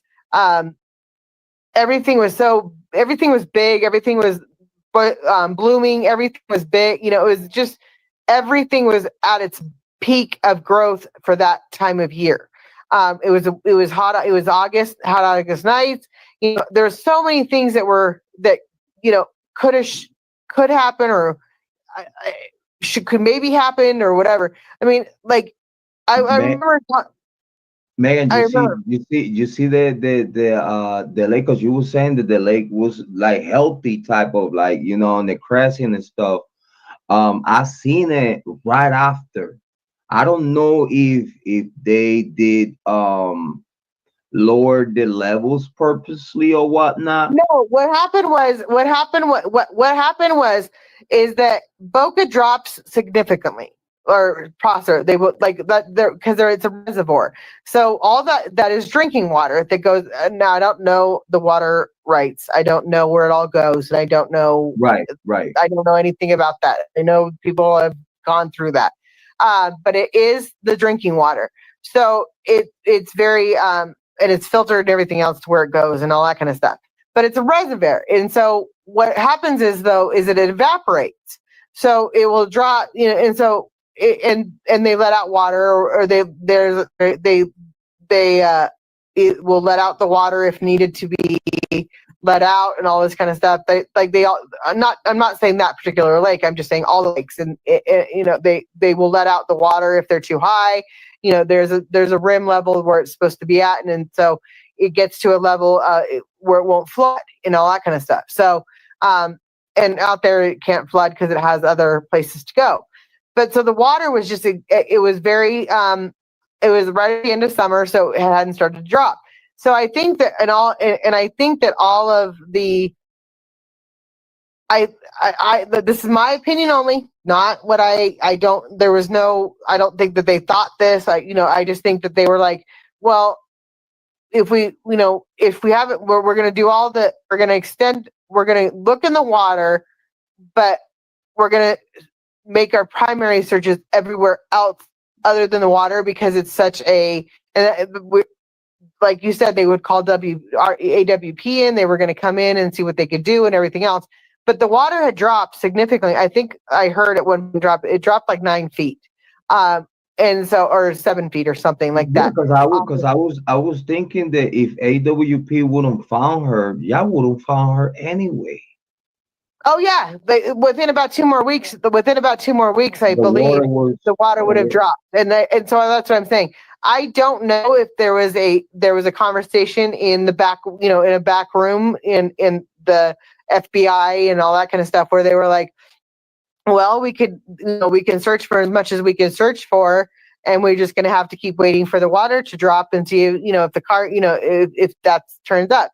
I don't think that like I said, there were so many things that Truckee itself was not prepared for in this case. Like it's, especially in the body of waters that we have around here.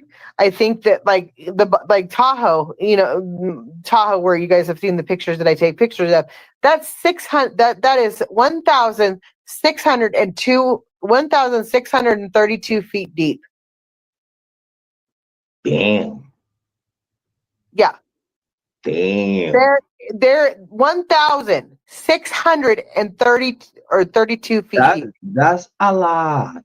Yeah. That's a lot. Because 100, I have rappel from 100 feet. Yeah. So yeah, yeah, that's a lot. That's a lot. Yeah. Damn. And that's why there's an elephant there's an elephant that has been in Lake Tahoe that is mummified, that is 1,600 feet down. Ellie the elephant. Look it up. You can look it up right now. Go ahead, look it up. Talk to me. What's the name? Ellie the elephant in Lake Tahoe.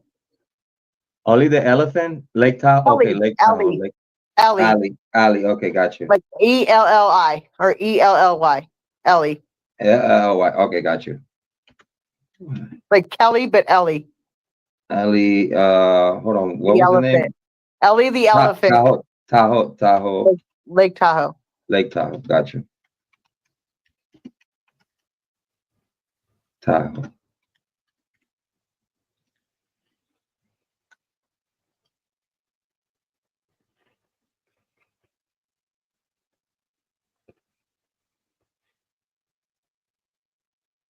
Hold on.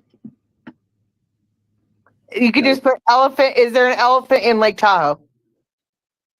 Okay, yeah, got you. Lake Tahoe elephant. Why? That's what I'm going to put.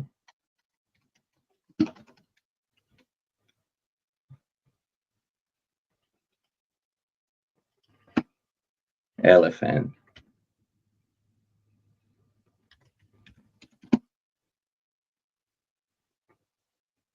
Oh my God, hold on. We're live right now. Hold on. And I heard about Lake Tahoe having what you might call it oh my God that it has frozen people on the bottom. Yep. It's true. It's true. Uh-huh. Oh my God. So those stories are truth. I'm over here like I feel like in Discovery Channel right now. Like I'm over here like, are you serious? Like, dude, that man. So it's a man. So that means that Lake Tahoe has so many stories. Yeah. Like history and okay, the elephant.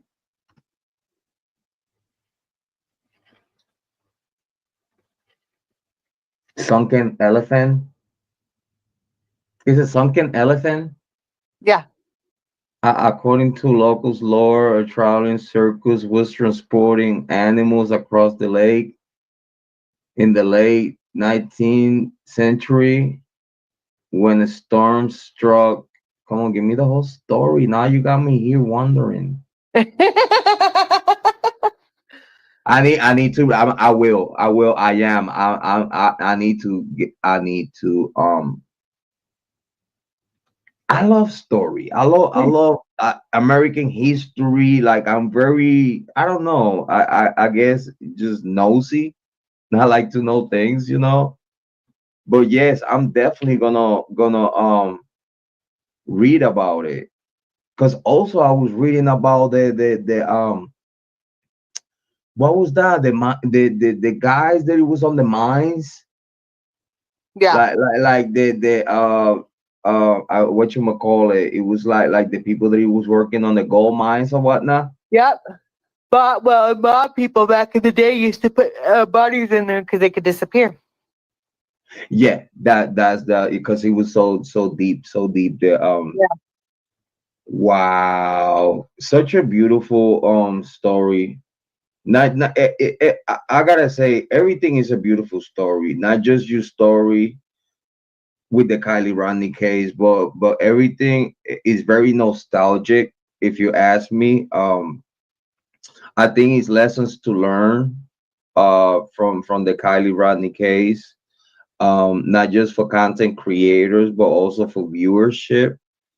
Um, I did learn my lessons far as content creator.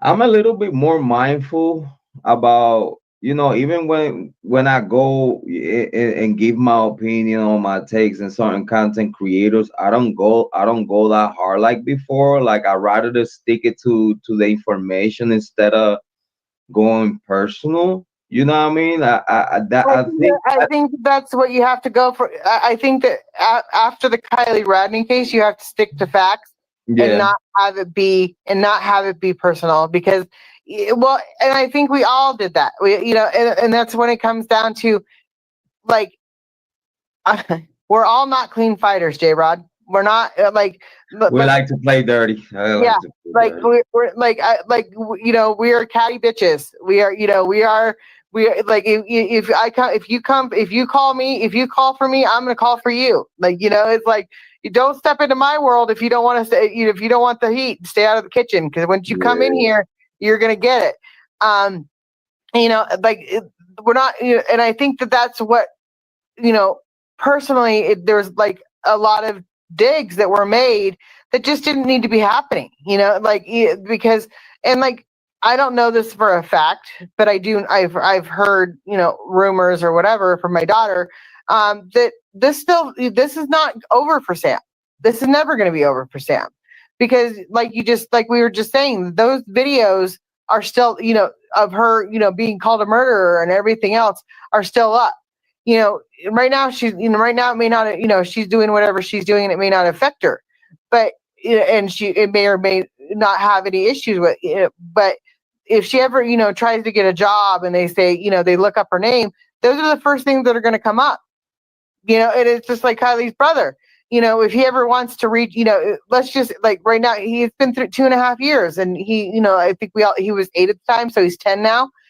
Like eventually he's going to look up, if he, or if he chooses to, he's going to get on and he's going to look up, all of the bad things that happened after my sister died and everything else, and what happened, all this kind of stuff, and what all the rumors and everything else. He's going to look it up at some point in time. And he's going to try to see if whatever all the people was talking about was true, and all this other shit. So it'll affect him. Yes. And if you ask me though, Sammy, I think that Sammy, in my personal opinion, she's very strong. And when I mean strong, is alpha. Definitely. Alpha female strong. You know what I mean? That's what I see. No, she's okay. I mean, she's okay. I don't talk to her, but I know my daughter talks to her regularly.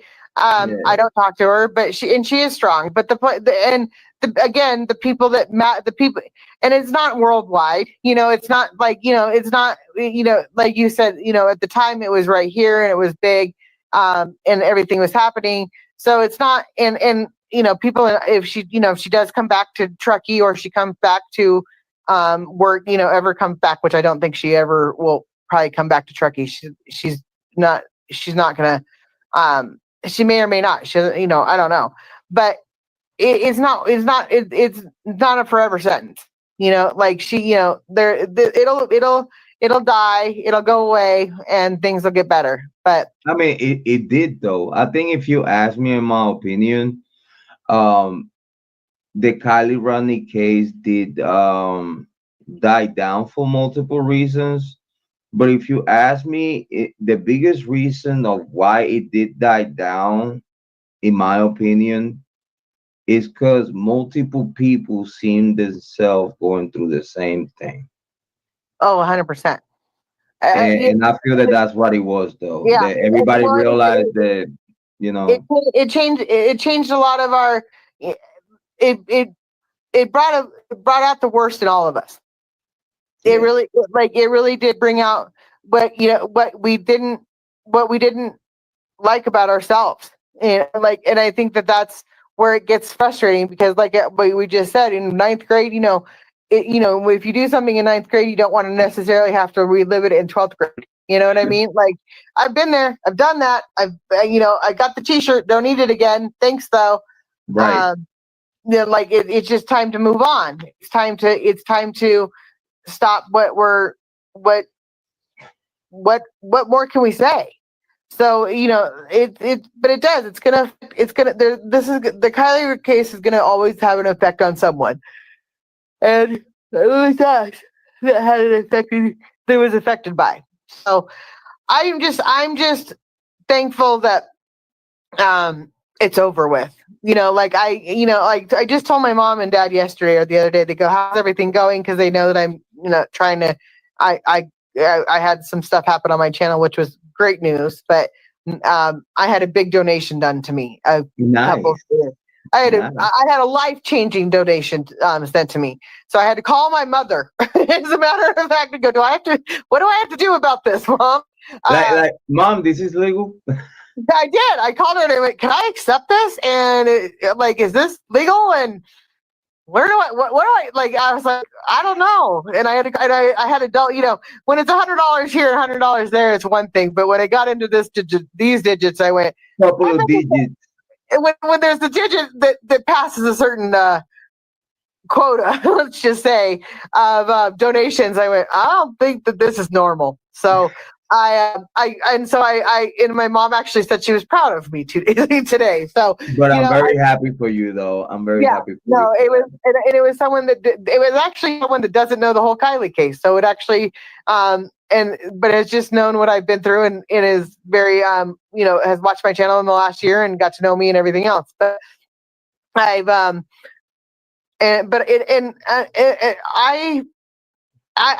finally finding my own 2 feet again. And I'm finally like, it's a really amazing when you realize, like you said with your daughter, I'm okay. I'm fine. Like I'm fine. Like like all of a sudden it makes sense. You go, I'm okay. Like Yeah. like you, and you laugh, and it's like you just Yeah. kind of go, what was I, like you say, you snap out of it. It's like it's like with it's the same thing that your daughter did to you is what my dad did to me in a different way, but the same, looked right into your eyes and said, like, I know the truth. And I don't care what anybody else says. And that's pretty much what she said to you, is that, Daddy, Yep. I know you, and this isn't you. Fix it. Touche. Like, like, this is not you, and you need to fix it. You're the only one that can. And you went, and you did. You changed your perspective. And for me, it was a change of, I don't care. Like, like it really, and everybody else said to me, like you probably, Stiffa, like many hundreds of people said, why do you care?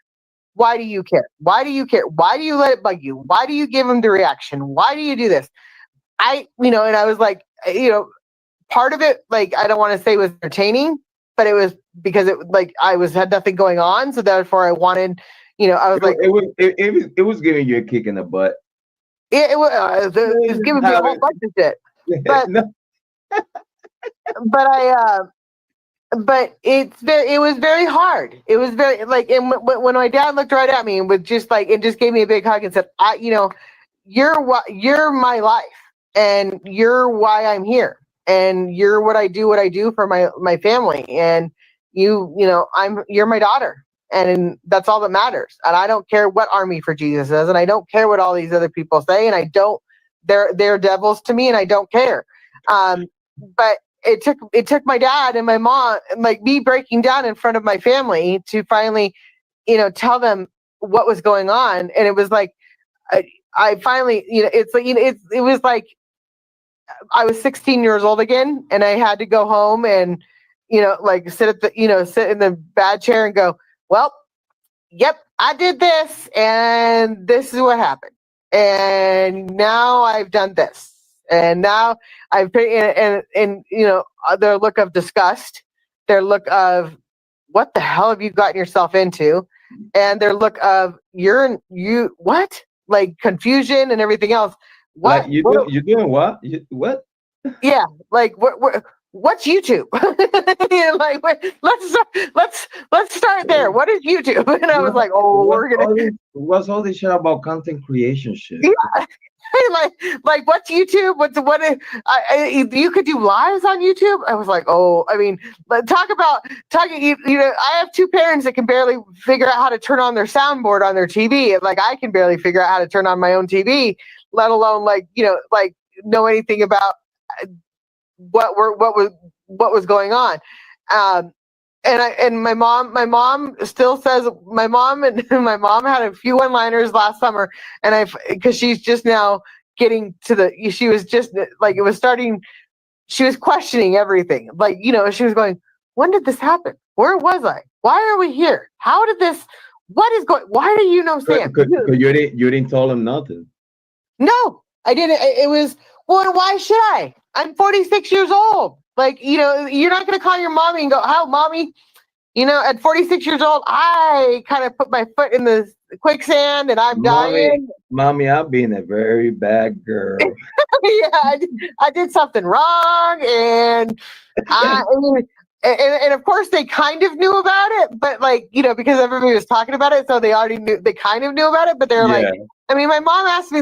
This is what my mom, Daisy and I were standing next to each other, and she goes, "Whose friend is Sam? Why does everybody say Meg Sam?" And she goes, and my daughter goes, "It's my Sam. It's not Meg Sam. She's my friend. Shut the fuck up, Mom." And I was like, I didn't say it. You got me over here crying. She said it. I didn't say it. She said it. And she's like, and so I finally went, "Mom, are we going to bring this up for the next 3 days? These are hot topics. We don't want to talk about them. Let's move on." And she goes, and I went, "Shut up. Just let it go." So it was, it was a lot of frustration. And it, there's still, and it's, but I did just say, I'm happy now. I finally have gotten to a point on YouTube where I can go live and I don't have all the Kylie haters come in. They pretty much leave me alone. I don't know where, I don't know if they've got different channels, but I know that, A for J's main channel is gone. I'm like, that was the one that I don't know where she is now, but she doesn't have, wherever she's at, I'm good. Stay away from me. I'm sure on her own. If she has a new channel, I'm sure she's put up all the same stuff and everything else. But I don't know what's there, and I don't care. I gotta say, Megan, I gotta say, we all have witnessed what you have gone through, and we commend you for being strong, and we also commend you for this day today have a better experience and within YouTube and whatnot. And also, before we about to be in 5 hours now live stream. Before we close, if we could have like a very last question from Jane. It says, question, Max, what do you think about the fire cam video?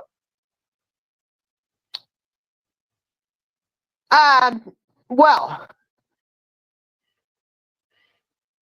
I think the fire cam video is absolutely 100% truthful. I think that it, how I look at that fire cam video is that you're watching someone die every single time you watch that video. Yes, and I totally agree with you with that take. That is what, no matter how many times, no matter how you cookie cut it, no matter what you want to say, someone dies every time. Like someone was in that car that went in the water. At the end of the day, you are watching someone's death. And you know what's crazy though? Like, if you ask me though, that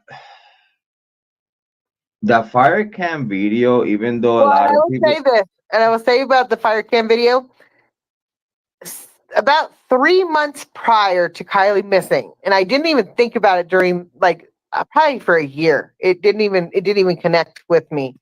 That they had put out something that they were going to be moving one of the fire cam videos to the west to Boca because of fire on that side, because we had the Kohberger fire. So they were worried about it coming over, and they were watching, and so they were moving fire cam videos around. So that's why that's why the cam was pointed in that direction. They had actually said there was it went out on Facebook. I don't know where it is now. But it came up saying we are moving fire cam videos, and so for people that are looking at the fire cam, if it's changed, it's because of the fires or the rain. There was something that was happening that they had to move the camera. I don't remember what it was. Yes, I think you're right. It was whatever it was a fire around that time. Yeah, if I'm not mistaken. We had a whole bunch of fires during that time. Yeah, and so they were worried. They were worried about it, and so they were moving cameras around to keep an eye on all the dryness and everything else, and for people that were in the woods with wildfires, like at the campsites and all that kind of stuff. So no, my biggest thing about the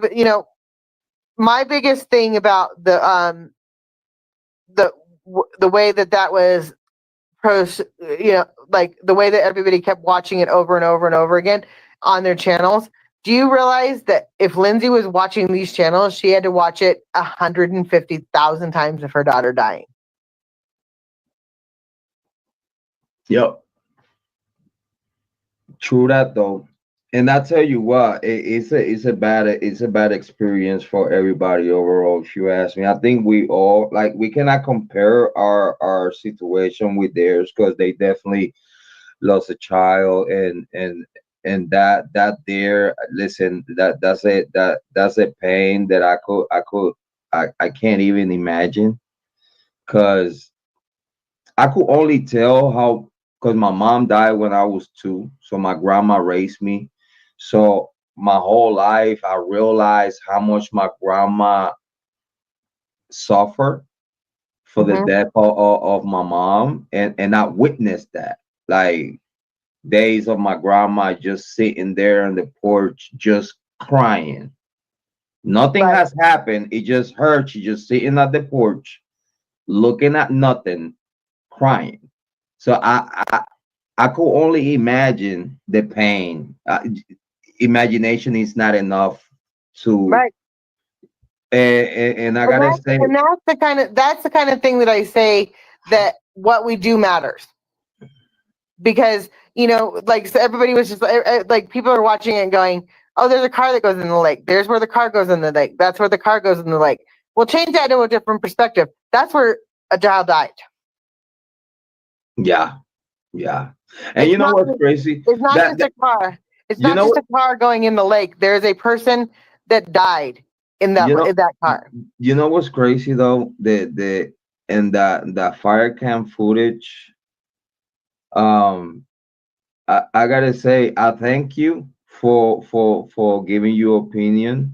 That you trust and believe that the footage is real, and I really thank you for that, because it was a lot of people they was putting in doubts about the reality of that video, which I totally understand. That I think me and you witness other content creators playing with the footage. You know what I mean? Try to like, I have one picture of a creator that I will never get it out of my head, and it was where this person put a tow truck and put Kylie's car at the end of a tow truck, hanging out with Kylie sitting in the car with the door open, and then pulling it out of the water and saying, "Look, there's this is Kylie's, where this is what they could have done is just pulled it out with a tow truck and had it hanging." And I went, "What? Like, why? Like, why? it was no need for all that shit. You know what I mean? Like, It just, like, I mean, it was on a map. Like, they put it on a map, and someone had to make the car, like, with Kylie in it, with the doors open, so they could see that Kylie laying in the car dead." that's so wrong. It's certain things that you people shouldn't do in And true I will crime. never, like, I'm sorry, I don't care. I don't care who the fuck you are. I don't care who. I don't care. I don't care if you're Donald Trump himself. If your daughter died in a lake and you're seeing someone, you come, like, you come on YouTube and you're wanting to watch um, cake videos, and you're scrolling through a live and you see your daughter being made fun of by hanging out, by being at the back fun, by being, or not even being made fun of. I don't think they were trying to make fun of them, but that image, it's never going to leave you.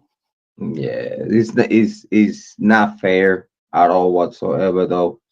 I can only imagine, even though the conversations that is being have about, Lindsay and whatever, I gotta tell you, the pain that they went through as parents is, man, it's tough. It's tough. That's why I think I did change my ways in the way I do true crime and stuff like that, because um it's certain feelings in my heart that I will never want to feel again. A It's hundred just percent. there's some feelings in my heart that I just rather to not That's even how I feel about the trigger switch feel. and me. Like, You know what I mean? that's how I feel about my trigger.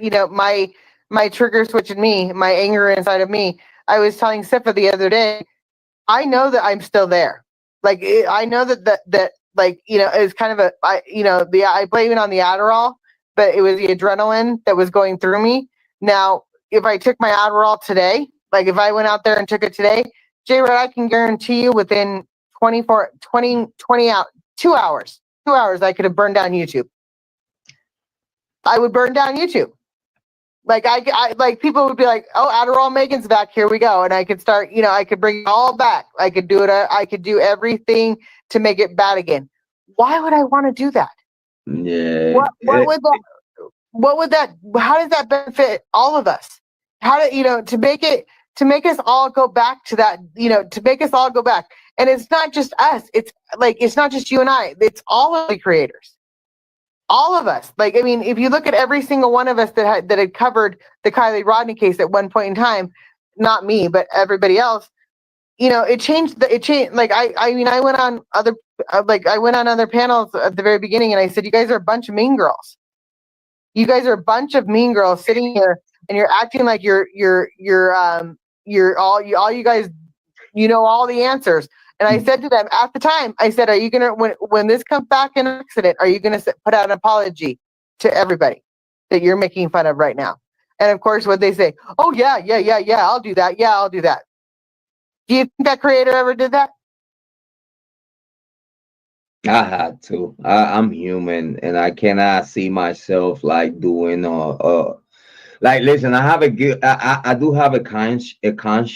You know what I mean? And I do Yeah. actually, even though it doesn't look like, I do have a good heart. Like I do, and I Well, mean that from the bottom of my heart. and I think that like we all get like we all get in a rut at times, where it's like, and the mom mentality, it without even meaning to be a mom mentality, if you're like, oh, it's like everybody's going this direction. You don't want to be the only one going the other direction. You want to go the same direction as everybody else. You may have a different. It's just like voting. It's just like everything else. You may think this, but in reality, you're doing something different. Yeah. Like you're, like someone could say, did you, they could be. I'll use Trump as an example. This person could say, I voted for Trump to your face, but in reality, they didn't. But they're going to tell you that they did. Right. And they're never, and they're going to be because the mob mentality. If everybody's a Trump supporter, do you really think that person that's like you and I that are peons, and we're the only two people in a group where we're going to be like, yes, we were Biden. We're going to be very, very happy that we're going to get killed right now. I mean, I did not vote for Biden. I voted for Trump. But the point is that, you go with the mob mentality, and it's very frustrating. And that's what we all did. And that's why I cloned the. That's where Jrod goes sit on a pine cone and hug a fucking cactus came from. But I tell you what, I'm very happy that we end up being good buddies, and I really mean it. I gotta say, I thank you for being here with us today. Because I tell you what, though, thank you for coming, because I think that you really made it better to the point, because I already felt myself. I was like, dude, I'm gonna get emotional. I know I'm gonna start crying and da da da da da. You came in, you shine bright the live stream, laugh, giggle, while talking things that are relevant. They, in my opinion, are relevant in the KIELY Rodney case. We had a giggle through the whole thing, and for me that means so much, because I thought that today in this live stream I was about to be all like crying and shit and whatnot, and I definitely thank you for making it all better. I don't know what I saw Jrod, and I come in here like I really, as much as I don't try, like, I'm trying. I get stuck in Discord. I get stuck in Discord where I love my friends and I just hang out with my friends and I don't really get out of Discord. But I'm trying to travel a little bit and get to get back into a little bit of, I'm back, but I'm not back. I don't want to be back in that aspect. I'm not ever going to be back. I gotta tell you, I have many other topics coming through. I'm talking about true crime, but also I really wanna be Versace. I wanna do different things. I wanna like talk about different topics. Probably it's gonna be a day that I talk about relationships, or I talk about family, or this and that. I want to just make sure that I leave a door, or a open door policy for you. You more than welcome here. Mi casa es su casa. Same for my channel. You know that here. Listen, mi casa es su casa. That's all I gotta say. You're more than welcome to come and hang out with us and kick it. Um, Again, we would love to hear more about you. But again, Well, we totally respect you. We it'll be totally respect interesting. your privacy. Well, but the other thing is too, and I think that everybody will agree with this, is that you and I don't always agree, and so therefore That that's the that's good why part. that's the best part is that if I, and I'll be the first person to say no, no, no, no, no, J Rod, no, no, no, no, no. why why do you have to think about it that way? I mean, I like and I don't mean that conceited in any way, shape, or form, but I just mean that I'm the other side, But it's like, true. It's true. yeah, like It's I'm the true. other side of if every like I said, would I do it all over again? As much as I say no, I probably would do it all over. You will. You will. You I you hope I to think God. I hope to God it never happens. I don't want to be involved. Like, and I honestly think that if it ever did happen again, I would be like, I don't know. I like if it came across. Well, you know what? It will never happen to me in the same aspect again because my kids are out of high school, and that's really what this was about. Is that my kids were? It was right after COVID. It was right after everything else, and we just it was like we were all sitting at home and everything else, and we were just getting back to normalcy. And this kind of all fell in my lap, and I just was like, I didn't like how they were. I didn't like how some people were treating the kids. And like you said, if you don't know, don't accuse. right. And I gotta say that with that, I think we're gonna close today's live stream. We have Kentucky Sweetness. Here she said, "Hello, your live popped up on my timeline. Uh, your headline, your headline. Do you see Ryan posted 4 hours of the position? Yeah, and you know what's crazy? That even though he posted 4 hours of the position, his lawyer told him that you better pay. Yeah, right. Ryan keep saying like, man, I have a deposition, and I'm like, dude, it don't matter if you have 4 hours of a deposition, don't mean shit. You know what it means? It means that your lawyer that you pay $1 million to is telling you that you must pay or you're gonna lose it all. And he's so arrogant that he's just gonna be like, nah, fuck it. I wanna go to trial to see if I really gonna lose it all. Anyway, I didn't do nothing to have whatever I got. So yeah, big shout out to Kentucky Sugar Plum. Big shout out to you. But I gotta say thank you so much, Megan. I appreciate you though. Thank you for being Uh, here. Listen, please make sure that whenever you got time, come and see me. We have great conversations. I'll come to your channel whenever you like. You know, I'm subscribed and whatnot. But I gotta thank you for being here tonight with us. And I well, want you're to leave very, very welcome. I And want to leave the door open. I know I always come in and take over, but you could do another one tomorrow or whatever. But I was, Hey, I, I was- wouldn't mind. I was awake and I was like, let's do this because I usually fall asleep by this time. So I'm where I as Sifa says, time to come home. And Megan, I hope you know that we really appreciate you in this channel, and please feel free to come back and have great conversations with I us. will. Okay? All right. So, guys, let's give a round of applause to Megan. Bye, guys. We appreciate you, Megan. Thank you so much for everything. We love you.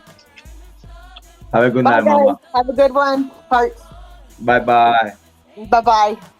So, guys, big shout out to Megan. Thank you so much for her coming and spend time with us, talk about the KIELY Rodney case, and talk about a little bit because we really didn't talk much about um the Ryan Upchurch situation. We did. We give ya our opinions to it, but this live stream it was more dedicated to KIELY Rodney, and we really thanks um Megan for coming and having great conversations with us. We really appreciate Megan for everything that she does for us in this channel. Thank you very much. And I gotta appreciate Amy Conway. I gotta appreciate Kentucky Sweetness. I gotta appreciate Jane. I gotta appreciate Meghan, Sifa. I gotta appreciate everyone that he came and say hi to the live stream. We very so much appreciate it. We thank you, all of you, and please make sure to come back to the next live stream soon. And please let me not finish without telling you, believe in yourself because I believe in you. If I did it, you could do it too. I ain't nothing special. I believe that you're gonna take the best decisions in your life for yourself and for everyone around you. Love yourself and take care of yourself so you'll be able to love and take care of others. As always, your favorite brother, your mother's favorite son, the black sheep, Jrod Point. I appreciate you for being here for the past 5 hours. And it felt good to come back and talk about the KIELY Rodney case. It felt good though. Rest in peace, KIELY Rodney. Love ya.